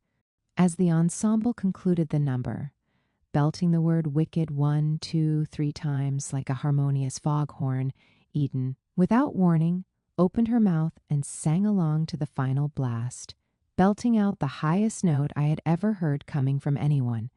Wicked. Then, after a brief pause, Okay, she said, let's do this. I followed her through the dressing room door. Tonight, I would cast a blind eye on my 3F track and faithfully and obsessively observe everything Eden did, like a German shepherd or Glenn Close in Fatal Attraction. Watching someone do something you didn't understand was like listening to a group of people speak rapid fire in a foreign language. From conjugated verbs to idiomatic phrases, I needed to crack the code behind Eden's performances, taking note of where she set her, vocal spray, in what order she pulled on her knee pads, the exact manner she would drape her prop knapsack over her shoulder. Everything mundane was spellbinding. In between scenes, Eden offered me little tips here and there, narrating what she was doing and why. Meanwhile, Kathleen performed all sorts of magical quick changes, handing off her water bottle or a bunch of props, while the wig guy would fuss with the Elphaba wig and the makeup guy appeared out of nowhere to retouch her makeup, responge her hands, or dab a tiny paintbrush onto her nose. Watching all this confirmed that in the world of mega-professional theater, everything was laid out for you, prepositioned just so to make life easy. In high school, college, or other non-professional productions, 9 times out of 10 you were in charge of your own makeup, hair, quick changes, and props. The silent tasks that, together, doubled the work of performing a role. To me, it was the difference between cooking a meal on your own or starring in a Food Network show. When you cooked for yourself, it was a labor of love, but then it took longer, and at what cost? A burnt morsel here, some heavy seasoning there. But on TV, your ingredients were prepared for you by invisible helpers, finely chopped and sorted into cute little ceramic bowls, while you got to cook for everybody with ease and authority. The point is, It helps to have help. On stage, Elphaba was one person. Off stage, she was a team. She was makeup retouches, water bottles, swatches of wool, knee pads, endurance, stamina, focus, calculations, and preparations. It was all so cohesive. One missed cue, broken zipper, or misplaced prop could snowball into who knows how big a derailment. I realized that being a professional didn't mean being wholly self-sufficient. When I would play Elphaba, I would be able to rely on others, and others would rely on me. Eden dashed on stage. Staying within my tunnel, I turned to watch her from my post in the wings. All at once I saw her, so vividly, as Elphaba, the young student, overlooked by her family, still hopeful for the future, of her calling to make good, as it said in the wicked script. From song to song, her vocal acrobatics unfolded before me. Soon she was in the home stretch of Act 1, a juggernaut of scene after scene, with only 20 seconds off stage for a quick costume change, all leading up to the Act I finale. Crouching on an offstage staircase in the most downstage wing, I peered out at the action. From my position, I couldn't see the audience, only the performers, and if I really let go, I almost felt like I was among them. Like I was Elphaba Thropp, brave and uncompromising. David, 8:40 p.m. Hello there, come backstage. She is not sure she's going to stay in. We will know more soon. A week and a half later, my very first day as standby, and the big day had arrived, nothing like I'd imagined it. I hustled through the wings, skin smeared in green, moments away from my Elphaba debut. A mid-act I swap, right before defying gravity. Every image whizzed by, like scenery past a runaway train, with green-tinted windows. Though surrounded by people, I felt so inconsolably alone, trying to ignore the chatter of voices in my head. I needed to release myself from the stronghold of self-doubt and become someone else entirely. Without warning, Eden appeared and I launched myself onto the stage, a wind-up toy giving its first mechanical lurch. Oh God, what is happening? Soon I was staring off into the blackness, blinded by the lights, staggered by the shock of being inside what felt like someone else's skin. But somehow, I was talking, walking, and singing, my right brain puppeteering my marionette strings, so that by some invisible force, I was able to perform. My gaze swept over the Orpheum Theater, and in its place I began to imagine the Emerald City, its buildings, its streets, its people. I felt my right brain move me, to and fro, in and out of reality, until I was nearing the finale. Why did it have to be mid-show, right before defying gravity? The most treacherous song of death. Just breathe. As its climax approached, I stood dead center, gripping Glinda's hand while we sang in unison, bidding each other farewell. Our palms slid past one another as I started to back up, running through the pre-flying sequence in my head. Broom left. Satchel, right, upstage, cross. Gripping my broom, I turned my back to the audience and groped for the satchel's clasp with sweaty fingers. Come on! The stubborn thing wouldn't open. I kept ducking upstage and to the left, wondering if I should just head back anyway. I was running out of time. Finally, the satchel came undone and I bolted back. Holding my broom, as I charged forward, I was suddenly stopped, dead in my tracks. Again, I tried to walk, but I was stuck. I looked down to see it. My broom had gotten caught between two set pieces, a barrier stretching horizontally across the tiny space I was supposed to walk through. I tried to rotate the broom so it was vertical, but the flood of music and threat of missing my cue kept my body propelling forward, my hips pressing squarely onto the long broom handle. Come on! I was locked at a standstill, a bicyclist who'd made a wrong turn down a one-way street. But still, I kept pushing, riding against the traffic, looking for a way to veer around it. The music was racing, and if my right brain didn't tell me to do something, the entire show would grind to a halt. I smashed my body forward. Thwack! The broom snapped in half, its pieces, handle and straw head, landing on the stage with two pathetic little thuds. Fuck, I said through a gasp, praying for the love of all that was family-friendly that my microphone had been turned off. No time to think. Right brain, go! I scrambled for the head of the broom, leaving the handle on the ground, and stepped back for takeoff. Before I knew what was happening, I was soaring above the stage, clenching my butt and waving the half broom, like a defiant cleaning lady brandishing her dustpan brush. I was floating, clenching, wailing to the sweet high heavens, which at that moment felt close enough to touch, or even better, clean. Half broom in hand, sweat pouring down my face, I knew I looked ridiculous. But I didn't care. Elphaba didn't care. She was free, she was flying, she was never looking back, or down for that matter. Holy crap, it's a long way down. A CT2, over the rainbow, green, grin, adjective. 6, having a sickly appearance, pale, green with fear. 7, freshly slaughtered or still raw green meat. 8, freshly set and not completely hardened green cement. 9, untrained, inexperienced, a green understudy. 14, I don't want to grow up. Email from Isa to Felicia. Hi, Felicia. I am a Wicked fan and an avid follower of your blog, which, I might add, is hilarious. I was hoping you might have an idea of when you might be going on as Elphaba. I know in a post from last month you noted that you would let us know if you have prior knowledge of an upcoming performance, so I wanted to email you to let you know that I would definitely want to know when this date may be, as I would love to come out to support you. Also, in reading through fans' blogs, I heard that you performed for the first time tonight. Congratulations. I'm sure you were fantastic. Thank you, Essa. I woke the next morning face down in a wet, green-smeared pillow, my head throbbing, my back in knots. Fumbling with my glasses, I trudged to the bathroom, where in the mirror a droopy-eyed girl stared back at me. She had a green forest hairline, surrounded by a nest of blonde curly fries, which in the night had sprung up to frame her face in the style of Shirley Temple, if Shirley Temple had ever taken a mugshot for DUI. Cowering away, I sleepwalked to the coffee maker, where I got a slow drip going. As I did, images from the prior night began to drift back, like the vague memory of nightmare. Holy crap, it's a long way down. Had it been real?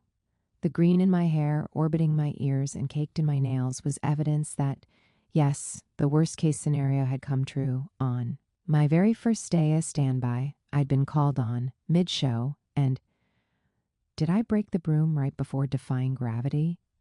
As I reached for the coffee to pour myself a mug, I tried to come up with a worthy analogy. Jumping on as Elphaba, mid-show, on my very first day, had been like climbing Everest, when I'd only just learned to walk, because how could it possibly get worse?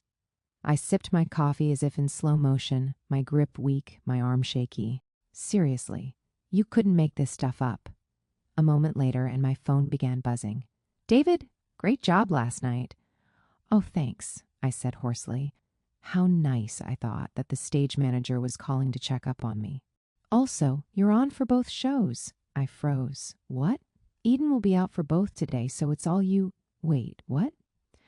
I'll meet you in the dressing room for notes, said David. See you at half hour. I'd asked it, and now I had my answer. How could it possibly get worse? 2 shows. 1 day. What the F? I hung up the phone and sat on the couch. Then I started to laugh. Then I started to cry. Day 1's Everest climb, you see, had been a mere primer for Day 2's endurance test. The itinerary? A matinee followed by an evening show. Forget Everest. This was worse. This was Mount Elphaba. How does anyone do this? I wailed to Kathleen as we scurried backstage like blind mice, trying to pace through costume changes we'd rehearsed only a few times. It doesn't seem possible. As I sweated my way through the matinee, I gulped compulsively from my Nalgene, trying to replenish the dwindling water supply escaping from my pits, while meanwhile I had to incorporate David and Brian's many notes from Day 1, which they'd told to me while I was getting green, minutes before places. As the curtain fell on my second Elphaba show, not only was I exhausted, but my vocal cords felt like they'd been set on fire. What's more, there was no real relief, only the foreboding knowledge that I'd have to do my Mount Elphaba climb all over again in a mere 3 hours. To coat my throat and make the singing more manageable, I stuck pastilles between my teeth and cheeks and left them there for the evening show. As I huffed around on stage, wheezing and panting, my mouth began to feel numb, tingling with minty fresh paralysis, while meanwhile I tried not to choke each time I inhaled. With fried cords and a slack jaw, During my third pass at Elphaba, I couldn't help but wonder, would the songs of death live up to their names? In the throes of self-pity, to me, it wasn't a matter of if, it was only a matter of when. Cause of death, musical theater. Yes, at any moment I would transubstantiate into Wicked's first martyr. Like a green Joan of Arc with a better singing voice. At my death, all the villagers would crowd around my lifeless body. Good news, they would say, she's dead. That night, as my wet-haired head hit the pillow, I knew I had to look on the bright side. After a 2-show Wednesday, my second day on the job, how could it possibly get worse? I woke day 3 with a needling pain in my throat. As I moved to swallow, I felt a sea of bacteria envelop my vocal cords, lapping around in a whirlpool of mucus that churned as far as my head, sinus, and chest. Uh-oh, why now? Since arriving in San Francisco, I hadn't taken a single sick day. And today couldn't be worse timing. Wicked had found itself in an uncommonly vulnerable position, with only one person covering Elphaba as opposed to 2. With all the recent casting changes, Alyssa was our new understudy, but was still in the process of learning the role, and was, at best, weeks away from being ready. So there was only one backup plan, and that backup plan had gotten sick. I concluded that the bacteria must have done their due diligence. Obviously, they'd staged a sneak attack at precisely the worst moment, knowing that when I'm stressed, one little throat tickle could turn into a holocaust on my cords, and in turn, my confidence. The smart bastards. First they'd poison my throat, soon they'd poison my mind. They never should have hired you. Cannons raging. Face it, Felicia. You won't be able to do this. Incoming. You are going to... Enough. I began rocking on my couch in the fetal position, waiting for the heavens to deliver some kind of sign. Felicia, 11:57 a.m. Any word from Eden on how she's feeling? Or is it too early? As I waited to hear back from David, I felt sicker and sicker, while the stakes kept mounting higher and higher. Heck, I needed a miracle. Since I'd survived the songs of death, I hadn't earned musical theater martyr status. So to conjure said miracle, I'd have to enlist outside help. By the power of Shoshana, of Eden herself? No, other Elphabas hit too close to home. I needed to go back further, to those golden years of musical theater obsession. Are you there, Douglas Sills? It's me, Felicia. When I was 12, I gave you a calendar outside the Minskoff Theater, in which every month was a picture of your face. You gave me a hug, told me you loved it, and that you'd send it to your mom. At final count, my dad and I saw you as Percy in the Scarlet Pimpernel 10 times, and I can wager with confidence that you never made a single mistake, not even when you belted such absurdly high notes in your tight English revolutionary pants that I thought you might just combust into a flaming musical theater sun, which had absolutely nothing to do with the fact that the character of Percy was an incredibly flaming, albeit heterosexual individual. No. Your fireball of talent burned bright, independent of all ambiguous sexuality and foppishness. Indeed, you were there for me, Douglas, in the toughest of times. In middle school, when I had lice and had to chop off my hair, when I fell in love with my gay best friend Patrick, who ran off with my other gay best friend John, all in the same year that I didn't get cast in summer camp. On the dark day you left the Scarlet Pimpernel, and I saw your replacement Ron Boehmer by accident, who was small and inadequate. Anyway, Douglas, if you're listening, please help. Teach me to pull through.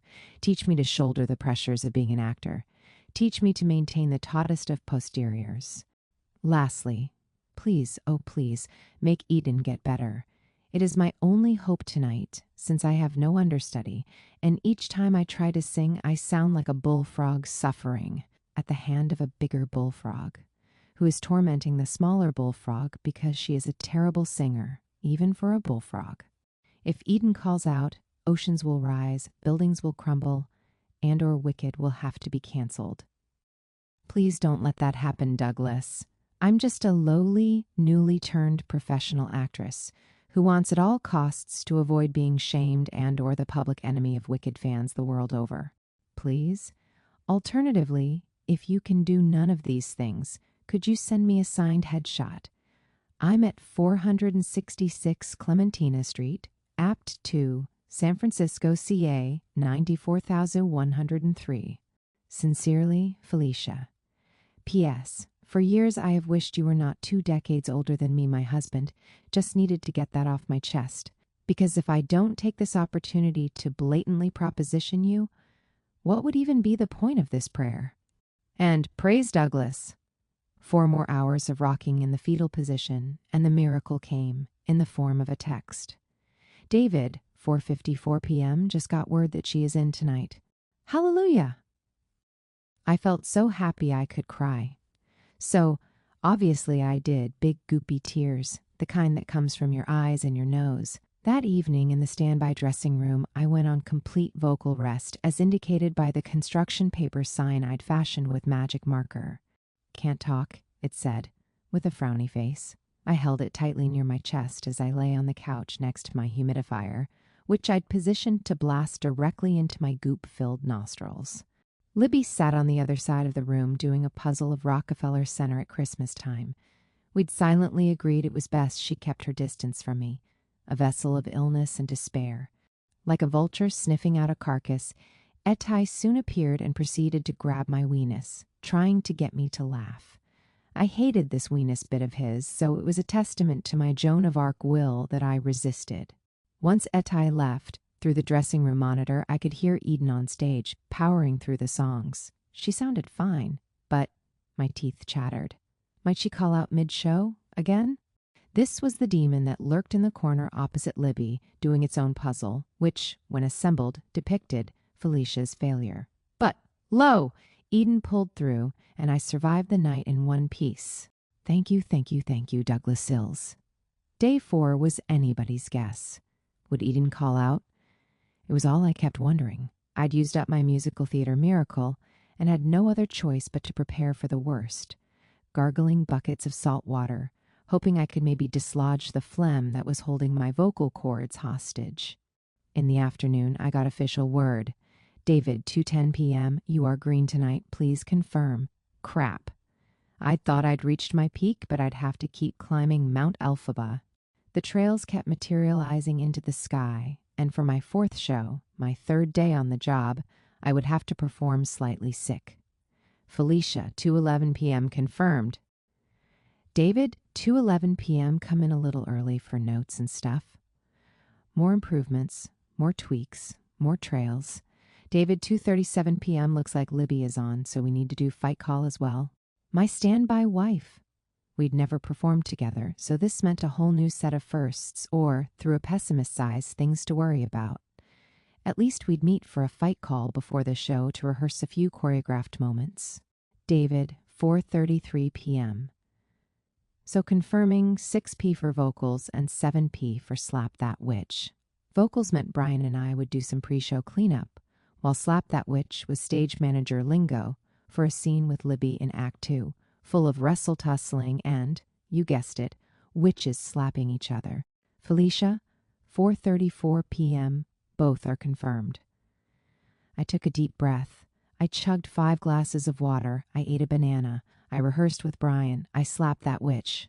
Then I climbed Mount Elphaba.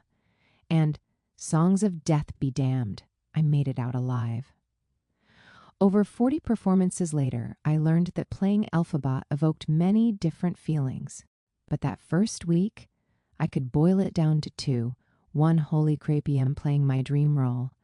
2, this sucks so hard. 1 minute, I was soaring from the freeing rush of being on stage. The next, I was in a whimpering heap. I'd never before sympathized with crack addicts, but after my debut week felt kindred to the poor, fraught souls who lived outside my door. You might also think of me as a big rubber band. Each show, I got stretched to my limit. Afterwards, I snapped back on myself. When withdrawal set in, I'd never felt so low. My arms, legs, neck, and shoulders ached from the incredible exertion of playing Elphaba. After the final recoil, the sun set on Sunday, and Marshall and I cooked a pork chop feast, toasting with wine and lemon water the long-awaited end to my week. After Friday night's semi-sick performance, I'd had one more peak to scale, a 5th Elphaba show for the Saturday matinee. At 23, Marshall began, "You've done it. You've played Elphaba 5 times. I did a golf clap, almost tipping over my glass. I think you can retire now from everything, he said, and move to a remote island. You are right, I said, but before that I have to tick off a few other items on my list, including inventing a way to read in bed without hands. Oh, and I also want to write a book. Fair enough. I wolfed down a morsel of pork doused in a balsamic shallot reduction, a recipe Marshall had concocted from scratch. So now what? He asked, taking a large bite. Now what? If I thought about it, this you've done it idea was slightly unsettling. Because now, you see, I had to keep going for nearly 6 months as Elphaba standby in Wicked. Would things get easier? Or would Mount Elphaba tower higher, colder, and with thinner air? It was hard to know. But what were the odds that Wicked could get any more difficult? Just keep climbing. Now, I said with a sigh, now I'm going to bed on a soggy green-smeared pillow. A few days later, and I was on YouTube singing Defying Gravity for all the free world to see. Oh my God, it's incredible, she said to me over the phone. I posted it on Facebook. Yes, these were the facts. I hadn't yet scrubbed off all the green, but already I was online, shrunk into mini proportions, performing for home viewers at the mere click of a mouse, documented and cataloged for posterity, and belting contests. In short, I had been YouTube-ized by a really efficient bootlegger. Great video, chimed my dad, who was, as usual, listening in on the other line. Oh, hi, Dad. To change the subject, I told my parents that I was on my way to the mall to find a new computer bag. As I'd spent more time blogging, I'd been lugging my laptop to the theater in a Trader Joe's tote, which simply would not do for an established woman of letters. You're taking a cab, I hope? Asked my mother, who had heard tales from past sidewalk safaris. Nah, it's close enough to walk, I said, scanning my surroundings. Marshall and I had recently moved from the dilapidated comforts of the hunky house to a new apartment 10 minutes from the mall and the Orpheum Theater. This meant we traded neighbors Tom, Itai, David, and Tim for the colorful inhabitants of Market Street. Always stay safe, said my dad. It's fine, I said. Right now, for example, there's a woman sitting in a shopping cart in the middle of the street, directing traffic. Why are there so many homeless people over there? Asked my mom. I'm not sure, I said. I read somewhere that the city is underfunded and can't support many civil services or outreach programs. Double lock your doors, shouted my father. My parents were overreacting. Here, in our new hood, Marshall and I were part of a close-knit community. Many folks even lived and slept right outside our door. These literal next-door neighbors were very friendly, since they often left us little gifts of crack pipes and used toilet paper. Why the free and willing move near Market Street? For one thing, Marshall and I were lured by our new apartment's finishes, washer, dryer, and kitchen sink that didn't double as the bathtub. Second, it turned out that Wicked would allow its standbys to leave the theater during the show, as long as they stayed within 5 blocks. With my recent promotion, I could arrive at work, sign in, and retrace the 5 blocks to my apartment, watching TV, cleaning, or blogging, while keeping my cell phone close in case the theater needed me. In summary, our new place near Market Street meant I could go home during work, wear clean clothes, and greet strange men as they peed outside my garage. Anyway, I think I'm going to try the Fossil store, since they had some good bags, I said. Try TJ Maxx, said my dad. Is somebody screaming in the background? Asked my mother. 3 drivers were honking their horns and sticking their heads out the window, yelling at the shopping cart lady, who was now eating a bag of chips. No. Well, make sure you go to YouTube when you get home. Okay, Mom. I'm going to email you the link, said my dad, so you can see it for yourself. Which performance is it, anyway? I asked, feeling a tug of regret. It said it was your 3rd full performance, answered my mother. Oh, great, the night I was sick, I said. Honey, you do not sound sick. Mom, it's okay, you don't have to. You are the best Elphaba. I just love those high notes at the end, said my dad, as he explained that the clip was of me singing the Defying Gravity finale, those final notes of doom. Oh, it's not the whole song? I said, feigning surprise. Really? I knew better. From my own YouTube searches, I'd seen that most Wicked bootlegs only bothered to capture the ending. Over and over, I'd watched my favorite actresses, as recently as a few months before, belting their faces for hours on end. But that was then, and this was now. Now the tables had turned. "Are you going to read the comments?" asked my mother. "The what? The YouTube comments?" "I commented," said my dad. "Me too," said my mom. "No, probably not," I said. "Why not?" "Because it could get ugly," I wanted to say. Because people are made boldly cruel by their anonymity. Because I could predict, even before logging on, the 3 things they would say. 1 that was good, 2 that was bad, 3 so-and-so was better. Instead, I settled on "because I can't read, just make sure you take a look," said my dad. "Or I could read them for you right now." "Ah, make it stop! Enough!" I screeched. As I watched the shopping cart lady take out a soda can and start to chug, I felt a twinge of remorse. I knew my parents were just excited and proud. Who was I to judge them? This was how live theater worked nowadays. Thanks to the internet, they could get a 90-second glimpse of my performance. Over and over and over. "Sorry," I said lightly. "It's nice of you to tell me I did a good job." "Any definite dates when you'll go on?" asked my dad. "No, not yet, anyway." "Well, let us know if you hear anything," said my mother. "I will," I said. "Anyway, I think I gotta go." I'd finally bypassed the shopping cart jam and arrived at the mall. "You be careful," said my mother. "Take your vitamins, including fish oil. It decreases inflammation." "Let me know if you need me to prescribe you antibiotics," said my father. "Okay, love you." I'd taken the mall escalator up a few flights to the fossil store, where I started browsing leather totes. In the calm of the air-conditioned space, I was glad to leave all discussions of Elphaba, Wicked, and YouTube behind. Here, it was just me and my wallet, and some hard-earned shopping therapy. As I picked up a satchel made from distressed leather, feeling its weight in my hands, a salesperson approached. "Excuse me," he said. I looked up and saw a young man with frosted tips and a blue checkered tie. "Oh, I'm just looking, thanks."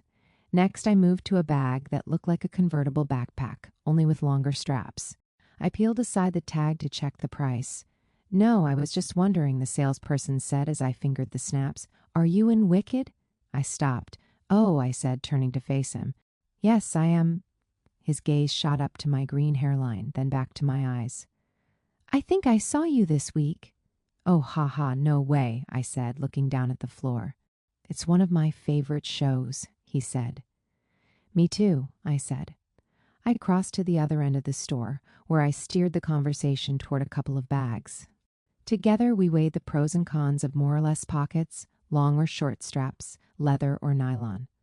I draped one over my shoulder and backed up to look in the full-length mirror. "Let me tell you." "Do you think it looks good?" I asked, turning sideways for a profile view. "I just want to say, you can really belt your face. Seriously?" "Hey, thanks," I said with a hollow laugh.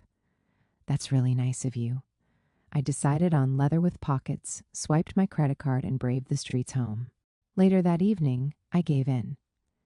Marshall was asleep, so I locked myself in my bathroom, took my computer out of its leather pouch, and groped my electronic way to YouTube, with the volume set as low as possible. There I found the infamous video in question, Defying Gravity, Felicia Ricci, or 427 views. I was scared. Any mistakes I'd made were now permanent. Any flubs, careless errors, unsupported notes that fell under pitch, these were wounds that would be salted any time someone clicked play. I wanted to watch, but something was holding me back. I thought back to my conversation with Itai over breakfast for dinner about how musical theater shouldn't be a pissing contest to see who could be the best. It wasn't a competitive sport. It wasn't something to be replayed, labeled, and judged. But on YouTube, comparisons were contagious. Often they mutated beyond the comments realm into their own strain of online cancer, the video contests, or back-to-back clips of a bunch of Elphabas singing the same part of one song. Say, a riff in Defying Gravity or The End of the Wizard, and the video's description would stipulate its charge. that it was a face-off to determine who was the best when it came to riffing, hitting high notes, etc. Pressing play, you heard only a sliver of each actress's performance, nearly indistinguishable from all the others. Funny how a role as complex as Elphaba could be reduced to a mere 5 seconds. This bugged me, plain and simple. But was there something else? I had played Elphaba. Thousands of people had seen me. Fossil Bag Dude had recognized me. 427 people had watched me on YouTube. I guess I felt like I'd grown up or something. Wicked was a fantasy I'd been reaching for since I first unclenched my little sophomore buttocks. In those early moments, I'd set my sights on the impossible dream of playing Elphaba. Not in a million years, I'd thought. As YouTube confirmed, this dream was not only possible, but had already come true. A million years was now. So what did that mean for me? As I saw it, there were 2 outcomes. 1, I'd watch the video and see that I sucked. This would, in all cases, be awful. It would mean I'd achieved my goal in a truly unremarkable or even subpar way. And who wants that? 2, I'd watch the video and see that, hey, I was pretty good. This second outcome seemed better, but if I thought about it, it was actually worse. Why? Because being good meant I, the eternal overachiever, would have to keep going, growing, evolving, working harder each day, and maintaining that high level of performance for the 6 months that stretched ahead. Just keep climbing. Was the thrill of my greenness gone? If yes, so was its cushy disclaimer. Mount Elphaba had loomed, and I'd climbed to its highest peak. But had I also peaked? I clicked play. 15. The Elphaba and the Fury. After my first unpredictable week, things gradually calmed. As time told, Eden would call out about once or twice a week. Despite this relative predictability, I knew never to take things for granted, not after my debut week. My vow, LL 101, always be ready for anything. To stay in tip-top shape, vocal health was my religion. I held a daily mass of shower warm-ups, with a communion of cold cure-alls, lozenges, and manuka honey. Every night before bed and every morning when I woke up, I'd pray to the god of the neti pot, irrigating my browbeaten sinuses with salty water. This religion stayed with me wherever I went. Instead of a nun's habit, I wrapped elaborate tapestry-sized scarves around my head and neck to guard against the San Francisco wind. These scarves were practical, but also symbolic of my state of mind, one wholly dedicated to singing. If ever I slipped as penance, I would drown myself in Umka cold prevention syrup, oscillococcinum tablets, echinacea tea, multivitamins, and extra C supplements, hoping the evil duo of phlegm and congestion hadn't noticed my lapse. But there was worthy cause for it all. I needed to be sure beyond a doubt that I would never get sick ever again, not if I had anything to do with it.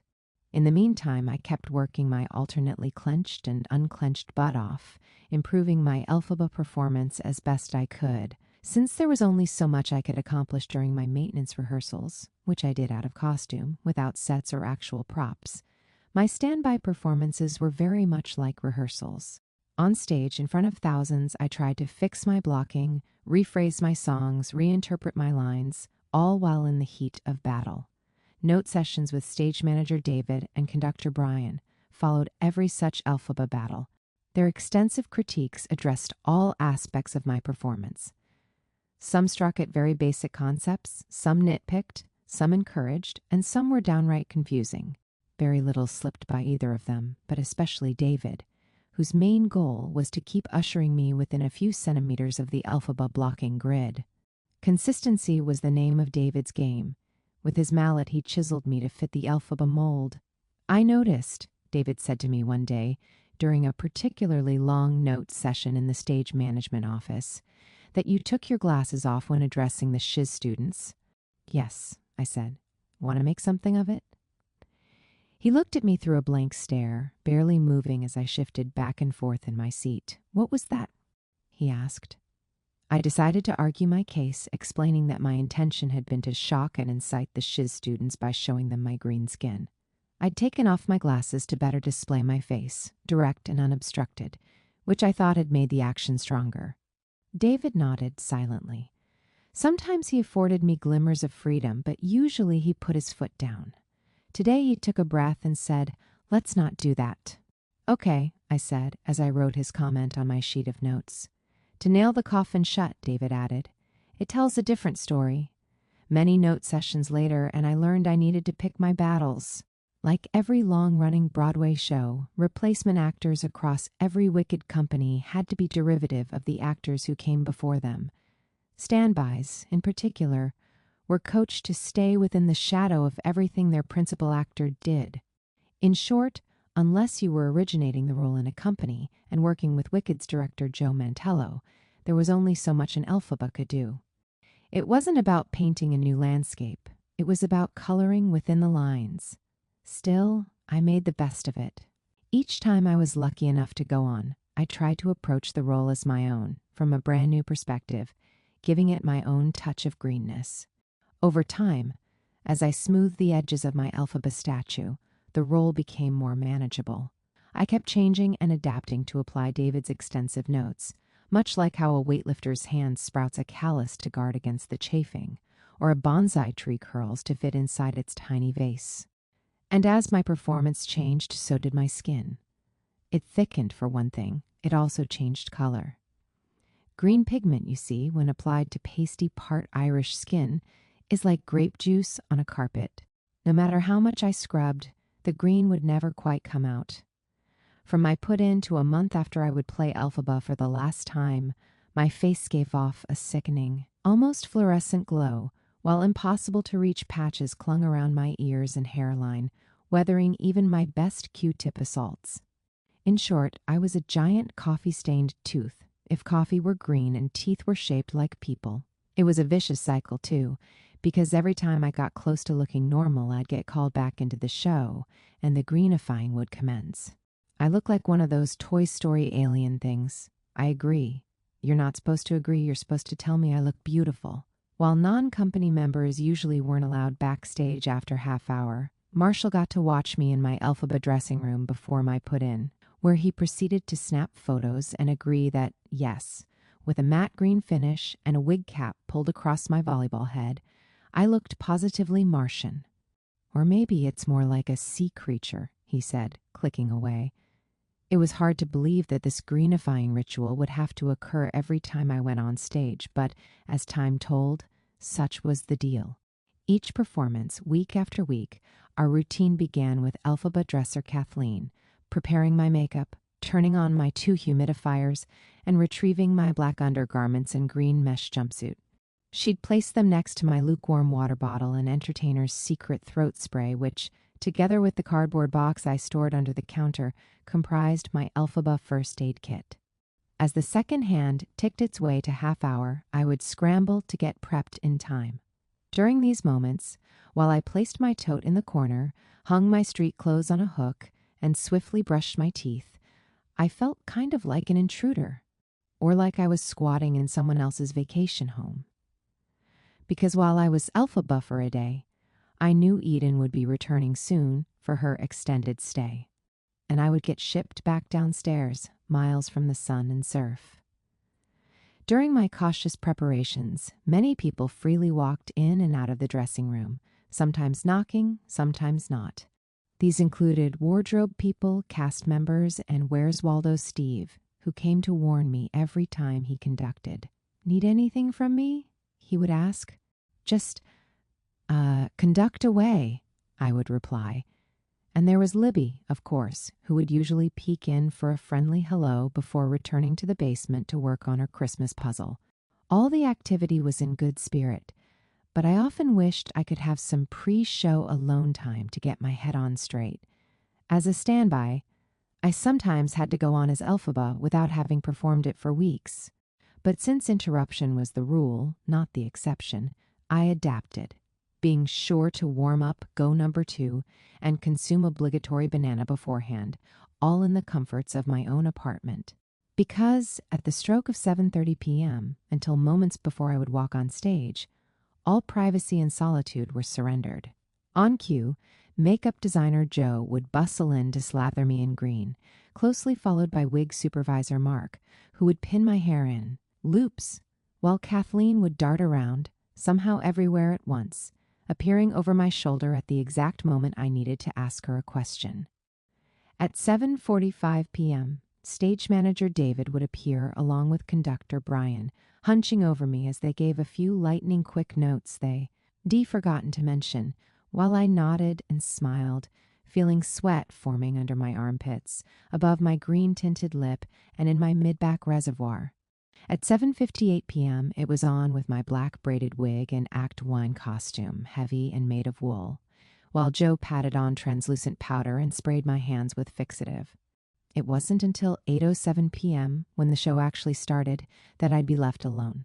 At that moment, I'd gaze in the mirror, hardly able to recognize the person staring back.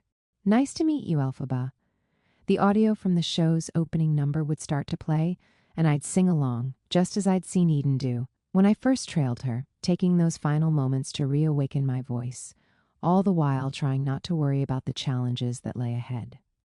Like any mountain climb, I had to think of it as one foot in front of the other, right foot, left foot, through the dressing room door, around the bend, right foot, left foot, through the hanging fabric into the wings, crossing up stage to stage right, where I'd find my suitcase, preset for my grand act-I entrance.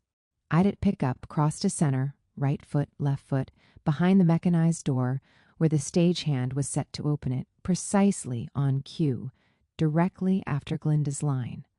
"Left brain, go!" Swing suitcase for momentum, run down stage, try not to overshoot. End center. Gaze out at Shiz University in wonder, feeling hopeful, like this new experience is full of possibility. When you hear the students start to sing, begin counting off for choreographed step sequence. Step left, right, left, turn, get cut off by crowd of people who scatter. Feel the sting of their reactions. Show it in the way your body halts. Turn stage right for fainting girl. Pull yourself together. Start second step sequence. Halted by upstage crowd, turn over shoulder, get startled by buck. Upon seeing him, freeze like a statue. Stamp foot to startle him. Indicate with left arm that he can pass. Cross down right and look off at fourth wall. Upon hearing Glinda's soprano trill, turn to look. Feel the gaze of all the students. Speak first line, be sure to pace it right. Yell, slam suitcase, charge left, and confront students. Speak line about Nessaros.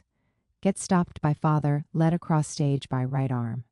Reach for box, pull away hand as he snaps cover down. Cross and lean over Nessa, handing back box. Reposition wheelchair more downstage during Madame Morrible's entrance. Raise hand when prompted. Wait your turn. Regard Galinda, forming early opinions of her voice, her manner, her outfit. Grow impatient, raise hand again while wheeling Nessa downstage. Approach Morrible, stop when she screams. Temper sting with a joke, lunge at Galinda. Consult with Nessa. Face Morrible. Feel the stakes rising. Try to stop Morrible. Feel the frustration of being dismissed. Then explode. Feel the relief of having Nessa by your side and the regret of having lost control. Approach Morrible with caution. Cross right back to Nessa. Kneel by her wheelchair. Rise as Morrible approaches. Cross down. Take her hand. Feel stunned when she mentions the wizard. Try to process everything as Morrible exits. Turn and wave goodbye to Nessa. Hear the chords that lead into The Wizard and I. Turn down stage to face audience in time to sing. Start more hushed. Breathe. Remember to visualize everything you and Brian discussed. Pick up suitcase and cross left, as if to exit. Get stopped by your next phrase. Put down suitcase, play out, pick up suitcase on low G. Be sure to support with breath as you cross up stage and get stopped by crowd of students. Cross left after them, reclaiming your pride. Cross down, picturing father, Nessa, all of Oz. Cross left, prop suitcase up, place it down to sit. Look at hand, stand. Back up left of suitcase, then cross back down. Grab suitcase, cross up stage while noticing a vision of your future up into the center, hovering above the audience. Stay locked on image while placing suitcase on moving set piece. Cross down and step on gear wheel portion of stage, describing your vision. Cross left on celebration, end down center. Place hands on chest, back up while singing until you hit the circular markers. Plant and sing, spreading arms from side to side. Run down stage on melt until front and center. Spread arms. Hold last note, raise arms to either side, throw them down. End with arms over your head, or from a different point of view. Right brain, go. Running, running, didn't. An Elphaba once run off the stage and land in the orchestra pit? Wow, the audience is applauding. I wonder if they think I'm Eden Espinosa. Foot cramp. Have to remember to tell Kathleen to put extra insoles in these boots. The Orpheum sure is big.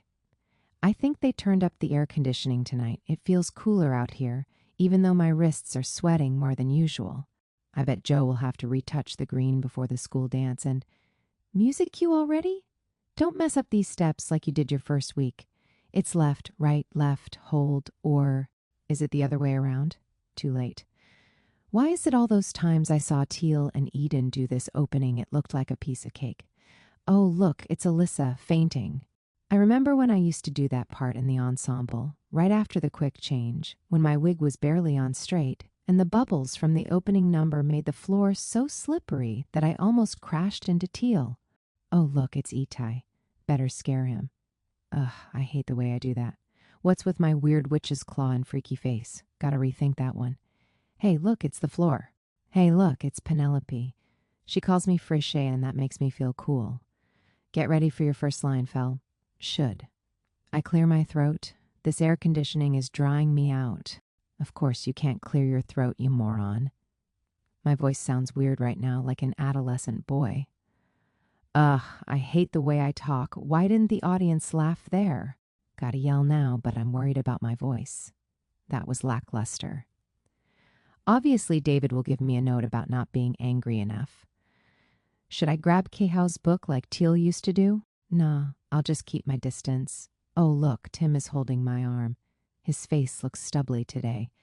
Hey, look, it's Dee Dee. I saw her in Miss Saigon once. She's the best Nessa ever and doesn't have to wear a wig, which at first I thought was lucky, but then I was like, yeah, except she has to wash her hair every time she has a performance. Gift box snap. Pulling my hand away feels so vaudevillian. Time to lean into Dee Dee. I love how you can murmur on stage to the other actors and the sound designer will turn your microphone down. What should I say to her? I'll just stay in character, even. Though I wish I could say something hilarious, like I used to do with Kevin while Madame Morrible entered. Oh, look, there's Jody. Better keep an ear out for cues. Don't want to miss your line. Time it out, roll the chair. Libby is talking. She's on for Glinda. I nearly forgot. Look at her. I wonder if I could lift her over my head. I bet if I trained for 5 to 10 weeks, I totally could. Okay, don't make this next blocking look phony, even though it's choreographed. Get ready for the big scream. Save your voice. Too late. Ouch, my throat. Crap. Why do I feel so dry? Did I forget to spray? I won't be able to head off stage before singing. What is happening? Panic. Okay, don't panic. Kneel, talk. To Dee Dee, try not to be all awkward and like, I don't know what to say to you when we improvise. Here's Jody, and I guess we're downstage now. Oh God, I hate this part when the song starts, and I know the Wizard and I is coming. Plus, I'm so far downstage. I can practically feel the audience's sight vectors piercing my skin. What the hell is a sight vector? Bye, Nessa. Bye, everybody else on stage. Hello, first song of death. Okay, energize these notes with breath. Get out those phrases that hang in your passaggio. Just ease them out. What does making good mean? Remember your vocal coaching. Remember that being on stage is actually less scary than getting coached by Brian. You can do this. Ouch, cramp, stupid overpronated arches. Why do I sound like ass? I hope my head voice on Degreenify comes out okay. Sitting on suitcase. Sitting on suitcase. At least my foot stopped cramping. Time for the unlimited section.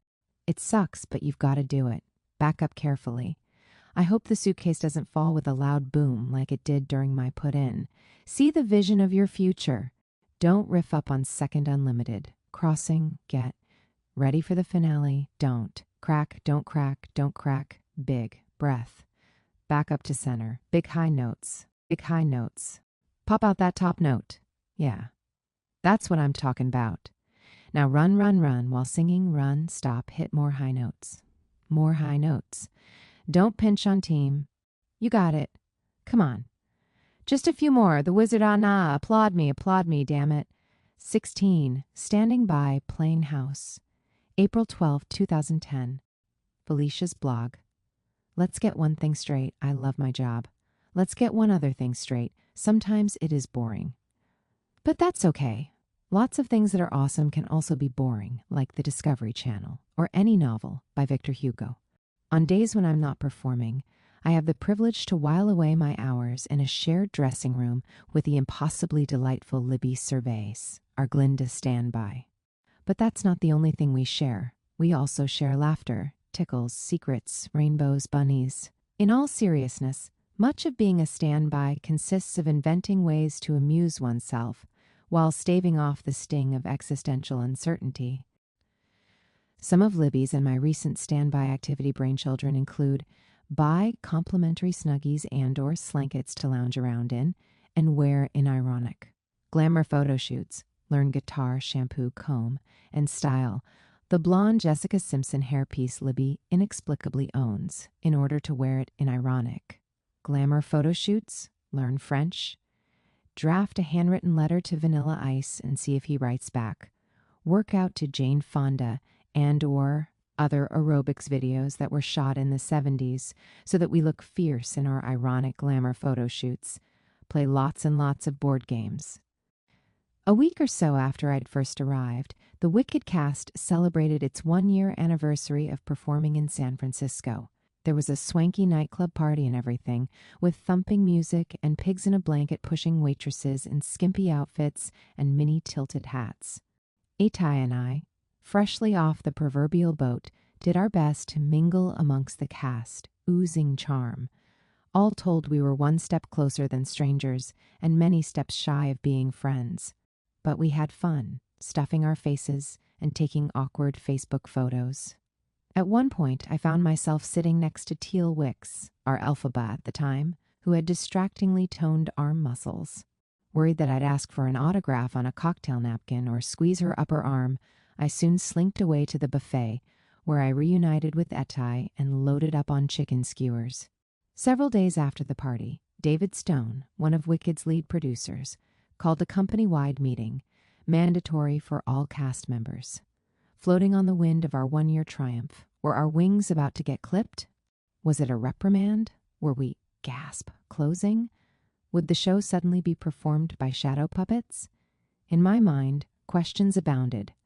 At the scheduled hour, we all assembled on the empty stage.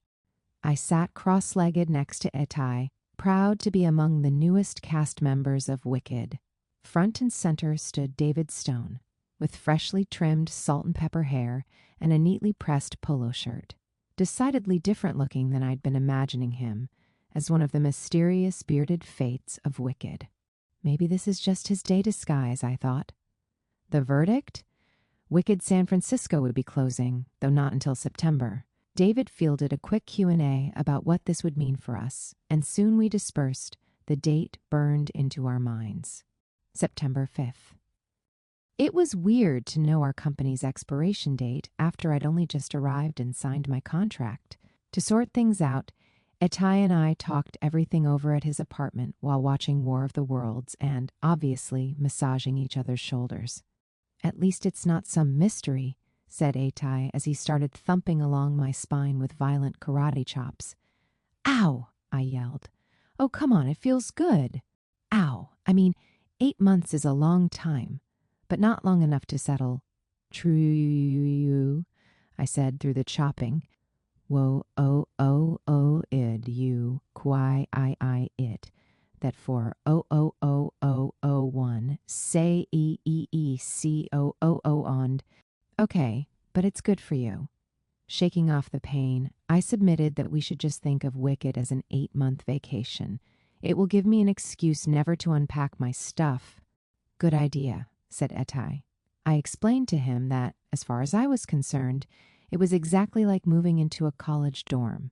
You knew you were going to leave after 2 semesters and that people were going to throw up on your floor, so what was the point? Soon we'd switch seats, which meant it was my turn to give Itai his massage comeuppance. On the TV, the aliens had appeared and were slinking around an underground bunker, gangly and disoriented. But what I really don't understand, I said, wringing his shoulders, is how these sickly aliens built those huge tripod spaceships. I mean, they can't even walk straight without freaking out. It's true, said Itai, sitting up. They invented machines with human evaporating death rays, and look, they're confused by a bicycle wheel. Can you imagine them actually building any of their machinery? I can't. Unless one of them is like, hand me the monkey wrench, Beeblethrox, said Itai. I snapped my fingers. Beeblethrox, that is now the name of my Citizen of Oz character, I said. I couldn't settle on anything weird enough for that Acti-Barrel costume, but I think you just nailed it. Glad I could help, Beeblethrox. The takeaways from this conversation. 1, War of the Worlds is a flawed film. 2, for a small man, Itai packed a mean karate chop. 3, my ensemble character was thusly dubbed Beeblethrox. 4, with a closing date in sight, there was no easy way to feel settled. This last one was a biggie. In San Francisco, cast members who had cultivated a life with apartments, pets, favorite coffee shops, would, in a matter of months, have to kiss those constants goodbye. And then what? In my ensemble days, I wrestled with this paradox of temporariness, of wanting and needing to feel at home, but knowing I was just passing through, over the rainbow and back. After my promotion to standby, I was presented with a new psychological challenge. With an unpredictable day-to-day schedule, Libby and I lived in a kind of limbo, suspended between 2 states of extremes. While 5% of our job consisted of high-stakes, heart-thumping excitement, 95% consisted of doing absolutely nothing. You heard me, nothing. To pass the time, Libby and I had to get creative. What should we do today? She would ask every single time we met backstage. It was a good question. The world was our oyster. Well, the world within 5 blocks, anyway. We could do anything our hearts desired, provided we could perform at a moment's notice. I guess I could blog, I would say. Or we could do a workout DVD, Libby would reply. Or we could start another puzzle. Sounds good. Let's do that. When I felt a surge of productivity, I kept up with my writing, which had languished when I was busy rehearsing for Elphaba. Other times I would paint, something I used to do a lot in high school. With my mini easel, canvas, acrylics, and brushes, I painted Chuck Close-inspired portraits of people's faces, including Kyle, the prop guy's baby who, according to first violinist Carrie, had the same name as a 1970s porn star. Now, I respectfully ask that you resist the urge to conclude that getting paid to do nothing was, in fact, awesome. I can see why you might. Heck, before I was standby, that's what I thought too. But do take a leap of faith with me here, and just believe it when I say that being a standby got to be a bit much. There was just so much, endless, waiting. Libby had been doing Wicked for longer than I had, but nothing could prepare either of us for the sudden change of going from nightly ensemble performances to the idle life of a standby. Even worse was the letdown of going from playing Elphaba or Glinda to having to retreat back to the dressing room or holding cell.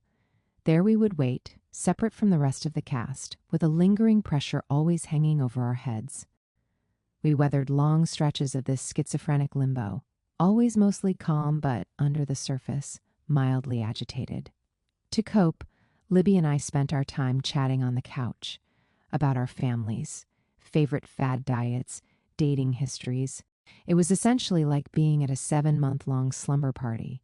We even ordered zebra and leopard print snuggies online to wear backstage, which helped make the slumber party experience fully immersive.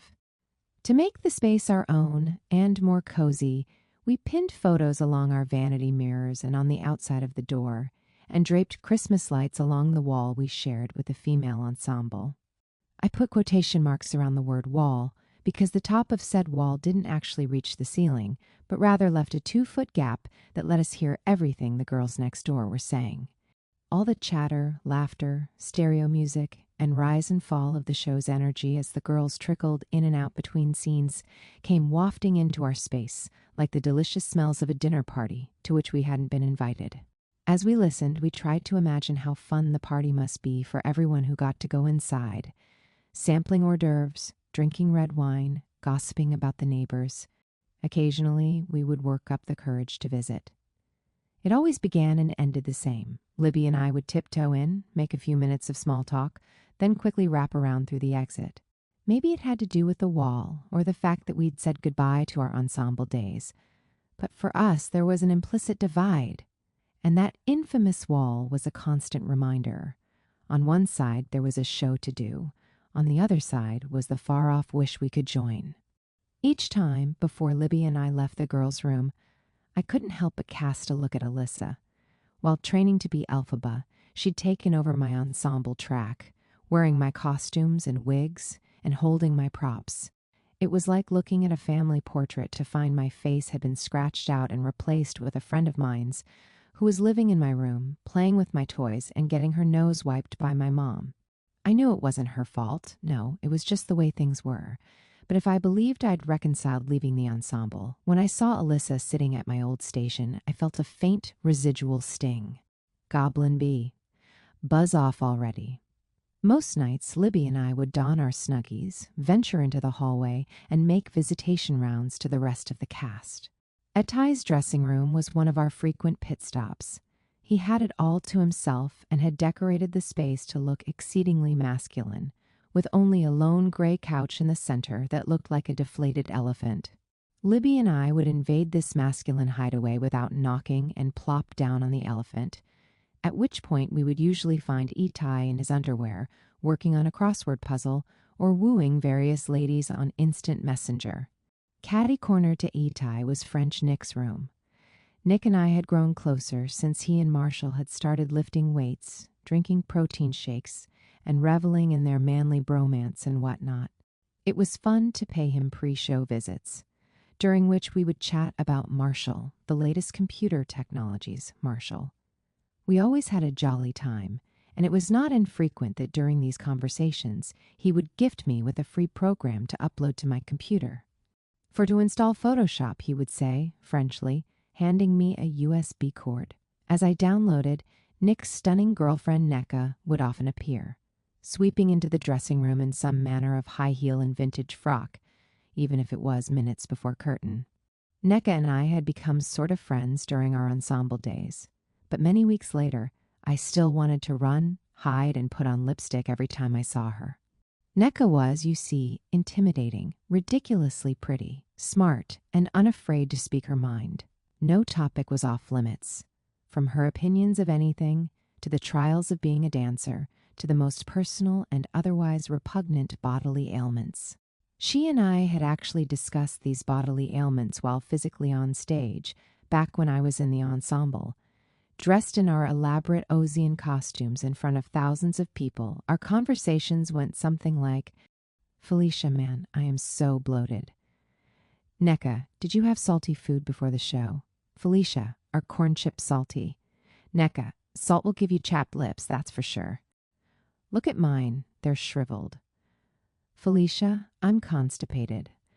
Neka, sometimes when I'm constipated, I like to massage my own abdomen to get things moving. Felicia, that is a great idea. Also, what is a yeast infection? Next to French Nick was Tom, our wizard, who was like a more fun version of everybody's uncle. Despite all of his professional success, he was not at all aloof in that movie star kind of way. He usually kept me posted on his latest workout exploits, sometimes going so far as to demonstrate his favorite moves on the carpet, as Libby and I cheered him on. After completing our rounds, it was back to the drawing board. We'd only wasted 20 minutes. What to do with the remaining 150? When the dressing room walls got to be too confining, Libby and I would return to our respective apartments within 5 blocks of the theater. But things were more tolerable if we stuck together, wallowing in the underwhelming trauma of our shared experience. During said wallowing, I would regress to the college student version of myself, returning to all my favorite procrastinatorial hobbies, like playing Snood or Text Twist, Facebook stalking, or writing rap lyrics that made no sense. Sometimes I would regress as far back as middle school, acting like a possessed freak and scrawling on paper in the secret language I invented in 7th grade and still use to this day. Even worse was when Libby and I wandered our way to YouTube, keeping tabs on ourselves and various other wicked actresses, falling down the rabbit hole of comparison and competition, which I'd tried so hard to resist. After these lapses, we would self-flagellate by doing Tracy Anderson workout DVDs, painful not only due to their endless arm and leg raises, but because I found Tracy Anderson to be insufferable. And I'd be like, gee, thanks, Tracy, for being so scientific. And Libby would be like, this woman changed my life. My body is a different body. When we weren't bickering over Tracy Anderson, sometimes Libby and I would feel inspired to practice our wicked songs. It was important, after all, to maintain the muscle memory required to sing Elphaba and Glinda. The tricky thing about this, however, was that there weren't any soundproof studio spaces, not even the vocal rehearsal room, which itself was surrounded by incomplete walls. So, we found the best place to hide was in the women's restroom, belting amongst the stalls in cadence with the live show, whose audio emanated from speakers near the ceiling. Sometimes we'd switch off, with Libby singing Elphaba and me singing Glinda. Sometimes we'd reminisce about the last time we got to perform together, reenacting certain moments. Sometimes we'd prance around on the tile, dancing with the shower curtains, performing the ensemble routines we used to do on stage every night. Each time when we were done, we'd erupt into a fit of giggles, so amused that this was our job. Then the reality would sink in. This was our job, and we had many more months to go. Meanwhile, I was rehearsing for another role I'd been cast in, live-in girlfriend to Marshall Roy. So far, I'd been learning my part diligently, always showing up to practice prepared, splitting the electric bill, folding laundry, doling out foot rubs. Since Marshall was at first unemployed, we spent a ton of time together. We went to the gym, explored the city, and watched episodes of No Reservations, that brash Anthony Bourdain travel show where he would visit Siberia and complain about the cold. Our own traveling was a bit more circumspect. Since Marshall and I didn't have a car, we walked everywhere. But we only made it a mile or two in either direction before our calves and faces started burning, from the rolling hills and skin-slapping wind respectively. Consequently, the farthest east we ever got was the Ferry Building, a waterfront complex that sold fresh produce, or the Castro, San Francisco's gay district, where we'd buy chocolate-covered penis cookies. Indeed, rehearsing perfectly summed it up. Under special once-in-a-lifetime circumstances, we'd taken wildly romantic measures to be together. In this way, we were playing house, living together, but not really living together. The way we saw it, the stakes were nil. If playtime got to be tiresome, we could blame it on bad timing, or the miserable San Francisco weather, or the fact that there was never a moment in which I didn't look slightly seasick. No, we wouldn't fall victim to real problems when real life got in the way of relationships. Here in Oz, life itself was so wildly unrecognizable that it was hard to believe anything could have lasting consequences. Socks on the floor, mold in the grout, spoiled milk in the fridge be damned. Playing house was nothing but fun. Oh, sure, there were challenges. For example, I learned that being domestic meant sometimes having to cook, which I almost never did when I lived alone, except when I boiled spaghetti or poured cans of beans into pots and stirred in salt. I successfully hid this fact from Marshall until around the 5-month mark. The moment of disillusionment came when I volunteered to make chicken tenders for dinner, and then left them in the oven for 2 hours. Through each jaw-breaking bite, Marshall commented on how crispy they were, while I noted that they had the consistency of burnt sand or rocks. From then on, Marshall took kitchen matters into his own enormous hands, whipping up meals 6 or more times a day, each in a matter of minutes. This was fun for a while, but in order to maintain his muscle mass, Marshall ate close to 4,000 calories a day, or once every 10 minutes, which meant not only that the supermarket cashiers knew our first names, but that at any hour of the day there were dirty dishes in the sink. He just wouldn't stop eating. Even worse were his massive bales of protein, from which he'd scoop his pre-workout shakes.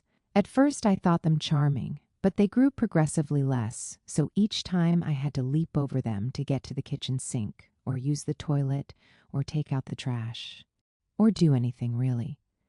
Outside our apartment, his Rambo proportions were grounds for celebration. Inside, they tested my sanity. I felt like a prisoner in my own home, barred from baseline creature comforts by my clumsy live-in Hercules. To avoid conflict, I would try to relax on our patio. There I could escape the constant kitchen smells and sounds of clanking stainless steel. But the weather was never above 60 or sunny for more than 5 minutes, so each short-lived escape ended with me scurrying back indoors, back into the aroma cloud of roasted sweet potato and baked Brussels sprouts. Other days, I would try to go for a walk. But inevitably, I would get chased down by the shopping cart lady or her constituents who, in moments, drove me off the streets and back inside. There I remained, indoors, sitting on the couch, looking at the patio while Marshall announced he'd be making 5 pounds of quinoa in the rice cooker. But oh, these trials made us stronger. Yes, we became stronger when I submitted a verbal treatise on why it was unacceptable for Marshall to leave dirty pans in the sink or use 2 feet of dental floss with every brushing, or snore so loudly I felt like I was sleeping next to a power tool. We became stronger when Marshall rebutted that I traipsed in mud with my dirty shoes, clogged the drain with my long blonde hairs, and forgot to close the refrigerator any time I went to get anything. Yes, this was the stuff of romance. The corrosive, degrading, take-me-back-to NYC stuff of romance. In these moments, I draw a mental map of my dating history museum and start planning where exactly I would display Marshall's bust. I'd have to start a new wing for him, the post-college collection. In my information pamphlet, I'd be sure to mention that we'd had a great run, at first so perfect, then later fractured by circumstance. When faced with long distance, we couldn't bear to live without each other. Soon we learned we couldn't live with each other either. It was only a matter of time before the spectacular, soul-crushing failure. It had happened with Matt 3. Now it was time for my next great disappointment. Another one bites the dust. But one day, Marshall sat me down on the couch. "Game plan," he said. I could see it in his face. He was determined. "It's just, you're so big," I said. "I know," he said. "I'm so bad at being neat. You're creative. I hate cooking." "That's okay. And you snore so frickin' loudly." "Okay, so what do we do?" As we talked, I saw him emerge. That same Marshall who'd been there for me the week I didn't poop, helping me relax and invoking logic through the haze of anxiety. Today, he'd come back stronger than ever to lead us toward a step-by-step solution. In his words, when it came to playing house, we'd committed to the bit, and nobody was giving up. So we brainstormed, finding points of compromise. Marshall would pay for more groceries and I'd take care of the electric bill. He'd buy the floss and sleep on his belly. We'd take turns loading and unloading the dishwasher. He'd store his protein bales under the sink. I'd buy the Drano, take off my shoes, and make a special effort to enjoy our porch while bundled in a winter coat. To mitigate the stress of walking the streets, Marshall would accompany me to and from the theater. It was slow-going, discussions, questions, agreements. But soon we started to find our way, drafting a living-together treaty to help us hold on to our sanity. And as a result, hold on to each other. You know, in college, people called me Marshall Stewart, since I baked all the time. A couple of weeks later, Marshall decided to bake homemade brownies for the cast. I sat on a stool and watched as he fashioned a double boiler to melt bits of baking chocolate into a bowl.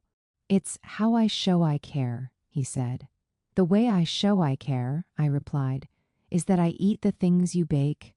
Per terms of the treaty, in a clause I'd drafted myself, my new job in the kitchen was not to overcook things, but instead to observe the size and volumetrics of Marshall's muscles as he scooped, stirred, and kneaded.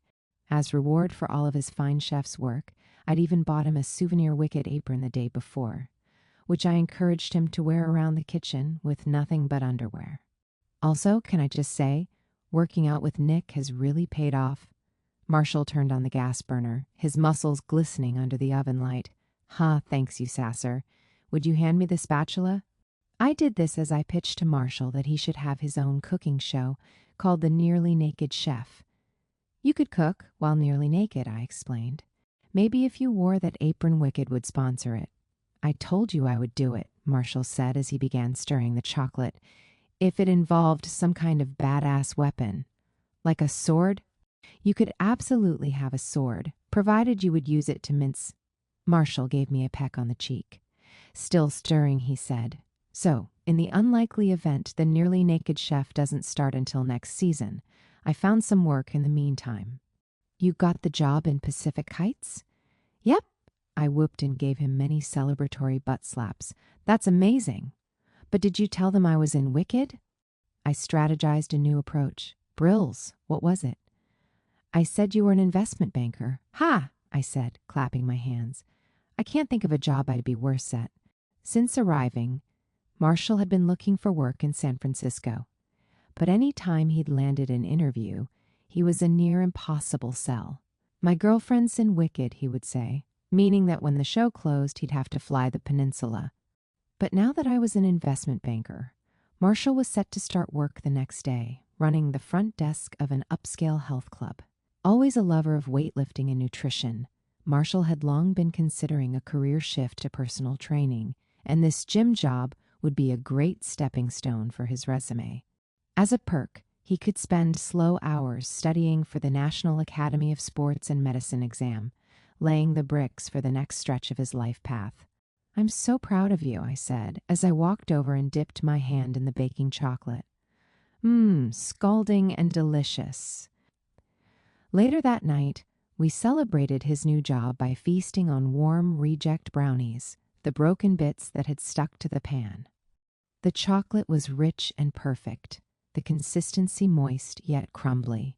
"You're such a G unit," I said to Marshall as he licked his fingers clean. "How are you real?" He headed over to the sink.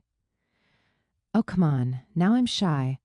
Marshall washed the pans while, according to the treaty, it was my turn to load the dishwasher.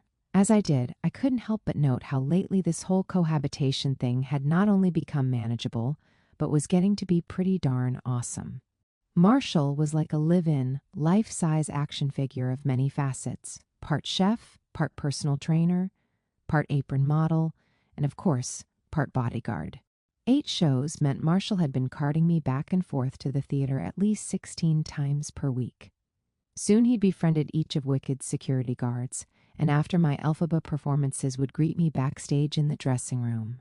There, he'd scoop me up in his patented hug-twirl combo, then accompany me to the bathroom, where he'd help scrub the green off the back of my neck. Then we would walk outside, arm in arm, to meet the cluster of audience members waiting by the stage door. There were families, couples, groups of high schoolers, all eager to stop and chat and pose the question, "What's it like?" Outside the stage door, Marshall and I had our routine down pat. With my silver Sharpie, I signed programs while he conversed with a few Wicked regulars, from middle schooler Joe, who ran my Facebook fan page, to Chris, a Renaissance woman who worked for Major League Baseball and wrangled penguins at the San Francisco Zoo, to Peggy and Dar, a lesbian couple who sent me friendly emails in which they wrote, "Hugs to you and the Hunkmeister." I always loved signing autographs and taking photos with Wicked's most diehard fans. Here, I could assign faces to that monolithic void that was the audience, the black expanse that stretched before me whenever I was on stage. As it emanated laughter and applause, bursts of encouragement, it was like someone saying, "Keep going, good job, chin up." It was wonderful, in this way, to get the chance later to reply, "Thank you for coming." In my many months as standby, these interactions meant the world to me. I even received a bunch of homemade gifts, bestowed in person and in the mail, one of which was a purple T-shirt that featured a picture of my favorite yellow fruit, encircled by the words, "Powered by Bananas." Many fans, for whatever reason, looked up to me in all my greenness. I couldn't explain it, but I could understand it. I knew firsthand what a powerful force theater could be, one that struck chords of admiration, aspiration, and gratitude. I made this wall calendar for you, Mr. Sills. One Wicked regular named Betty, who'd been a theater patron for decades, took special note of Marshall. "You're quite the boyfriend," she would say to him, under her flat cap. "I always catch you here, outside the stage door." "Of course I'm here," Marshall said, smiling. "It's my job." After I'd finished chatting with the fans, he'd assume the position by my side, ready to take my hand. We'd wave goodbye and together start the journey home, piggyback ride optional, down Market Street, past our literal next-door neighbors. "Want me to carry your computer bag?" "No, thanks, Marsh. I got it." I smiled. "Sure," the man snored. Sure, he ate a small child's weight in cheese and eggs. Sure, he used enough floss to weave us a hammock. But this much was true. He always had my back. And the back of my neck. 17. Sang in for Gina Davis. As Elphaba standby, it was my duty to promote Wicked at various San Francisco events. These events could range from parades to career trade shows to any number of cultural happenings. It was all bundled in my job of sometimes playing my dream role, sometimes doing nothing, and sometimes singing The Wizard and I over a pre-recorded karaoke track. My first press event was San Francisco's annual Green Festival, the nation's premier sustainability event, an exhibition for environmentally conscious brands, products, and consumers. The venue had an appropriately natural feel to it, with huge wooden beams buttressing the ceiling and reaching down to the floor like a tan giant's legs. That day, I would be the opening act to an eco-friendly fashion show in which wayfish semi-albino girls with paint swirling around their nipples would traipse around to electronica music, all at painstakingly slow speeds. Wicked's PR bit was to have me sing The Wizard and I into a handheld microphone with pre-recorded accompaniment. I was more than happy to do this, even though I'm not too keen on handheld mics. My feeling is that they can look either really cool or really lame, a natural extension of the performance or something that calls attention to the fact that you're singing. For me, it's the latter. As I stood and did my thing, I could practically feel my head flick, my chin raise, while I grinned like the Cheshire Cat. All while singing, I felt like a mall pageant talent contestant. Soon it was over, and I was relieved of my post, at which point I got to mingle with the folks in the audience, a cross-section of Wicked fans and bystanders who really loved the environment. Underscored by electronica, I commented that from the looks of the semi-albino girls with paint swirling around their nipples, maybe somebody should turn up the heat. Another press event happened at the Moscone Center, a huge convention complex several blocks from Marshall's and my apartment. As fate would have it, I had come to know this venue in 2 prior visits to San Francisco. These trips in 2009 bookended a truly magical time in my life when I worked as a marketing associate for medical software. This magical time, or my freshman year of life as I like to call it, spanned those first 12 months out of college when I was trying to be an actor. Make money to pay rent, figure out what the heck to do with my English degree, and cut things off with one Mat 3, Breaker of Fell's Heart. I was leading a kind of double life, keeping strange work hours and auditioning on lunch breaks. It was, at best, a thrilling Clark Kent Superman adventure, at worst, an exercise in rejection and living in fear that I was wasting my life, and sacrificing my livelihood for a dream that had all but flickered out. At the very least, having a day job could distract me. It could distract me from the fact that, without an agent, headshots, or audition appointments, I was failing to take baby steps toward a career. It could distract me from the fact that my checking account hovered at $300. It could distract me from noticing that Mat 3 had all but dumped me for a French girl in his Parisian host family. It could distract me from everything. All I had to do was take the F train downtown, ride the elevator up to the 11th floor, and mouse-click my way to numbness. It was the best of times. It was the worst of times, as best friend Becky and I used to say. But really, it was just the worst of times. On the plus side, as marketing associate, I did a lot of writing, the one thing that I loved other than theater. On the not as plus side, I was writing things like, "We don't just sell software. We work with you and your staff to achieve your goals." On the plus side, I kept flexible hours and got free coffee. On the not as plus side, I wanted to gouge my eyes out. Then came the trade shows. This medical software company would fly me out to the Moscone Center for specialty physician conferences, where it was my job to get people to visit our booth, fend off the advances of horny old businessmen. Through trial and error, I found that the best way to do both tasks was to stand in the aisle and yell, "Software! Get your medical software here!" Like a 19th century newsboy, while the CEO, his third Commonwealth wife, and my coworker Kate performed software demos on a droning loop. Together, we four made up almost half of the company, a collection of sweatsuit-wearing, time-wasting, corner-cutting individuals who drank, cried, and complained together on a regular basis. This circus of dysfunction was led by its thrice-married ringmaster, or CEO. With his sheet-white beard and mustache, he looked exactly like Papa Smurf, and, at 10 minutes and 29 seconds, held the world record for longest continuous monologue ever delivered to Felicia in a real-life conversation. Meanwhile, I was living in Queens with a 19-year-old roommate I found on Craigslist, who dated approximately 45 men in the span of 7 months, half of whom she'd met online, one of whom was a grandfather, and all of whom she'd woo by cooking dinners from a box whose chickeny smells I couldn't escape even if I rolled a towel at the base of my bedroom door. So, you see, those despairing days at Sousa were not all that different from the rest of my life. In that freshman year, I felt lost, figuratively and literally, since I would often find myself cabbing through neighborhoods I had never seen before while eating bagel sandwiches, crying, and trying to send international texts to Mat 3. But today, back in the Moscone Center, those days couldn't be further in the past. Today, I was Elphaba. I would be singing for a room full of pantsuit-clad ladies who were attending a women in business conference. As I waited backstage, cordoned off by curtains, I spotted Gina Davis, who, as it turned out, had been invited as the event's keynote speaker. We greeted each other with head nods while nibbling strawberries and mini egg salad sandwiches, while I privately noted that she was really tall, and Marshall took pictures of her on his camera phone.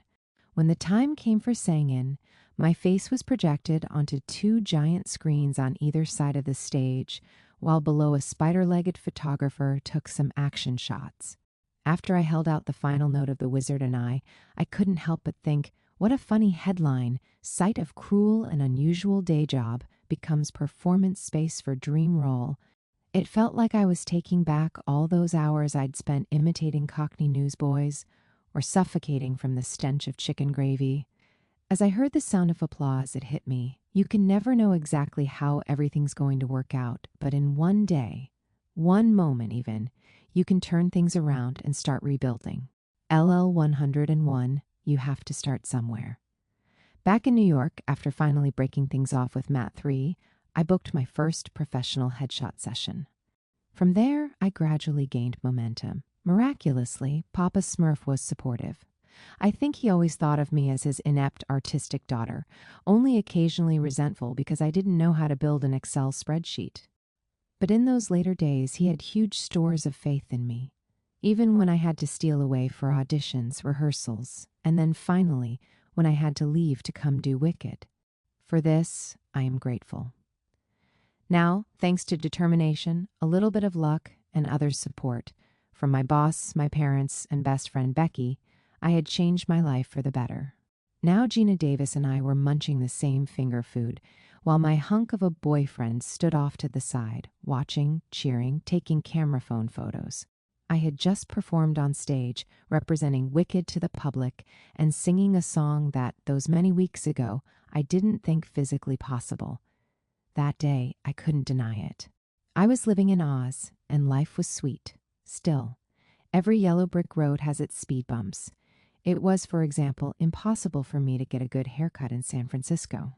I tried twice, and in both instances requested long layers, angled in the front, please. The first stylist cut literally 3 strands on my head. The second did the opposite, cutting short bangs all the way to my sideburns, giving me a full-on mullet. The mullet perpetrator had, oddly enough, been recommended by Nika Zhang, who was so pretty it was disgusting. I think my secret reasoning was that if her stylist cut my hair, I would somehow come back from the appointment with Nika's face. Not only did this not happen, but I had been made to look like a member of the band Whitesnake. "I don't get it," Nika said, as she pranced beside me on a treadmill. She is such a genius. Whenever she cuts my hair, she actually makes it longer. Even though this statement made no sense, I knew better than to question Nika. Well, even though it looks like a mullet, I guess it does look like a long mullet. I, too, was on a treadmill, doing my best to imitate Nika's every gazelle-like move. In the past few weeks, we'd become closer friends. She was still intimidating, but since I'd been witnessing her having to actually sweat to look good, things became more tolerable. "Isn't this so much better than running?" she said, trotting away. "Definitely," I replied. "Are you still feeling bloated?" she asked, waving her arms above her head. "There is never a moment when I don't feel bloated," I said, "but I think this will help." Another speed bump. As standby, it was impossible to stay in shape. While Libby and I could work out in our dressing room, we never knew if during squat number 99 we'd suddenly get called in by stage management for a last-minute swap. Similarly, if I kicked my own butt at the gym in the afternoon, I feared I wouldn't later find the energy to scream, sweat, and wail my way through the songs of death. As a compromise, I embraced Nika's innovative trot technique, a low-impact, preserve-your-joints workout invented to guard against the repetitive motion of Wicked's dancing. Soon we were working out at French Nick's apartment building on the regular, galloping, planking, or crunching as Nick and Marshall grunted and clanked heavy things in the corner. After working out, we'd take the elevator to Nick's apartment funhouse, where the boys would wrestle with Nick's dog Domi, and the girls would discuss the amount of sodium in Nekka's microwavable dinner. As workout buddies, we killed many birds with one stone. One Eye burned some serious homemade brownie calories in a manner that didn't leave me wrecked. 2, Marshall found manly sanctuary in hanging out with someone not teeming with estrogen. Nekka and I admired our respective boyfriends' rippling muscles as we ignored the homoerotic overtones.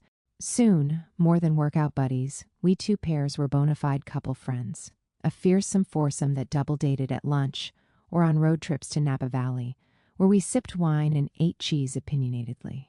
Hanging out with Nick and Nika made Marshall and me realize that, in living together, we'd bypassed the simpler pleasures, like double dating. Now that we were marooned in San Francisco, away from our friends back east, we'd failed to master some of our more basic dating skill sets. In a sense, our timeline had been scrambled. As a couple, we were 8-year-old savants who graduated law school, but never learned to finger paint. I explained this to Nika one day as we pranced along, facing each other and holding the treadmill guardrail. "I don't know how you guys did it," said Nika as she did a spin pivot pattern on the conveyor belt that blew my mind, moving in together so soon. "It's been a learning curve," I said. "Men." "Just look at them," said Nika, nodding over at the boys. I looked over Nika's gyrating body to the weight area, where Marshall and Nick were flexing in a bicep back muscle push-up configuration that was too mysterious to understand. "They're so content to move heavy things up and down," I added. Through our trotting, we delved more deeply into this favored topic of women high on endorphins. Nika, it turned out, had a dating history of adventure and splendor. She'd coupled with musicians, actors, and world travelers, and seemed all the wiser for it. My dating history was, what's the word, pathetic? I revealed to Nika that, through the years, I had meticulously curated my very own dating history museum. At her request, I gave her a quick tour. 4 gay boyfriends, said Nika. Was that, like, depressing? I explained to Nika how, in the emotional aftermath of finding out your boyfriend was gay, you went through several stages of grief. First, you felt relieved. Then you felt pity. Next, you felt excitement. But, in the end, you were left with lasting resentment for having endured months of feeling unattractive and questioning what the heck was wrong with you. Your only takeaway was the scar, puckered and small, from the pinch of the clothespin as he hung you out to dry. We talked more as I continued the tour, ending things with a recap of Mat 3 and our drawn-out breakup. "How did you know he was seeing the French girl?" asked Nika. I read his Facebook messages. During my snoop, at the very top, I'd found a day-old message from somebody named Pauline. "I shiver when I think of last night's outrageous sexiness," it said, at which point I considered that the only thing worse than a sexual overture to your boyfriend is when said overture is rendered without punctuation. "Ouch," said Nika. "Sorry, girl." We trotted for a few more minutes, and Nika followed up with the question I'd been wondering for months. "So, how did you know you were ready to date again?" I looked over at Marshall, who was doing an overhead press with an amount of weight equivalent to a small horse. Post-heartbreak, I was sure no man would stand a fighting chance. But Marshall had revised everything I'd been taught to think about guys, how they acted, how they treated you, how they looked in aprons. From there, it had been a whirlwind few months. I'd become a professional actress. I'd moved to San Francisco. I'd played my dream role many times over. I'd tumbled headfirst into an exhilarating romance. I thought about Elphaba and all that I knew about her so far. She's brave and sticks her neck out. I didn't know, I said. I just had to wait and see. It was the truth. You can never know if you're ready. You just have to walk out onto the ledge and pray that you don't fall. 18, 4 shows in 2 days, or IT all comes crashing down. Email from Felicia to Isa. Hey there, Isa. I really appreciate your support and I'm so glad you're liking the blog. I do indeed know that I'll be going on for all 4 weekend performances on May 22 and 23. So if you'd like to catch me doing Elphaba, then would be a great time to stop by. Anyway, thanks for writing and take care. All best, Felicia. As luck would have it, Eden scheduled 2 vacation days at the end of May. As soon as I heard the news, I emailed, texted, G-chatted, and e-carrier pigeoned everybody on the planet, who within minutes wrote back to say they'd booked their train, plane, and theater tickets. This was great news. It was also mildly troubling. Wicked's summer calendar, you see, meant there were matinee and evening performances on both Saturday and Sunday, adding up to 4 shows in 2 days. The rest of the cast had been able to adapt to this more grueling schedule, but I'd only done a 2-show day once during my first week. I'd have to tackle a 4-show weekend as Elphaba cold turkey. In the weeks leading up to May 22, I went into rehearsal overdrive, revisiting the songs of death over and over, breathing, belting, clenching, banana-ing. A couple of weeks after the news broke, I called my mother to talk plans. It was Tuesday, so I tried my Grandma Yola's house, where my mom paid weekly visits.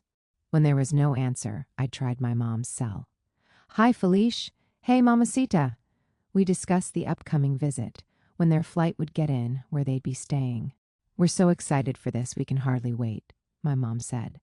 I explained that I'd been practicing nonstop, hoping to impress our friends and family. I didn't explain, however, just how nervous I was. Are you at Grandma's house? I asked. No, actually, I'm at the hospital. The hospital? Yes, Grandma was having trouble breathing the other night, so we admitted her over the weekend. Next, I heard the sound of my grandmother in the background. Who are you talking to? She yelled. It's Felicia, Ma. Hang on a second. The phone cut away. I examined my fingernails as I waited, painted the iridescent, wicked-issued green that I'd been wearing now for 8 weeks straight. Why don't you tell your grandmother about your upcoming weekend? My mom finally said. I know she'd love to hear about it. She handed over the phone. Gram, hi, sweetie. Yola's voice blared, as if it needed to project to the other coast all on its own. I'm sorry to hear you're in the hospital. How are you feeling? Fine, fine. Your mother tells me you're doing terrific. She saw you in a video, she said. Ha, yeah. She exaggerates. Anyway, I found out I get to play Elphaba 4 times next weekend. No kidding. Somehow, I felt okay telling her I'm really, really nervous. Oh, you'll do fantastic. I told everyone at the hospital that you're in Wicked and how famous you are. You are my publicist. I'm your grandmother. I'm allowed to brag.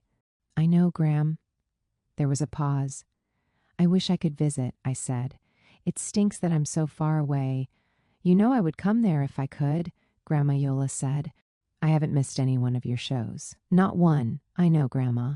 But it's okay. It just looks like I won't be able to this time. Don't even worry about it for a second, I said, meaning it. I'm sure there will be many more shows for you to see. Yola and I chatted a bit more about the drab San Francisco weather, my hunky boyfriend, and how I'd pay her many visits in the coming fall. Then we said goodbye, that I'd call again next week, and that we loved each other very much. Expectations were high, and as each day passed, I got more and more psyched to tackle a 4-show weekend. But Friday morning, May 21st, the feeling was back. the same throat tickle that came to call during my first week as Elphaba, a mossy inclination that could flourish into a bacteria bramble. This cannot be happening. Everyone from back east would be arriving that afternoon. Together they'd bought tickets that spanned all 4 shows. If I missed even one, I'd be letting somebody down. What would they think? Into the laboratory. Water, neti water, echinacea tea, water, neti water, vitamin C, water, oscillococcinum, water. Lather, rinse, repeat. Do you want me to prescribe you antibiotics? My dad asked that night as I greeted him in the hotel lobby, along with my mom and little sister Tessa. No, Dad, I need to build up immunity, because I will prescribe you antibiotics. Together we ate a quick dinner, during which my family told me about their trip, what they thought of San Francisco so far, and how excited they were to see me for all 4 shows. To preserve my throat, I nodded or hand-signaled my replies, all the while rewrapping my nun's habit around my head. "And you said your agent is coming tomorrow for the matinee?" my mother asked. I nodded. "That will be nice to meet her," said my dad. There was an elephant in the room. "I don't know if I can do this," I said. It felt like I was confessing to a crime. The table fell silent. "Yes, you can," little sister Tessa said, punching my arm. "I saw you on YouTube." My family huddled in for a pep talk, like a football team before a play, and they each told me exactly what I needed to do: rest, drink water, take care of myself. "But that's what I've been doing," I wanted to scream. By the next morning, the bramble had only grown thornier. Damn. Water, neti, water, vitamin C. I was 50% there. And so many people had come to see me. Water, water. Gulp, banana. Against my better judgment, I went ahead with the matinee. It was a peculiar performance, to put it lightly. I spent the whole of The Wizard and I clearing my throat between notes and hawking up hard, candy-sized loogies of phlegm, which I'd later rehawk and projectile, shoot into the offstage trash can. After this, I would drape myself over whatever set piece was closest, while Kathleen and Mark blotted my brow and blasted me with a handheld fan, like I was some gimpy green boxer who had all but lost on a TKO. "Whatever you do, don't call out," said my left brain. Unlike my debut week, calling out had become an option, since as of May 22, Alyssa had completed her Elphaba understudy training. "You should definitely call out," my right brain insisted. But the thought terrified me. Here I was, performing for nearly everybody I knew: my family, college friends, childhood buddies, and Anne, my agent, who sat in 7th row center with her husband. Had they all traveled 3,000 miles to watch me belly flop into a pool of failure? "Failure, failure, failure!"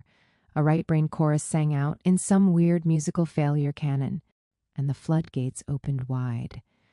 "You're going to embarrass yourself in front of everyone you know. Quiet. And then somebody will post it on YouTube. Seriously, shut up." As I sat in the dressing room at intermission, I remembered all the rumors I'd heard about past Elphabas. These were the wicked urban legends, stories of so-and-so's terrible downfall, whether from polyps, vocal cord hemorrhaging, or other serious injuries that went beyond my novice fears of cracking, forgetting a line, or going slightly flat. In singing through sickness, was I risking my voice? Would I ever be able to sing again? Failure, failure, failure. Soon Brian hustled into the dressing room, adding to the already frenetic mood. The team was busy with my Act 2 makeup and hair, while I sat quivering like a wet puppy. "How are you doing, sweetie?" said Brian. "Dad, you came to my soccer game." "Not so good," I said. "Yeah, I can hear it in your voice," he said. I took a deep breath, then blurted, "I don't think I can do tonight's performance." Brian's eyes grew wide, and so did mine, once I knew I'd made a decision without really realizing it. "Okay, I've got some work to do," he said, and with that he dashed out the door. Presumably, he was off to inform Alyssa of the news. As understudy, she was the backup plan's backup plan. Thank goodness for Edvard Munch. She was ready just in the nick of time, too, having had her Elphaba put in the night before. Like me, on the first day she was eligible to play Elphaba, she would have to swoop in and rescue the show. Hopefully, she'd brought her pen and paper to take notes on Life Lessons 101, the same lecture I'd heard on that fateful March Tuesday. LL 101, you can't always plan. The universe may intervene. Decision made, I rose from my chair, donning my 30-pound Act Two dress, witch's hat, and shawl. Walking to my post in the wings, I began running No Good Deed in my head, knowing it was the last remaining song of death. On top of its melody, the failure canon played in dissonant counterpoint, so loudly that I wanted to scream. What was happening? Here I'd thought I had overcome my fear of failure, only to find that it still sat with me, on my shoulder, whispering powerful words of discouragement. And amidst the chatter, the cacophony of doubt, one phrase rose loudest, above all the others. Help me. At the stage door that afternoon, I saw Marshall, my family, college, and childhood friends, and my agent. That was killer, said Anne. Thanks for coming, I said as I gave her a hug, silently wishing she'd seen any of the other shows in which I wasn't hawking up loogies every 30 seconds. Next, I turned to Marshall, who, without words, scooped me up in his arms and lifted me many feet in the air, twirling me around and giving intermittent squeezes. Then came my mother. You're looking at one proud alpha mom, she said as she pulled me in for a full 3-minute hug, while my dad snapped photos from all possible angles. I was grateful for all of the support, but it was totally weird to get praised for a performance that had made me want to crawl inside a hole. I walked over to greet the fans, signing programs and taking photos. A few Wicked regulars had come to the matinee. I'd mentioned something on my blog about the Elphaba dates, and many people had apparently bought tickets. A bunch of us are coming back to see you later, a woman in a windbreaker said. Will you be on tonight? I looked at Anne, then my mom, then all my friends. I had to fess up. No, not tonight. The woman frowned. Everything okay? I pointed to my throat. She nodded in compassion. Get some rest then. And don't worry about it, she said. I thanked her for the kind words, signed more autographs with my silver Sharpie, and rounded up my family to head down the sidewalk. As we walked from the theater, the toothless coffee-snatching lady appeared out of nowhere and demanded we give her something. My family cowered, while I looked her in the eye and spoke the truth. Sorry, my friend, I got nothing. At the very least, taking off the evening meant I could enjoy a dinner feast with my family, being of robust Italian descent. My father, Tony Ricci, had long insisted that going to a restaurant should be like a trip back to the old world. Luckily, I knew just the place. A restaurant in North Beach that played Italian movies while you dined. My parents, little sister, Marshall, and I filed into our seats along a large banquet table, while Ciao Professor played on a flat screen mounted on the wall. Tacked next to it were strings of garlic and saucepans, while everything else in the vicinity was red, white, or green. Having lived in Italy, my dad speaks the mother tongue fluently and never misses an opportunity to do so. Like clockwork, in the first few seconds after sitting down, my dad asked where the waiter was from. And molto bene, he was authentically Italiano, which was great news for everybody, since the quickest way to my father's heart was to speak in broken English and later confirm, when asked, that you did indeed parlare Italiano. It just so happened that May 22 fell 1 week after my 24th birthday, so as our waiter went off to fetch San Pellegrino con gas, I watched as my family hoisted several tissue paper-filled gift bags onto the table. Enclosed were patterned Victoria's secret onesie pajamas and 2 different versions of an Elphaba doll they had found on the internet. As I dangled the 2 dolls together, shaking them so they were having a conversation, the waiter exclaimed something in the mother tongue that made him and my dad laugh hysterically. Moments later, the waiter was kneeling by my side. "This is wicked, yes?" he bellowed inches from my ear, pointing to one of the Elphaba dolls. "See!" yelled my father from across the table. They yelled a bunch of other Italian stuff, after which the waiter put his arm around me and my dad took out his massive paparazzi lens, attacking us with the flash. "I told him you were the star of Wicked," he said, snapping away maniacally. "Dad, I'm not the Please, Will you please assign?" said the waiter, handing me a Wicked program. Someone in my family must have chucked him a playbill in the strobe light flashbulb confusion. "Don't worry," my mother called to me. "We've got lots of extras." "Good, because I was worried," I said. I still had my silver Sharpie handy, so I inscribed the cover with my signature sign-off, "Wickedly yours, Felicia Ricci," which I felt wasn't fully appropriate until I added "Ciao" below it. The waiter thanked me, bowing his head as he backed up into the kitchen. "Wasn't he adorable?" said my mother. "Yeah, he was all right," said a teeth-gritting Marshall. "Don't worry, I only have eyes for gladiators." "Do you want me to punch him, though?" said Marshall. "Nah, not this time. Who were we to punch the waiter?" After a year and a half, Wicked had become a huge part of the San Francisco theater scene. It was hard to walk a few feet downtown without seeing a Wicked ad on the side of a bus, dotting the underground BART stations, or waving on Union Square flagpoles. After Fossil Store Guy, I'd been recognized for my job more than I'd expected. It was the Wicked effect. Once I mentioned that I'd played Elphaba, I was suddenly important in people's minds, worthy of complimentary desserts, bonus spa treatments, or VIP tickets to tourist attractions. I, myself, wasn't a celebrity, but I was part of something celebrated, a cultural phenomenon, a chapter in history. Sure, I was one of its footnotes, but I was there. You just had to look hard. The waiter reappeared with our heaping plates of gnocchi, pizza, and other carbohydrates, and a special treat for the star of Wicked. He walked over and placed a champagne flute before me. "I'm not the star," I wanted to say. I felt my pulse quickening. A T. This performance, the role of Elphaba, will be played by Felicia Ricci.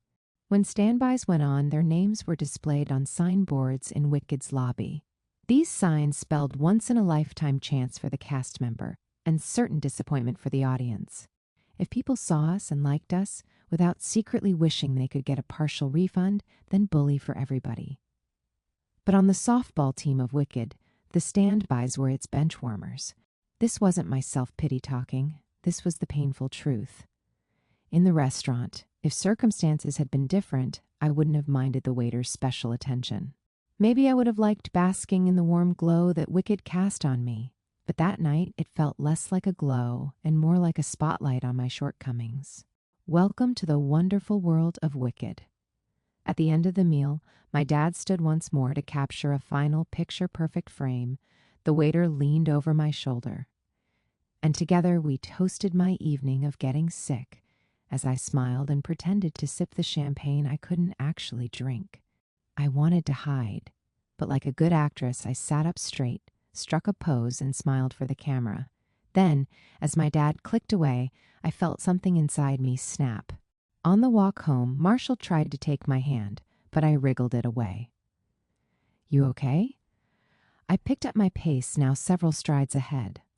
I felt the wind bite at my ears, turning icy as it whipped around my hair, which was still damp from my dressing room shower. "Hey, slow down," he said. "I'm so sick of this," I said through a stiff jaw. I saw our apartment's doorway up ahead, so I reached into my bag and scrambled for my keys. Sick of what? Everything. I didn't know who to be mad at. I felt mad at the world, especially myself. "Hey, slow down. Just leave me alone. Why did you even come here? It's all such a joke." At this, Marshall stopped walking. "What are you saying?" "I hate it here. I hate this stupid street. I hate the stupid green in my hair. I hate that I'm sick. I hate the way my family is making a big deal over the fact that I'm a standby. I hate that we're stuck here. I hate that we're eventually just going to break up anyway." "What? What the hell is this? Calm down," Marshall said. "Seriously, leave me the alone. Go away." I turned the key and headed inside. At the top of the stairs, I could barely catch my breath and felt my heartbeat pounding in my throat. I threw down my bag and shut myself in the bathroom, drawing a hot bath. There I lay, with my chest covered in Vapo Rub. I watched heavy mist fill the room, a rainforest with a shower curtain. I sank down into the water until my head was submerged beneath the suds. The warm pressure seeped around me, into my ears, against my eyelids. Then it hit me. This was the feeling I'd been having for months. Despite my triumphs ever since I'd taken on the role of Elphaba, I couldn't escape the feeling that I was underwater, surrounded on all sides by preoccupations and anxieties, with no easy way to gasp for air. And the person holding my head underwater? It was me, my own worst enemy. I exhaled, feeling a cascade of bubbles along my face. After breaking the skin of the water, I wiped my eyes and saw Marshall sitting next to me on the bathroom tile. "Hey," he said. "Hey, you okay?" "I'm not sure. Look, don't beat yourself up. I mean, 4 shows in 2 days, that's ridiculous. Plus the pressure of having everyone here. I thought my first time on as Elphaba was supposed to be the hardest. Or the week I didn't poop. Well, they're all tied, I think. When will it get easier?" "I just want it to get easier," I said. "Give your body some time to heal and catch up." "But what if I have to call out tomorrow?" "Then you'll call out." "What if—" I felt my throat catch. It always did that whenever I was about to say something scary. "What if this isn't right for me?" "What do you mean?" asked Marshall. "Theater. Wicked. What if it's not for me?" Saying it felt like giving away the ending to the movie of my life, the one I'd invested 24 years in watching. Months before, it had been a romantic comedy. Lately, the third act had taken a turn towards melodrama. "Then you'll figure it out," said Marshall. "I don't know what I want sometimes," I said, mad at the screenwriters for robbing me of my confidence. "That's okay, Fel," Marshall said simply. "But—" I stopped mid-sentence, slapping my palms down onto the water with a clap. "I don't know what to do." "It's okay," said Marshall. "Everybody feels that way sometimes." "Not true," I said, sniffling. I looked at Marshall. In the humidity, his sideburns had curled up around his ears and beads of mist were forming over his brow. The bathroom felt like a furnace. But still, he stayed. "Where did you just go?" I asked. "I stopped by the bodega. We're out of vitamin C, so I thought I'd pick you up some orange juice." "Oh, Marsh," I said, tears in my eyes. "Forget carb sweet fat baskets." At that moment, orange juice was the most romantic gift I'd ever gotten. I wanted to take back our walk home, or for that matter, the last few weeks. Since I'd begun my self-defeating quest for excellence, I'd become even more engrossed in my work. Gearing up for May 22, I'd been disregarding some of the treaty terms, doing everything in service of my voice, my health, my goal. Meanwhile, Marshall was keeping absurd hours, walking me home from the theater late at night, cooking midnight dinners of poached eggs on toast, then rising a couple of hours later to open the health club at 5:15 a.m. Through it all, he hadn't complained. He hadn't called me names or told me I was selfish. He'd been there, just as he always had, on the bathroom floor, through the humidity, the pressure, the trauma, the auditions, the callbacks, the cross-continental moves. He was always at the ready with piggyback rides, oatmeal raisin cookies, orange juice, and encouragement. He was Marshall Roy, so profoundly different from anyone I'd ever known. And here I was, screwing everything up. "I'm sorry," I said. "For what?" "For everything. For having you come all the way to San Francisco to be with me, and then watch me act like a totally psycho person." I flicked some water with my index finger and thumb. "I'm sorry. Apology not accepted," said Marshall, leaning in, "because you have nothing to apologize for, not even for being totally mean. I'll let you have a free pass tonight."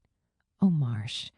"The thing is," he said, hugging his knees to his chest, "I'm always in your sidecar." "You are? Still? Fel. Do you even have to ask?" When we'd first faced the possibility of a long-distance relationship, we came up with this idea of a sidecar. Whenever one of us went on a journey, we said, the other would be there, through bumps, detours, or traffic jams. The meaning kept evolving, but this much we knew: if we couldn't be there physically, we'd be there emotionally, invested, present, forging ahead. As life unfolded, we'd keep switching off who was in the driver's seat. No matter the route, together we'd press on. "Nothing can stop us," I said. "You got it, buddy." "But, okay," I said, sitting up through the suds. "How do I get better?" I gripped the sides of my neck, pressing my swollen glands. "If you can't do the shows tomorrow, that's totally fine. No matter what, you've done it. More than you ever thought possible. I mean, you got promoted in 2 weeks. You went on as Elphaba mid-show, your first day on the job. You survived the week you didn't poop. And what is worse than not pooping? You did 2 shows your second day, then later while you were sick." I laughed as Marshall stood at full, towering height, waving his fist for emphasis. You're Elphaba Thropp, for God's sake. Elphaba Thropp, brave and uncompromising. The next day I woke up and swallowed. Gloom and doom be damned. I think I can do this. I rolled over, grabbed my phone, and texted David. And so the world didn't end. The weekend came and went, though not exactly as I'd hoped. No, I hadn't done perfectly, but I'd done my best, squeaking in 3 performances in 2 days. Since the show must go on, one person's falter became another's triumph, and Alyssa made an amazing Elphaba debut.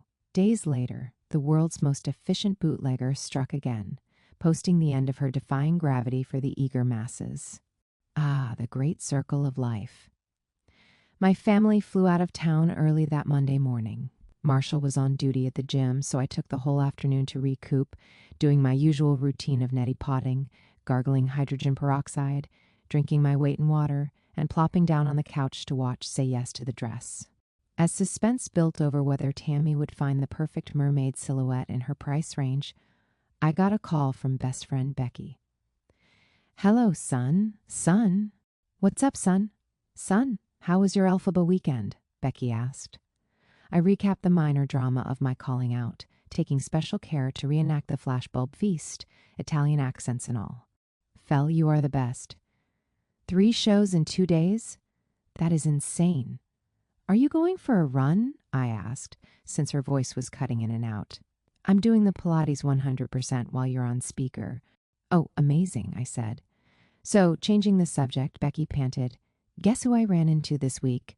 Who? From the sound of her voice, I already knew. Matt 3. In the flesh. And here I had buried him in my museum mausoleum, only to find he had quietly escaped to haunt the streets of Manhattan. Did you talk to him? I asked. Yeah, and it was super awk. According to Becky, on St. Mark's Place in New York's East Village, she had exchanged 10 sentences with one Matt 3, breaker of Fell's heart, who, according to official testimony, had looked unattractive and was wearing a hemp bracelet, a huge fashion faux pas for any man in Becky's book. Don't worry, though, Becky said. I told him you were living with a fitness model. What? Marshall has shot fitness ads. How are things with Marshall, by the way? Ugh. I hated talking about Marshall and Matt 3 in the same conversation. Things are good, I said, hesitating. I took a breath and told Becky about the senseless fight we'd had 2 nights before, about how Marshall's and my lovesick Hayes had at first been unassailable, but had been tested by our living together, then lately by the stressors of Wicked. Fell, you're incredibly stressed. I know, I said. Still, my voice trailed off. I guess everything is going to be okay. Fell, don't sweat it, said Becky. I feel good about things as long as you can talk critically about what's going on. That hasn't always been the case with you, right? Becky had a point. While dating Matt 3, I had been unable to see things as they really were. Whatever the reason, I ignored all the red flags and kept going, full speed ahead, with my head down and my heart on my sleeve. You're sure he looked unattractive? I asked. Oh, absolutely, like a post-op Michael Jackson. Still, I'm weirded out, I said. I feel like this is a bad omen. It is definitely not an omen, Becky said. But if it is, the only thing it's predicting is many more years of Matt looking terrible and wearing man jewelry. Laughing, I tried to seize control of my imagination. If the ghost of Matt 3 was stalking the streets, I couldn't let him weasel his way into my thoughts, confidence, or relationship with Marshall. Instead, I would visualize him worming back through the mouth of his mausoleum, where its stone door would close behind him, sealing itself shut, sturdy and cold. Right before Becky hung up, she added, Don't worry. You and Marshall are not you and Matt. That afternoon, my gentle Rambo came home from work with my belated birthday gift, a bouquet of flowers, and a dinner invitation to Gary Denko, one of San Francisco's best restaurants. I wanted to wait until the stress of your weekend was over, he said, so you could enjoy it. We donned our evening best and cabbed over, where we spent 2 hours indulging in medium-rare meats, sparkling wine, and cheeses. Marshall had gotten the restaurant recommendation from French Nick, who'd put in a good word with his hostess friend. This meant we got the dimly lit corner booth, replete with sequined pillows, amuse-bouches, and a complimentary dessert. As we alternated decadent bites and puckered kisses, I was reminded of my early days with Marshall, when in spite of all his good qualities I still expected to see him plastered on the nightly news, branded a heart and banana-stealing convict.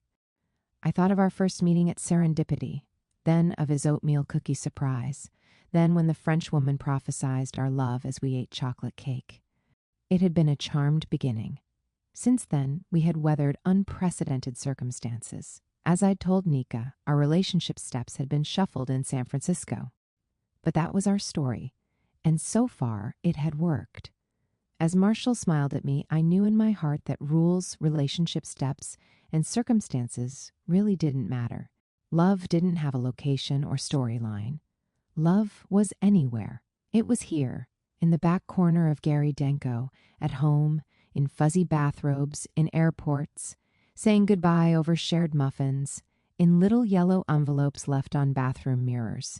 Our backdrops kept changing, but together we stayed strong.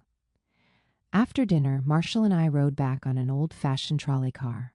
As we picked up speed, I stood in the rear under the open sky.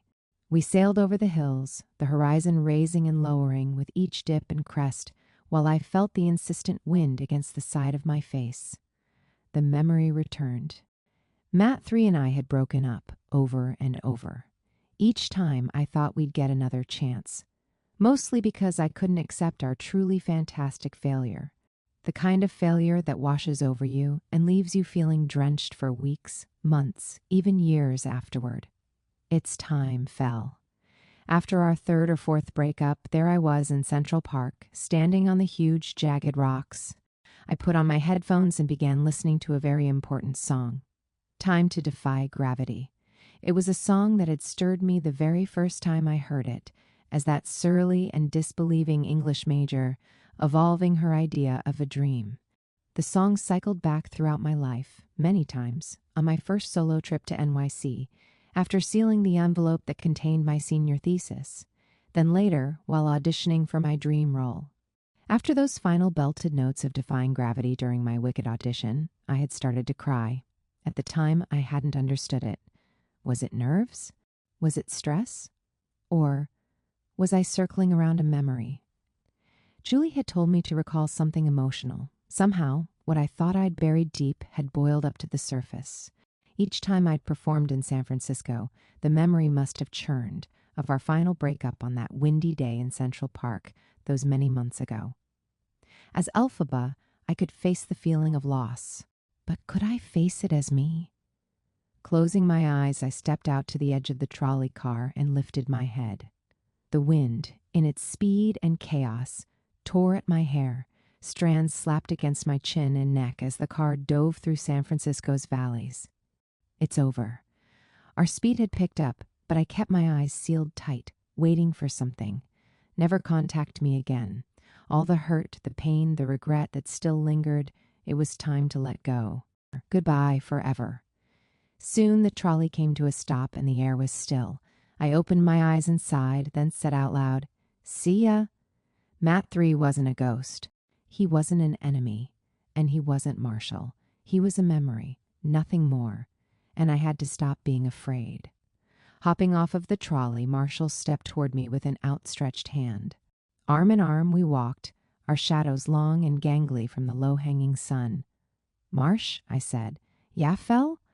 "I love you," I wanted to say. Instead, I pointed forward. "Look." Our shadows were like liquid, flowing across the sidewalk as we pressed on. "You look like Gumby," he said. As we turned the corner, the shadows danced with us, glued to the bottoms of our feet. Soon they began to shrink until they were fat and foreshortened. Compared to Marshall's, mine was shorter still, but met his in the center where our arms were linked. "Looks like I'm in a sidecar," I said. "It does," said Marshall. This time I said it out loud. "I love you." Failure had become opportunity. I'd met Marshall, gotten cast in my dream role, and moved to San Francisco. The difficulties came and went, but now I had a better understanding of what to do and how to let go. Over a year later, in the land of Oz, it was all starting to make sense. Little did I know, my biggest challenge was waiting around the corner. After my family's visit, Eden told me she'd be taking another weekend off in a mere 2 weeks. This meant I'd get another shot at tackling 4 shows in 2 days. Maybe I can redeem myself. Once the news was official, I dialed my mom's cell. She told me she was at the hospital. Yola had been readmitted with more breathing problems and most recently, abdominal pain. Is she okay? She's been on and off, said my mother. But you know your grandmother, feisty as ever. It was true. My grandma had fended off sickness for years. In her checkered love story with disease, neither could commit or let the other go. If anyone was going to give in, it wasn't Grandma Yola. She was a warrior in a senior citizen disguise, surviving the untimely death of her husband almost 2 decades ago, then withstanding hypertension, joint pain, and a recent 2-year battle with lung cancer, which of course she banished into remission.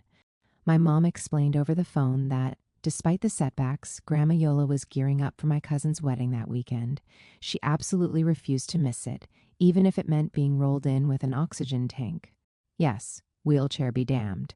She'd be dressed to the nines in her freshly pressed, shimmery gold suit, with her hair impeccably coiffed.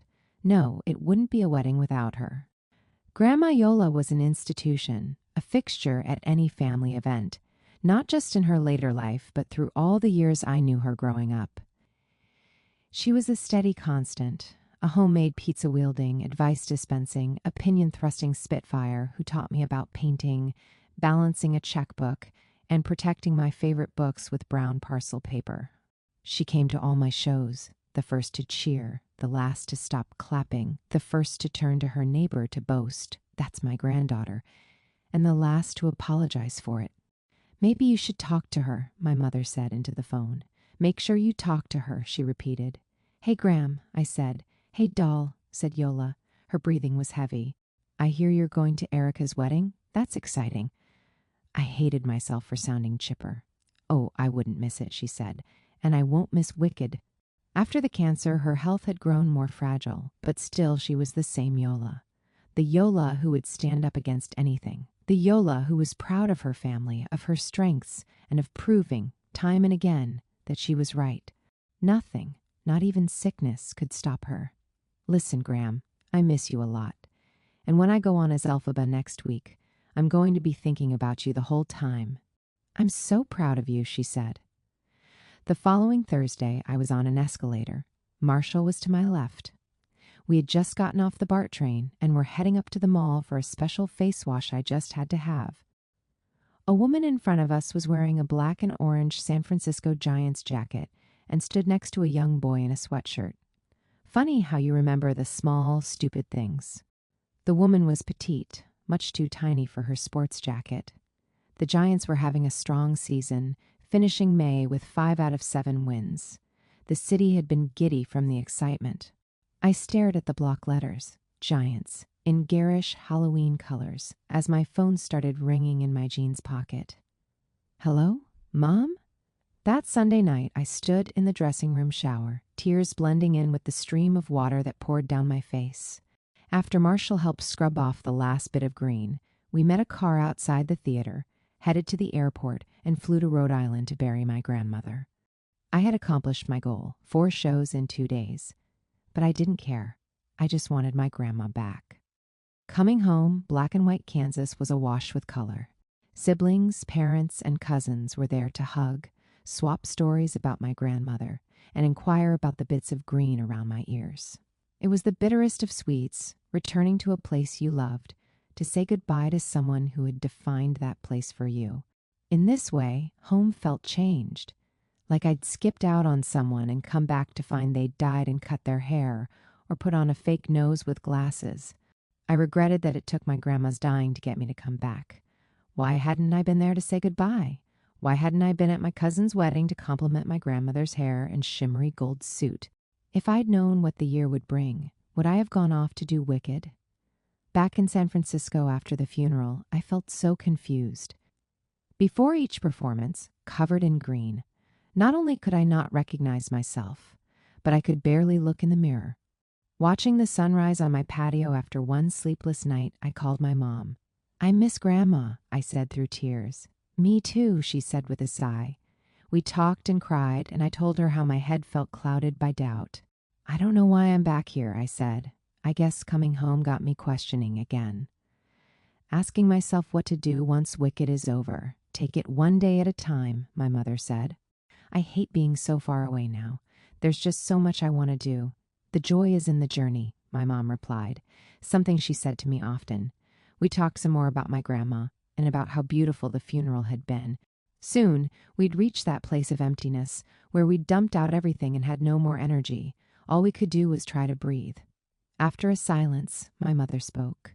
If you think about it, Felicia, she said, your grandmother knew you only had a certain number of Elphaba shows. I'll bet she just had to find a way to see you last weekend. Huh, you're right. I hadn't thought of this, and I wouldn't put it past her, you know.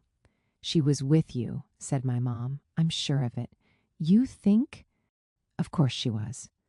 And you know what? She's going to brag about it from now until the end of time. 19, saying goodbye.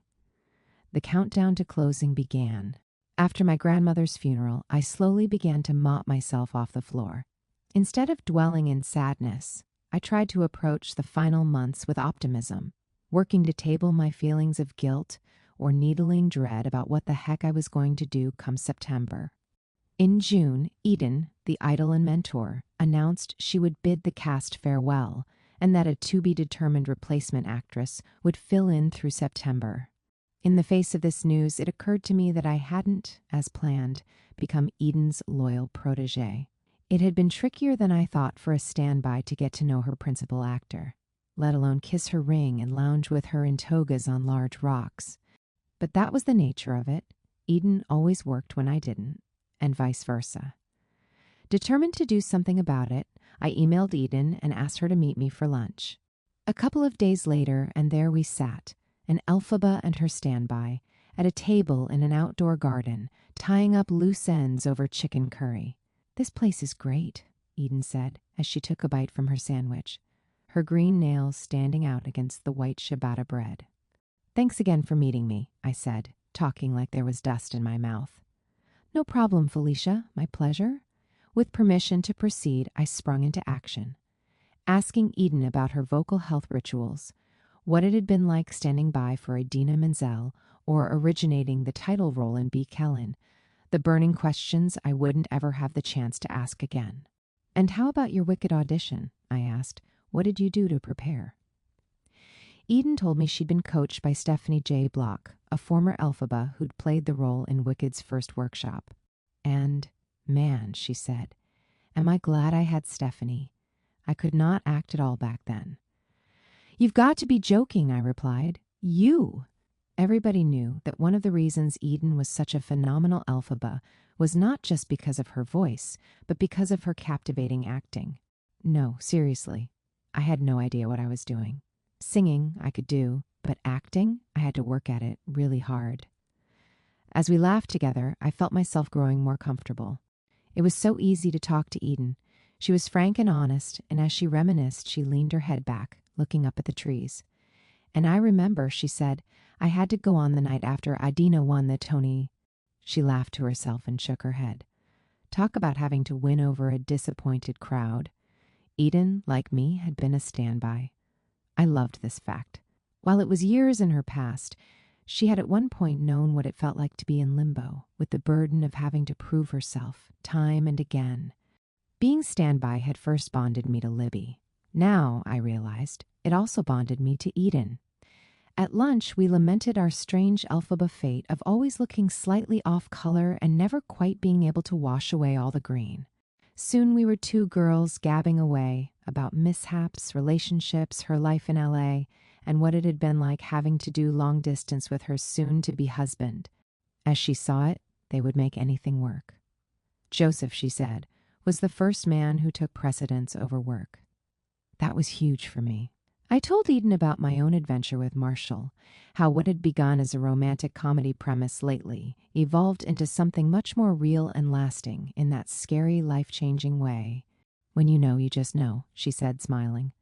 Not to kill the tender mood or anything, but... I pulled out my BlackBerry and showed her a picture of Marshall, shirtless. Girl, she said, laughing, you've got to keep this one, if only for his abs. Since first trailing Eden, I'd known her to be a generous spirit. At lunch, I was reminded of this once again. Despite her fame, she took extra care to stop and take notice of others, to be there for somebody like me, somebody green. But I suppose at the end of the day, we had that in common. Eden's complexion was light like mine, tinted ever so slightly from remnants of makeup. She wore a crocheted hat over her rich black hair, which hung in waves down below her shoulders, an accessory that was as stylish as it was practical. Whatever hides the green, she said, smirking. This reminded me of one last topic. Should I bring it up? It was an anecdote from my past that I'd nearly forgotten, but I had a hunch Eden would understand. I haven't told anybody this, I said as I furrowed my brow, but one time this director randomly paused rehearsal and told me I needed to look better, like prettier. Actually, his exact words were, "You know, you could look really pretty if you just tried." What, was he nuts? I laid down the facts. I mean, I always look nice for auditions and stuff, I said, but sometimes at rehearsals, I don't know. It's just not me to always look perfect. Have you ever felt that the business puts pressure on you? You're preaching to the choir, Eden said as she leaned in. Okay, on the one hand, I get it. This is a looks-based business. But at the same time, it's like, a girl can only do so much.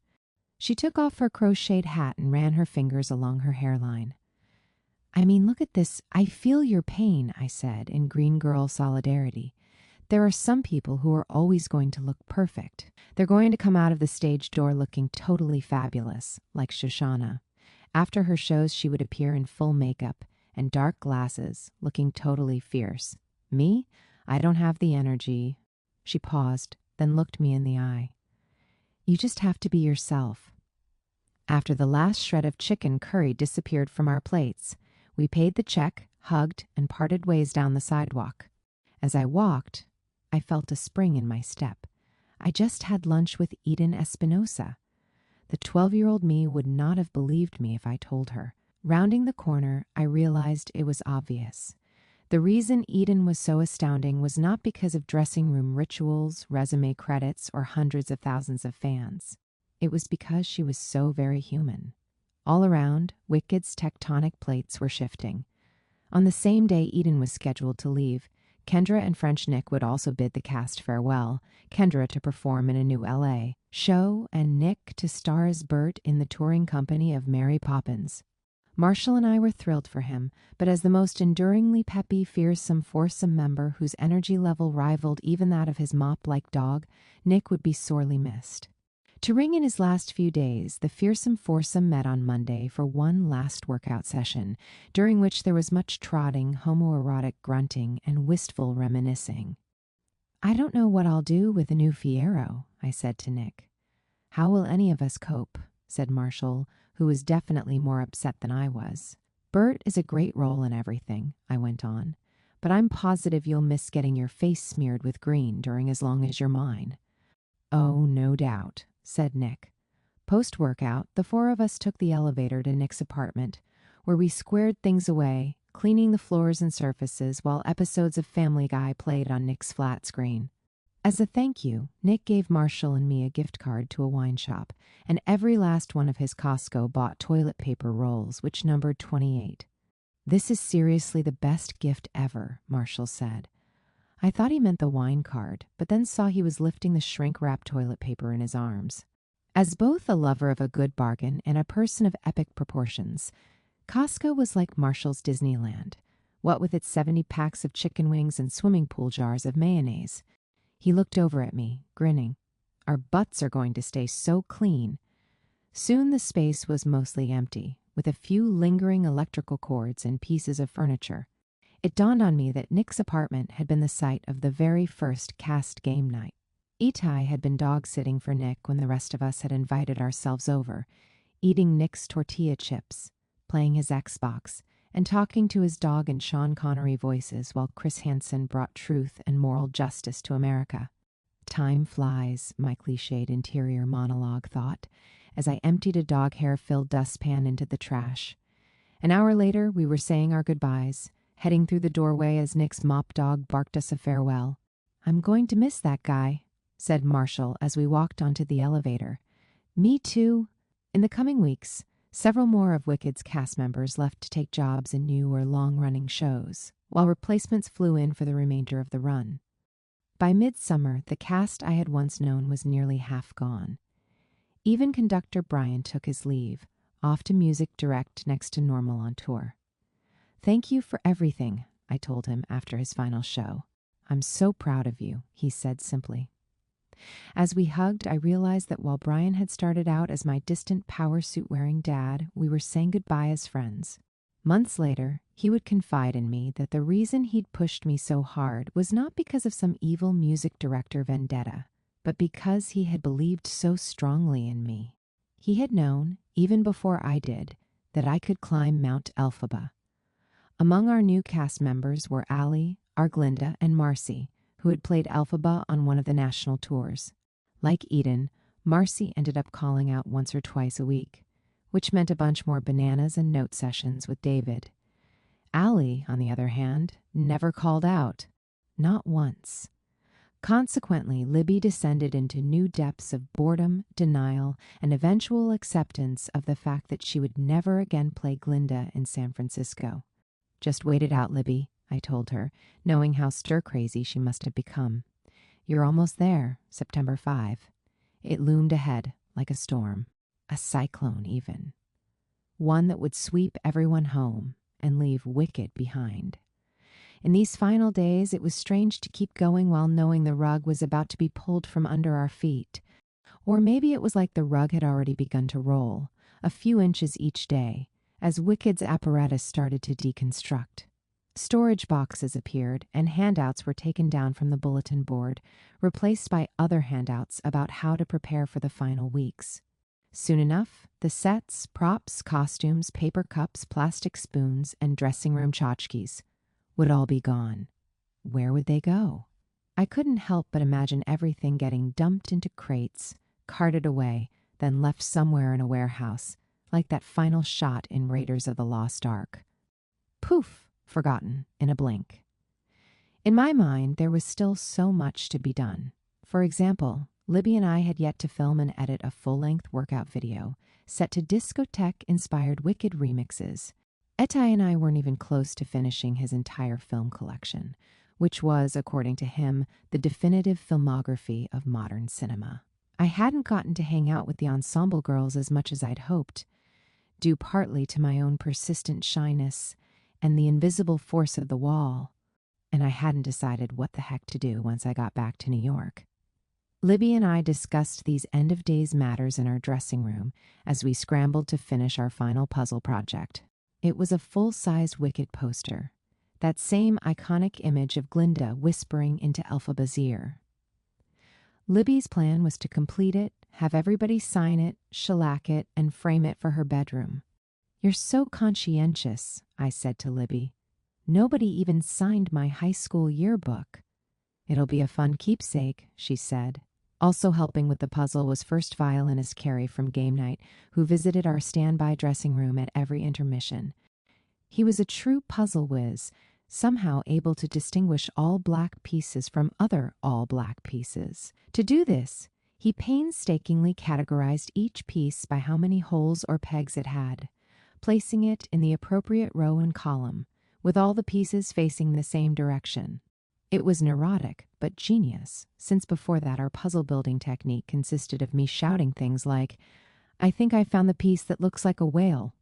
Only 3 weeks from closing night, and the puzzle was nearly complete, with 1 or 2 patches missing around the border. "Go on without me, ladies," Carrie said. "I have to get back to the pit." "We won't finish until you come back," Libby called to him as he made his noble exit. "The hell we won't," I said. "This puzzle is the bane of my existence." Yes, the puzzle was our final dressing room frontier. Accepting our Wicked remix workout video, we'd exhausted all activity options. We'd even done a witch switch, wherein we donned each other's Elphaba and Glinda costumes and wigs, while I painted Libby green and she bedazzled me in pink makeup. But those days were behind us, and the puzzle was our last great push to the end. It was time to make something of this whole experience.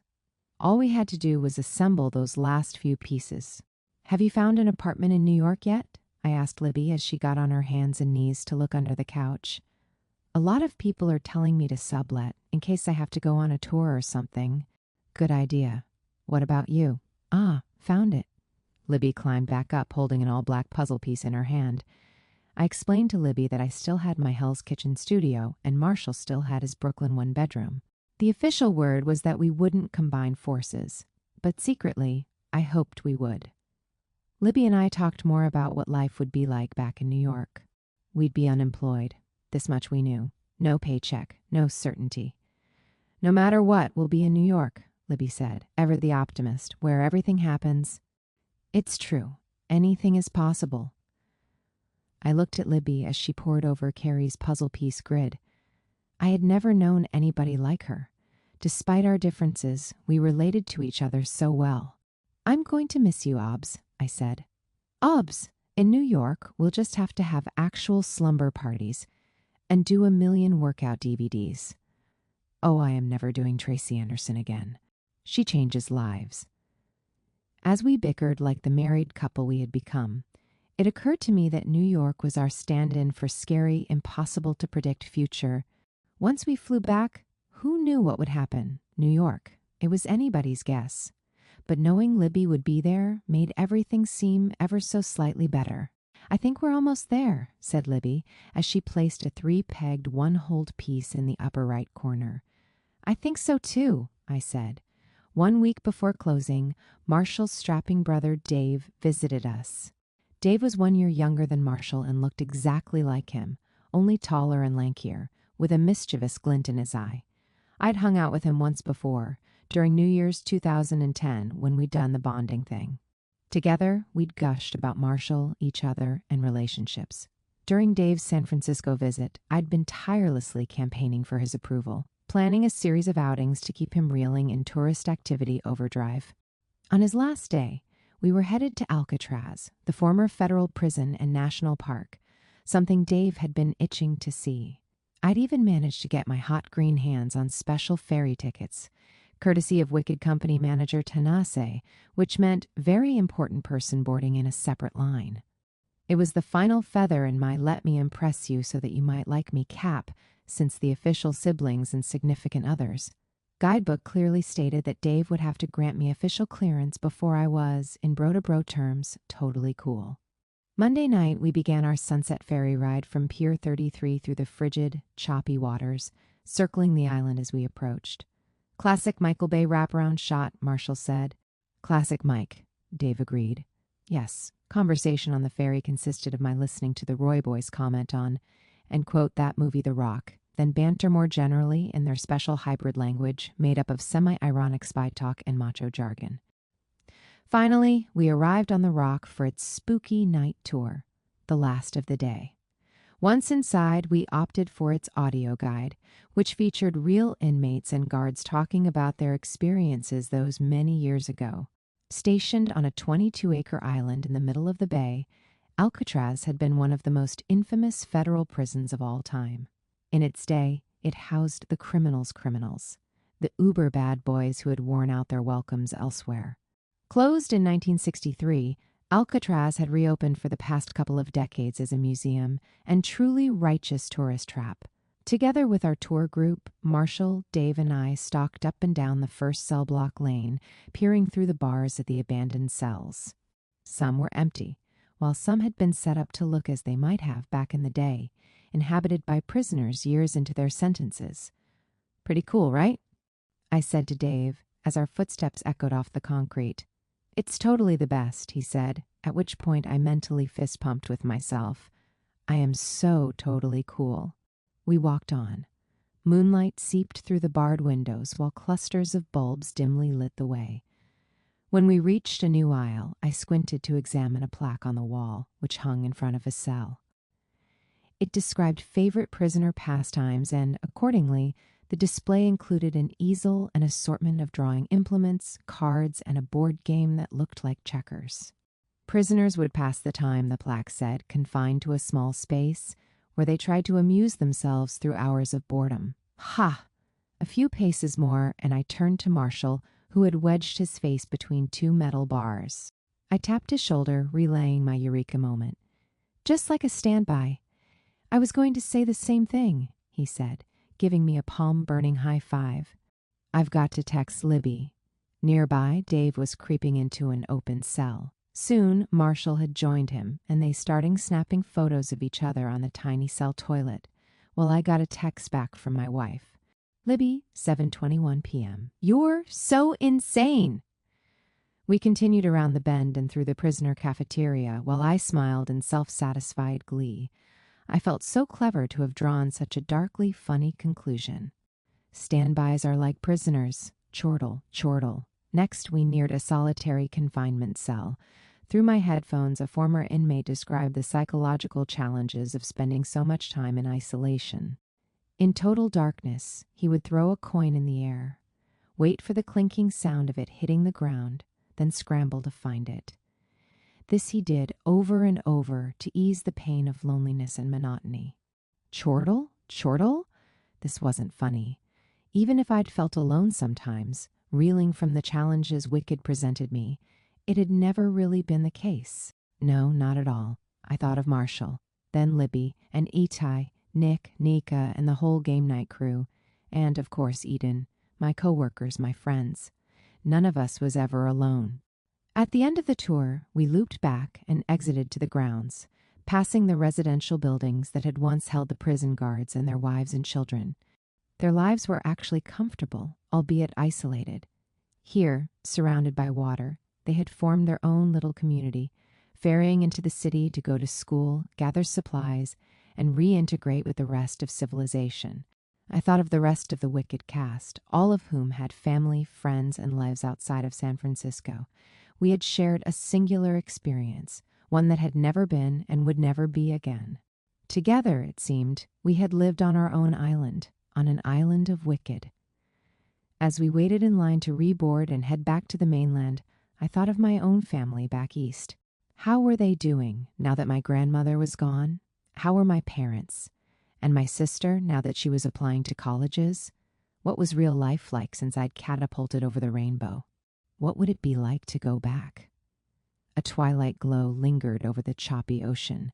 I realized that the days here in Oz had blurred together as one long stretch of time, somehow separate and in a different universe, spinning on its own axis. In doing Wicked, I had taken steps toward a new future. Now that I was on the brink of returning home, my future felt as unlimited as ever. I remembered my rehearsals with Brian. What is an unlimited future? Not bound by conventional strictures, by the shackles that have always held me back. As I felt the ferry rock and cradle me, I glanced over at Marshall, who, against a backdrop of the cloudy night sky, was debating with Dave over which was the better aircraft, a helicopter or a Zeppelin. Becky's words echoed in my head. You and Marshall are not you and Matt.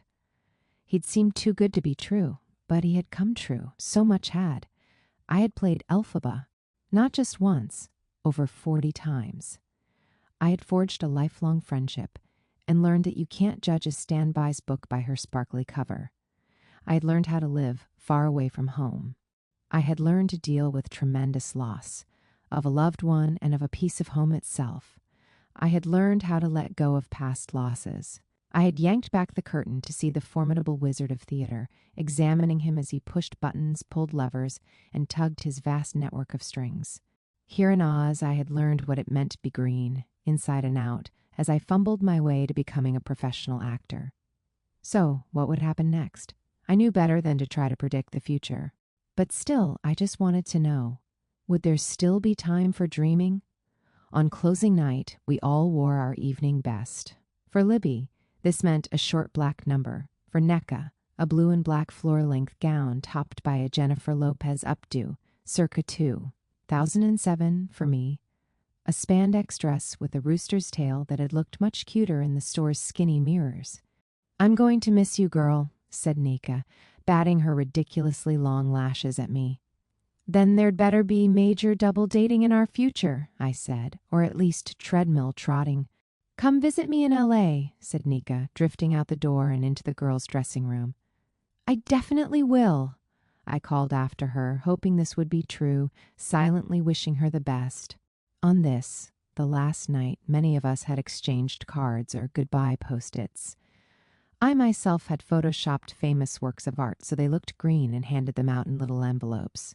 I, of course, took special care to write Libby a long, sappy "I love you forever and ever" note, with hearts and stars drawn around the perimeter. Together, she and I watched the company's final performance from the back of the mezzanine, where we hugged and shed many sloppy tears.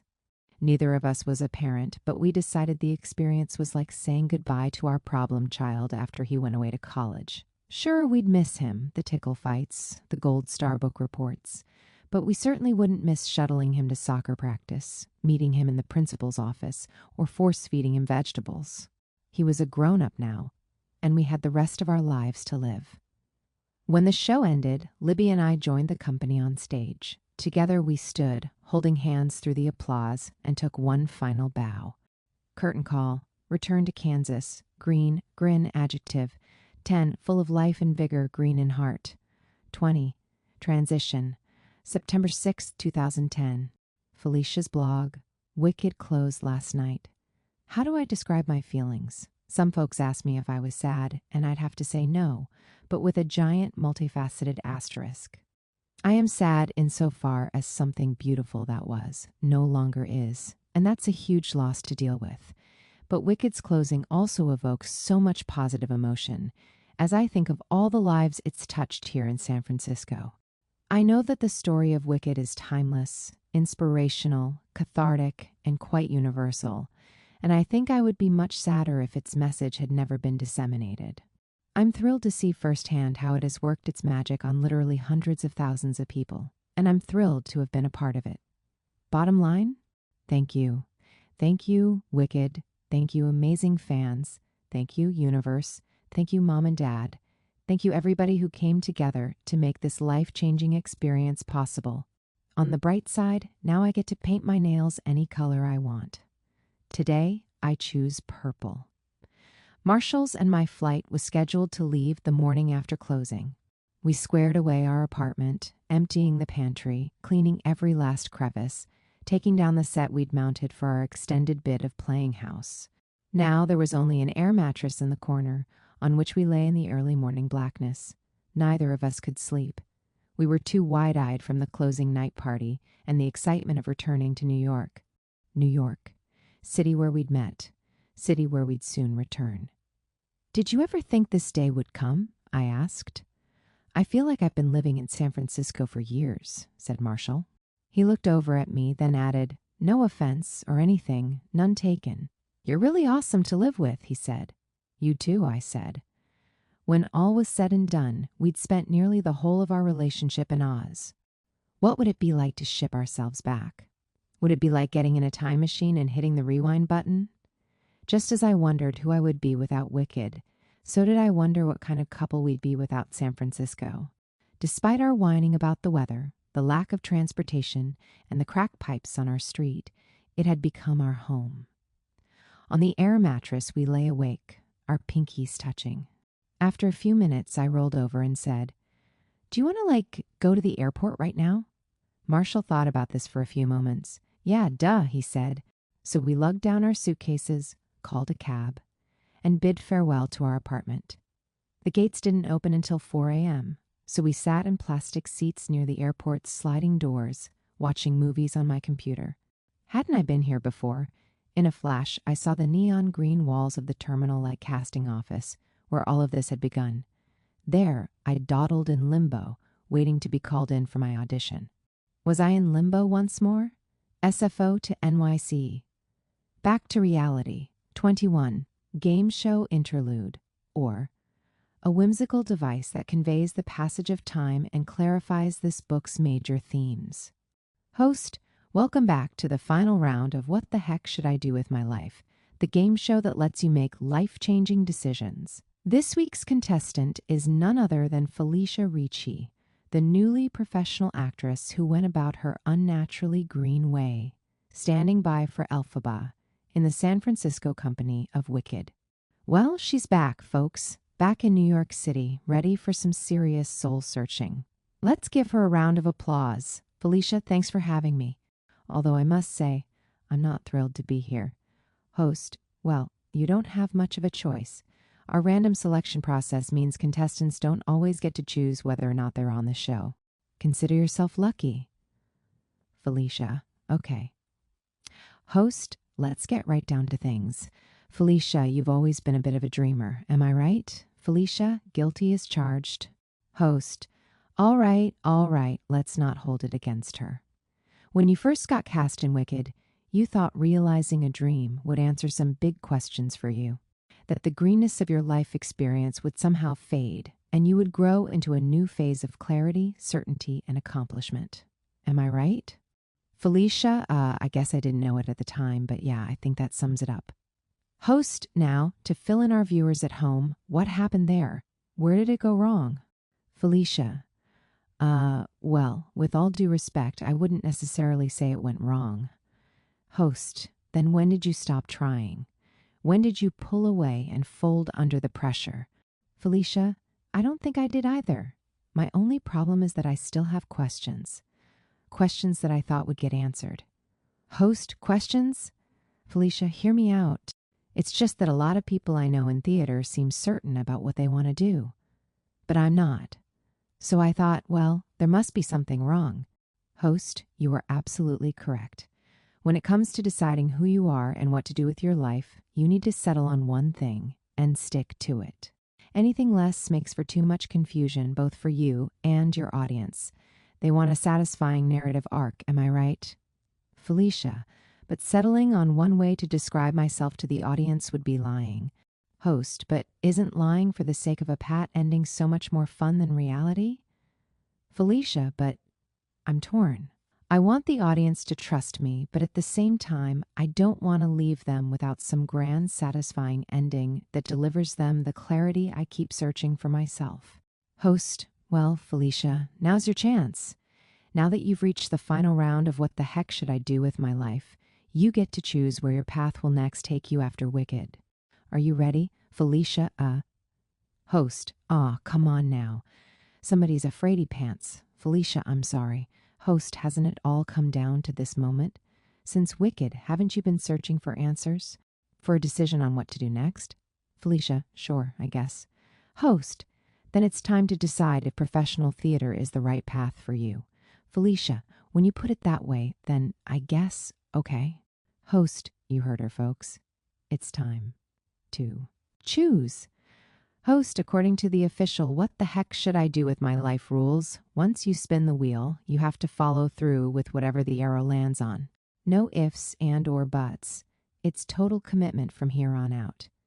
Do you think you can do that? Felicia, that sounds like the opposite of how life really works. Host, which is why this is such a great game.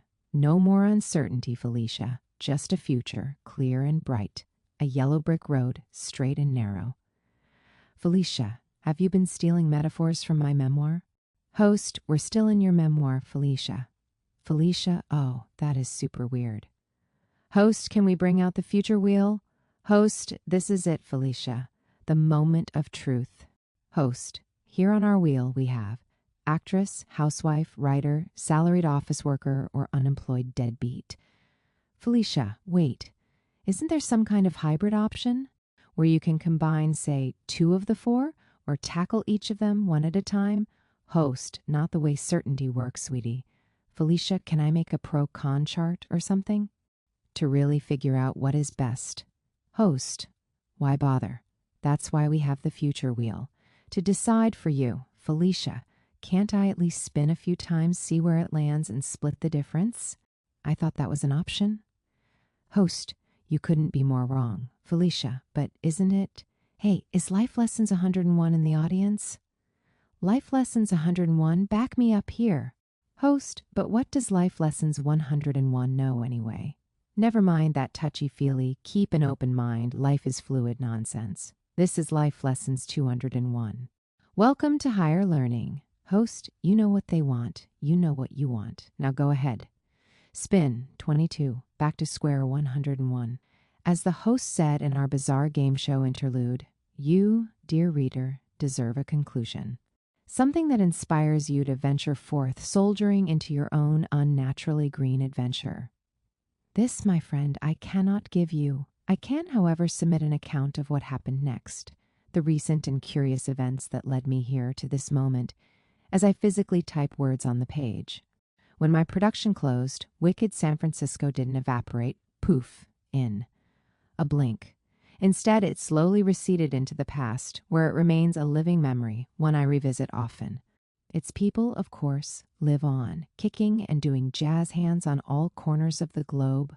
After Wicked, Nneka was reunited with Nick on the Mary Poppins tour, where they step in time together and post blissful Facebook photos of their cross-country adventures. Our shoulder-grabbing friend Itai is now playing BOQ on Broadway, along with the famously toned-armed Teal, and Tom, my fun-loving wizard. The lovely and talented Libby is making waves in the New York theater scene, charming the best of them. She and I still see each other often, squealing, gushing, and engaging in other slumber party frivolity. As for me, oh, how I wish I could sum up my life in one sentence. Felicia Ricci lived happily ever after, with pit stains. Here is what I do know. After September 5th, I started writing every day, in between theater auditions, workshops, and concerts, journals, blogs, story outlines. Slowly, the idea for this memoir took shape, and I began a book-writing adventure that is now just shy of 1 year in the making. This adventure reawakened the English major in me, my love of writing, and my long-harbored sense of curiosity. The questions resurfaced in droves. Who was I after Wicked? What kind of a career could I have? What is a career? Is it just one thing? When should I shut up and stop asking questions? I'd heard murmurs of this kind of uncertainty for nearly all my life.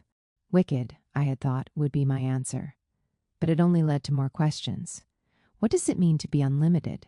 As you might expect, the questioning got me into a bit of a career tangle, at which point I impulsively spun my future wheel, deciding it was time to retry my hand at a salaried office job since I needed some kind of steady income while I wrote my book.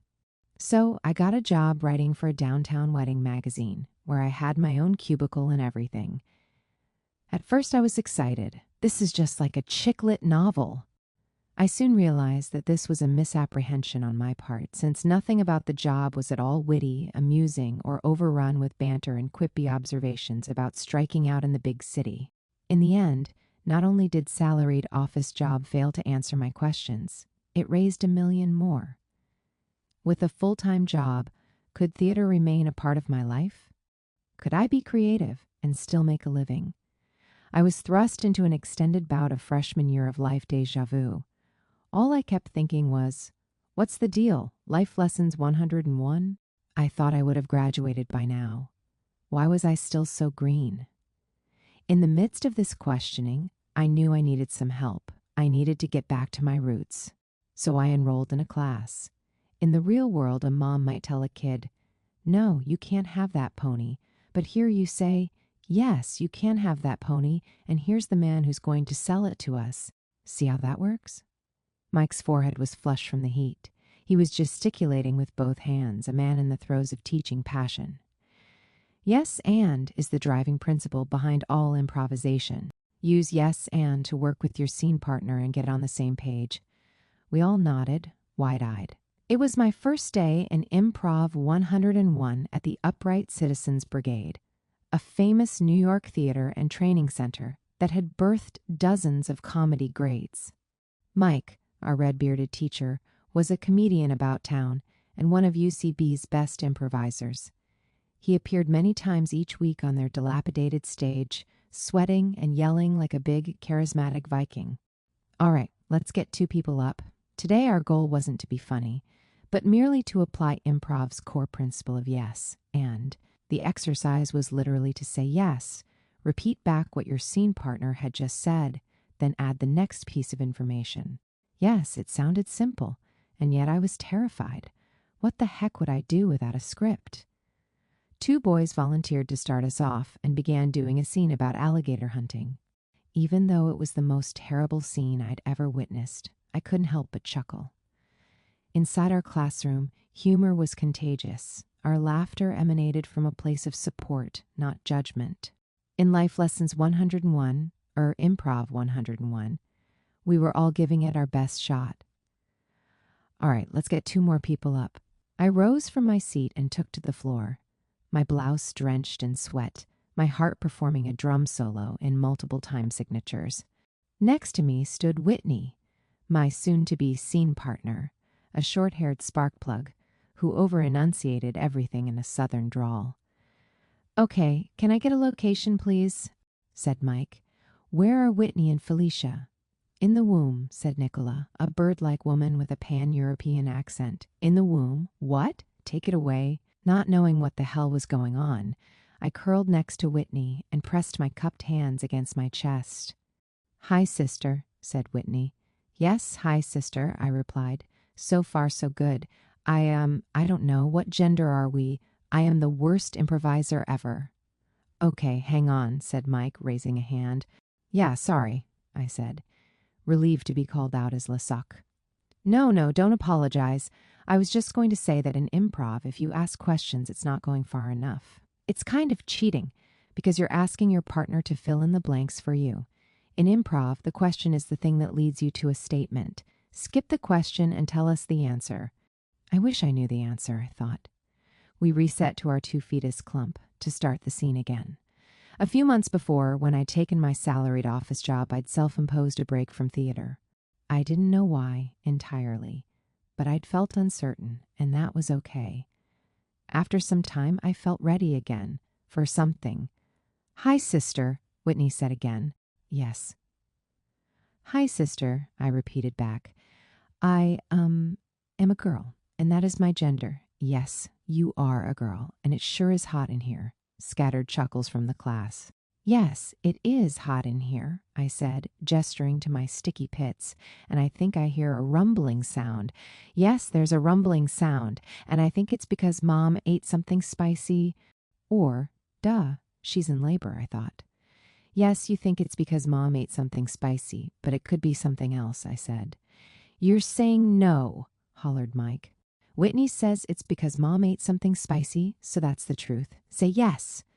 Mike's face was bright red, his whiskers the color of burning wheat. "Right, sorry about that," I said to my fetus sister. "Don't say no." His words reverberated in my head. By spinning the future wheel, I'd tried to understand who I was by closing doors, as if identity were a mere process of elimination. Really, it was the opposite. Don't say no. I was struck by the irony. Doing professional theater had shown me that I could do anything. So while theater might be one path, it might not be the only path. Or at least, it didn't have to be. If Wicked hadn't instilled in me the certainty I'd wanted, it had nudged me to reconsider my so-called yellow brick road. Other exits, other routes, other ways of being me. "Mom ate something spicy," I said, "and I think I smell taquitos." "Yes, you smell taquitos, and we should do something about it." "Yes, we should do something about it." I paused to consider. "Let's kick her." We thrust our legs high into the air, laughing our braying fetus laughs as we kicked our imaginary mother in the imaginary uterus. As I did, I felt like I was knocking down a big menacing door. I would say yes, and yes to being myself, and to being green. A month after returning from San Francisco, I made the official move to Marshall's Brooklyn apartment. With me, I brought all my stuff, plus some furniture Grandma Yola had left behind. Together, we shuffled the pieces around, scooting her couch into the living room right next to her armchair and placing her little avocado-colored cabinet in the center of our kitchen. When all was in place, we ordered pizza. Instead of eating it on the floor, we sat at our table. Instead of paper plates, we used flatware. "This will be our 3rd apartment together," Marshall said. "Let's not move for a while," I replied. I didn't think we would, even though there'd be work to do. Without a dishwasher or storage closets, we'd have to redraft our living together treaty.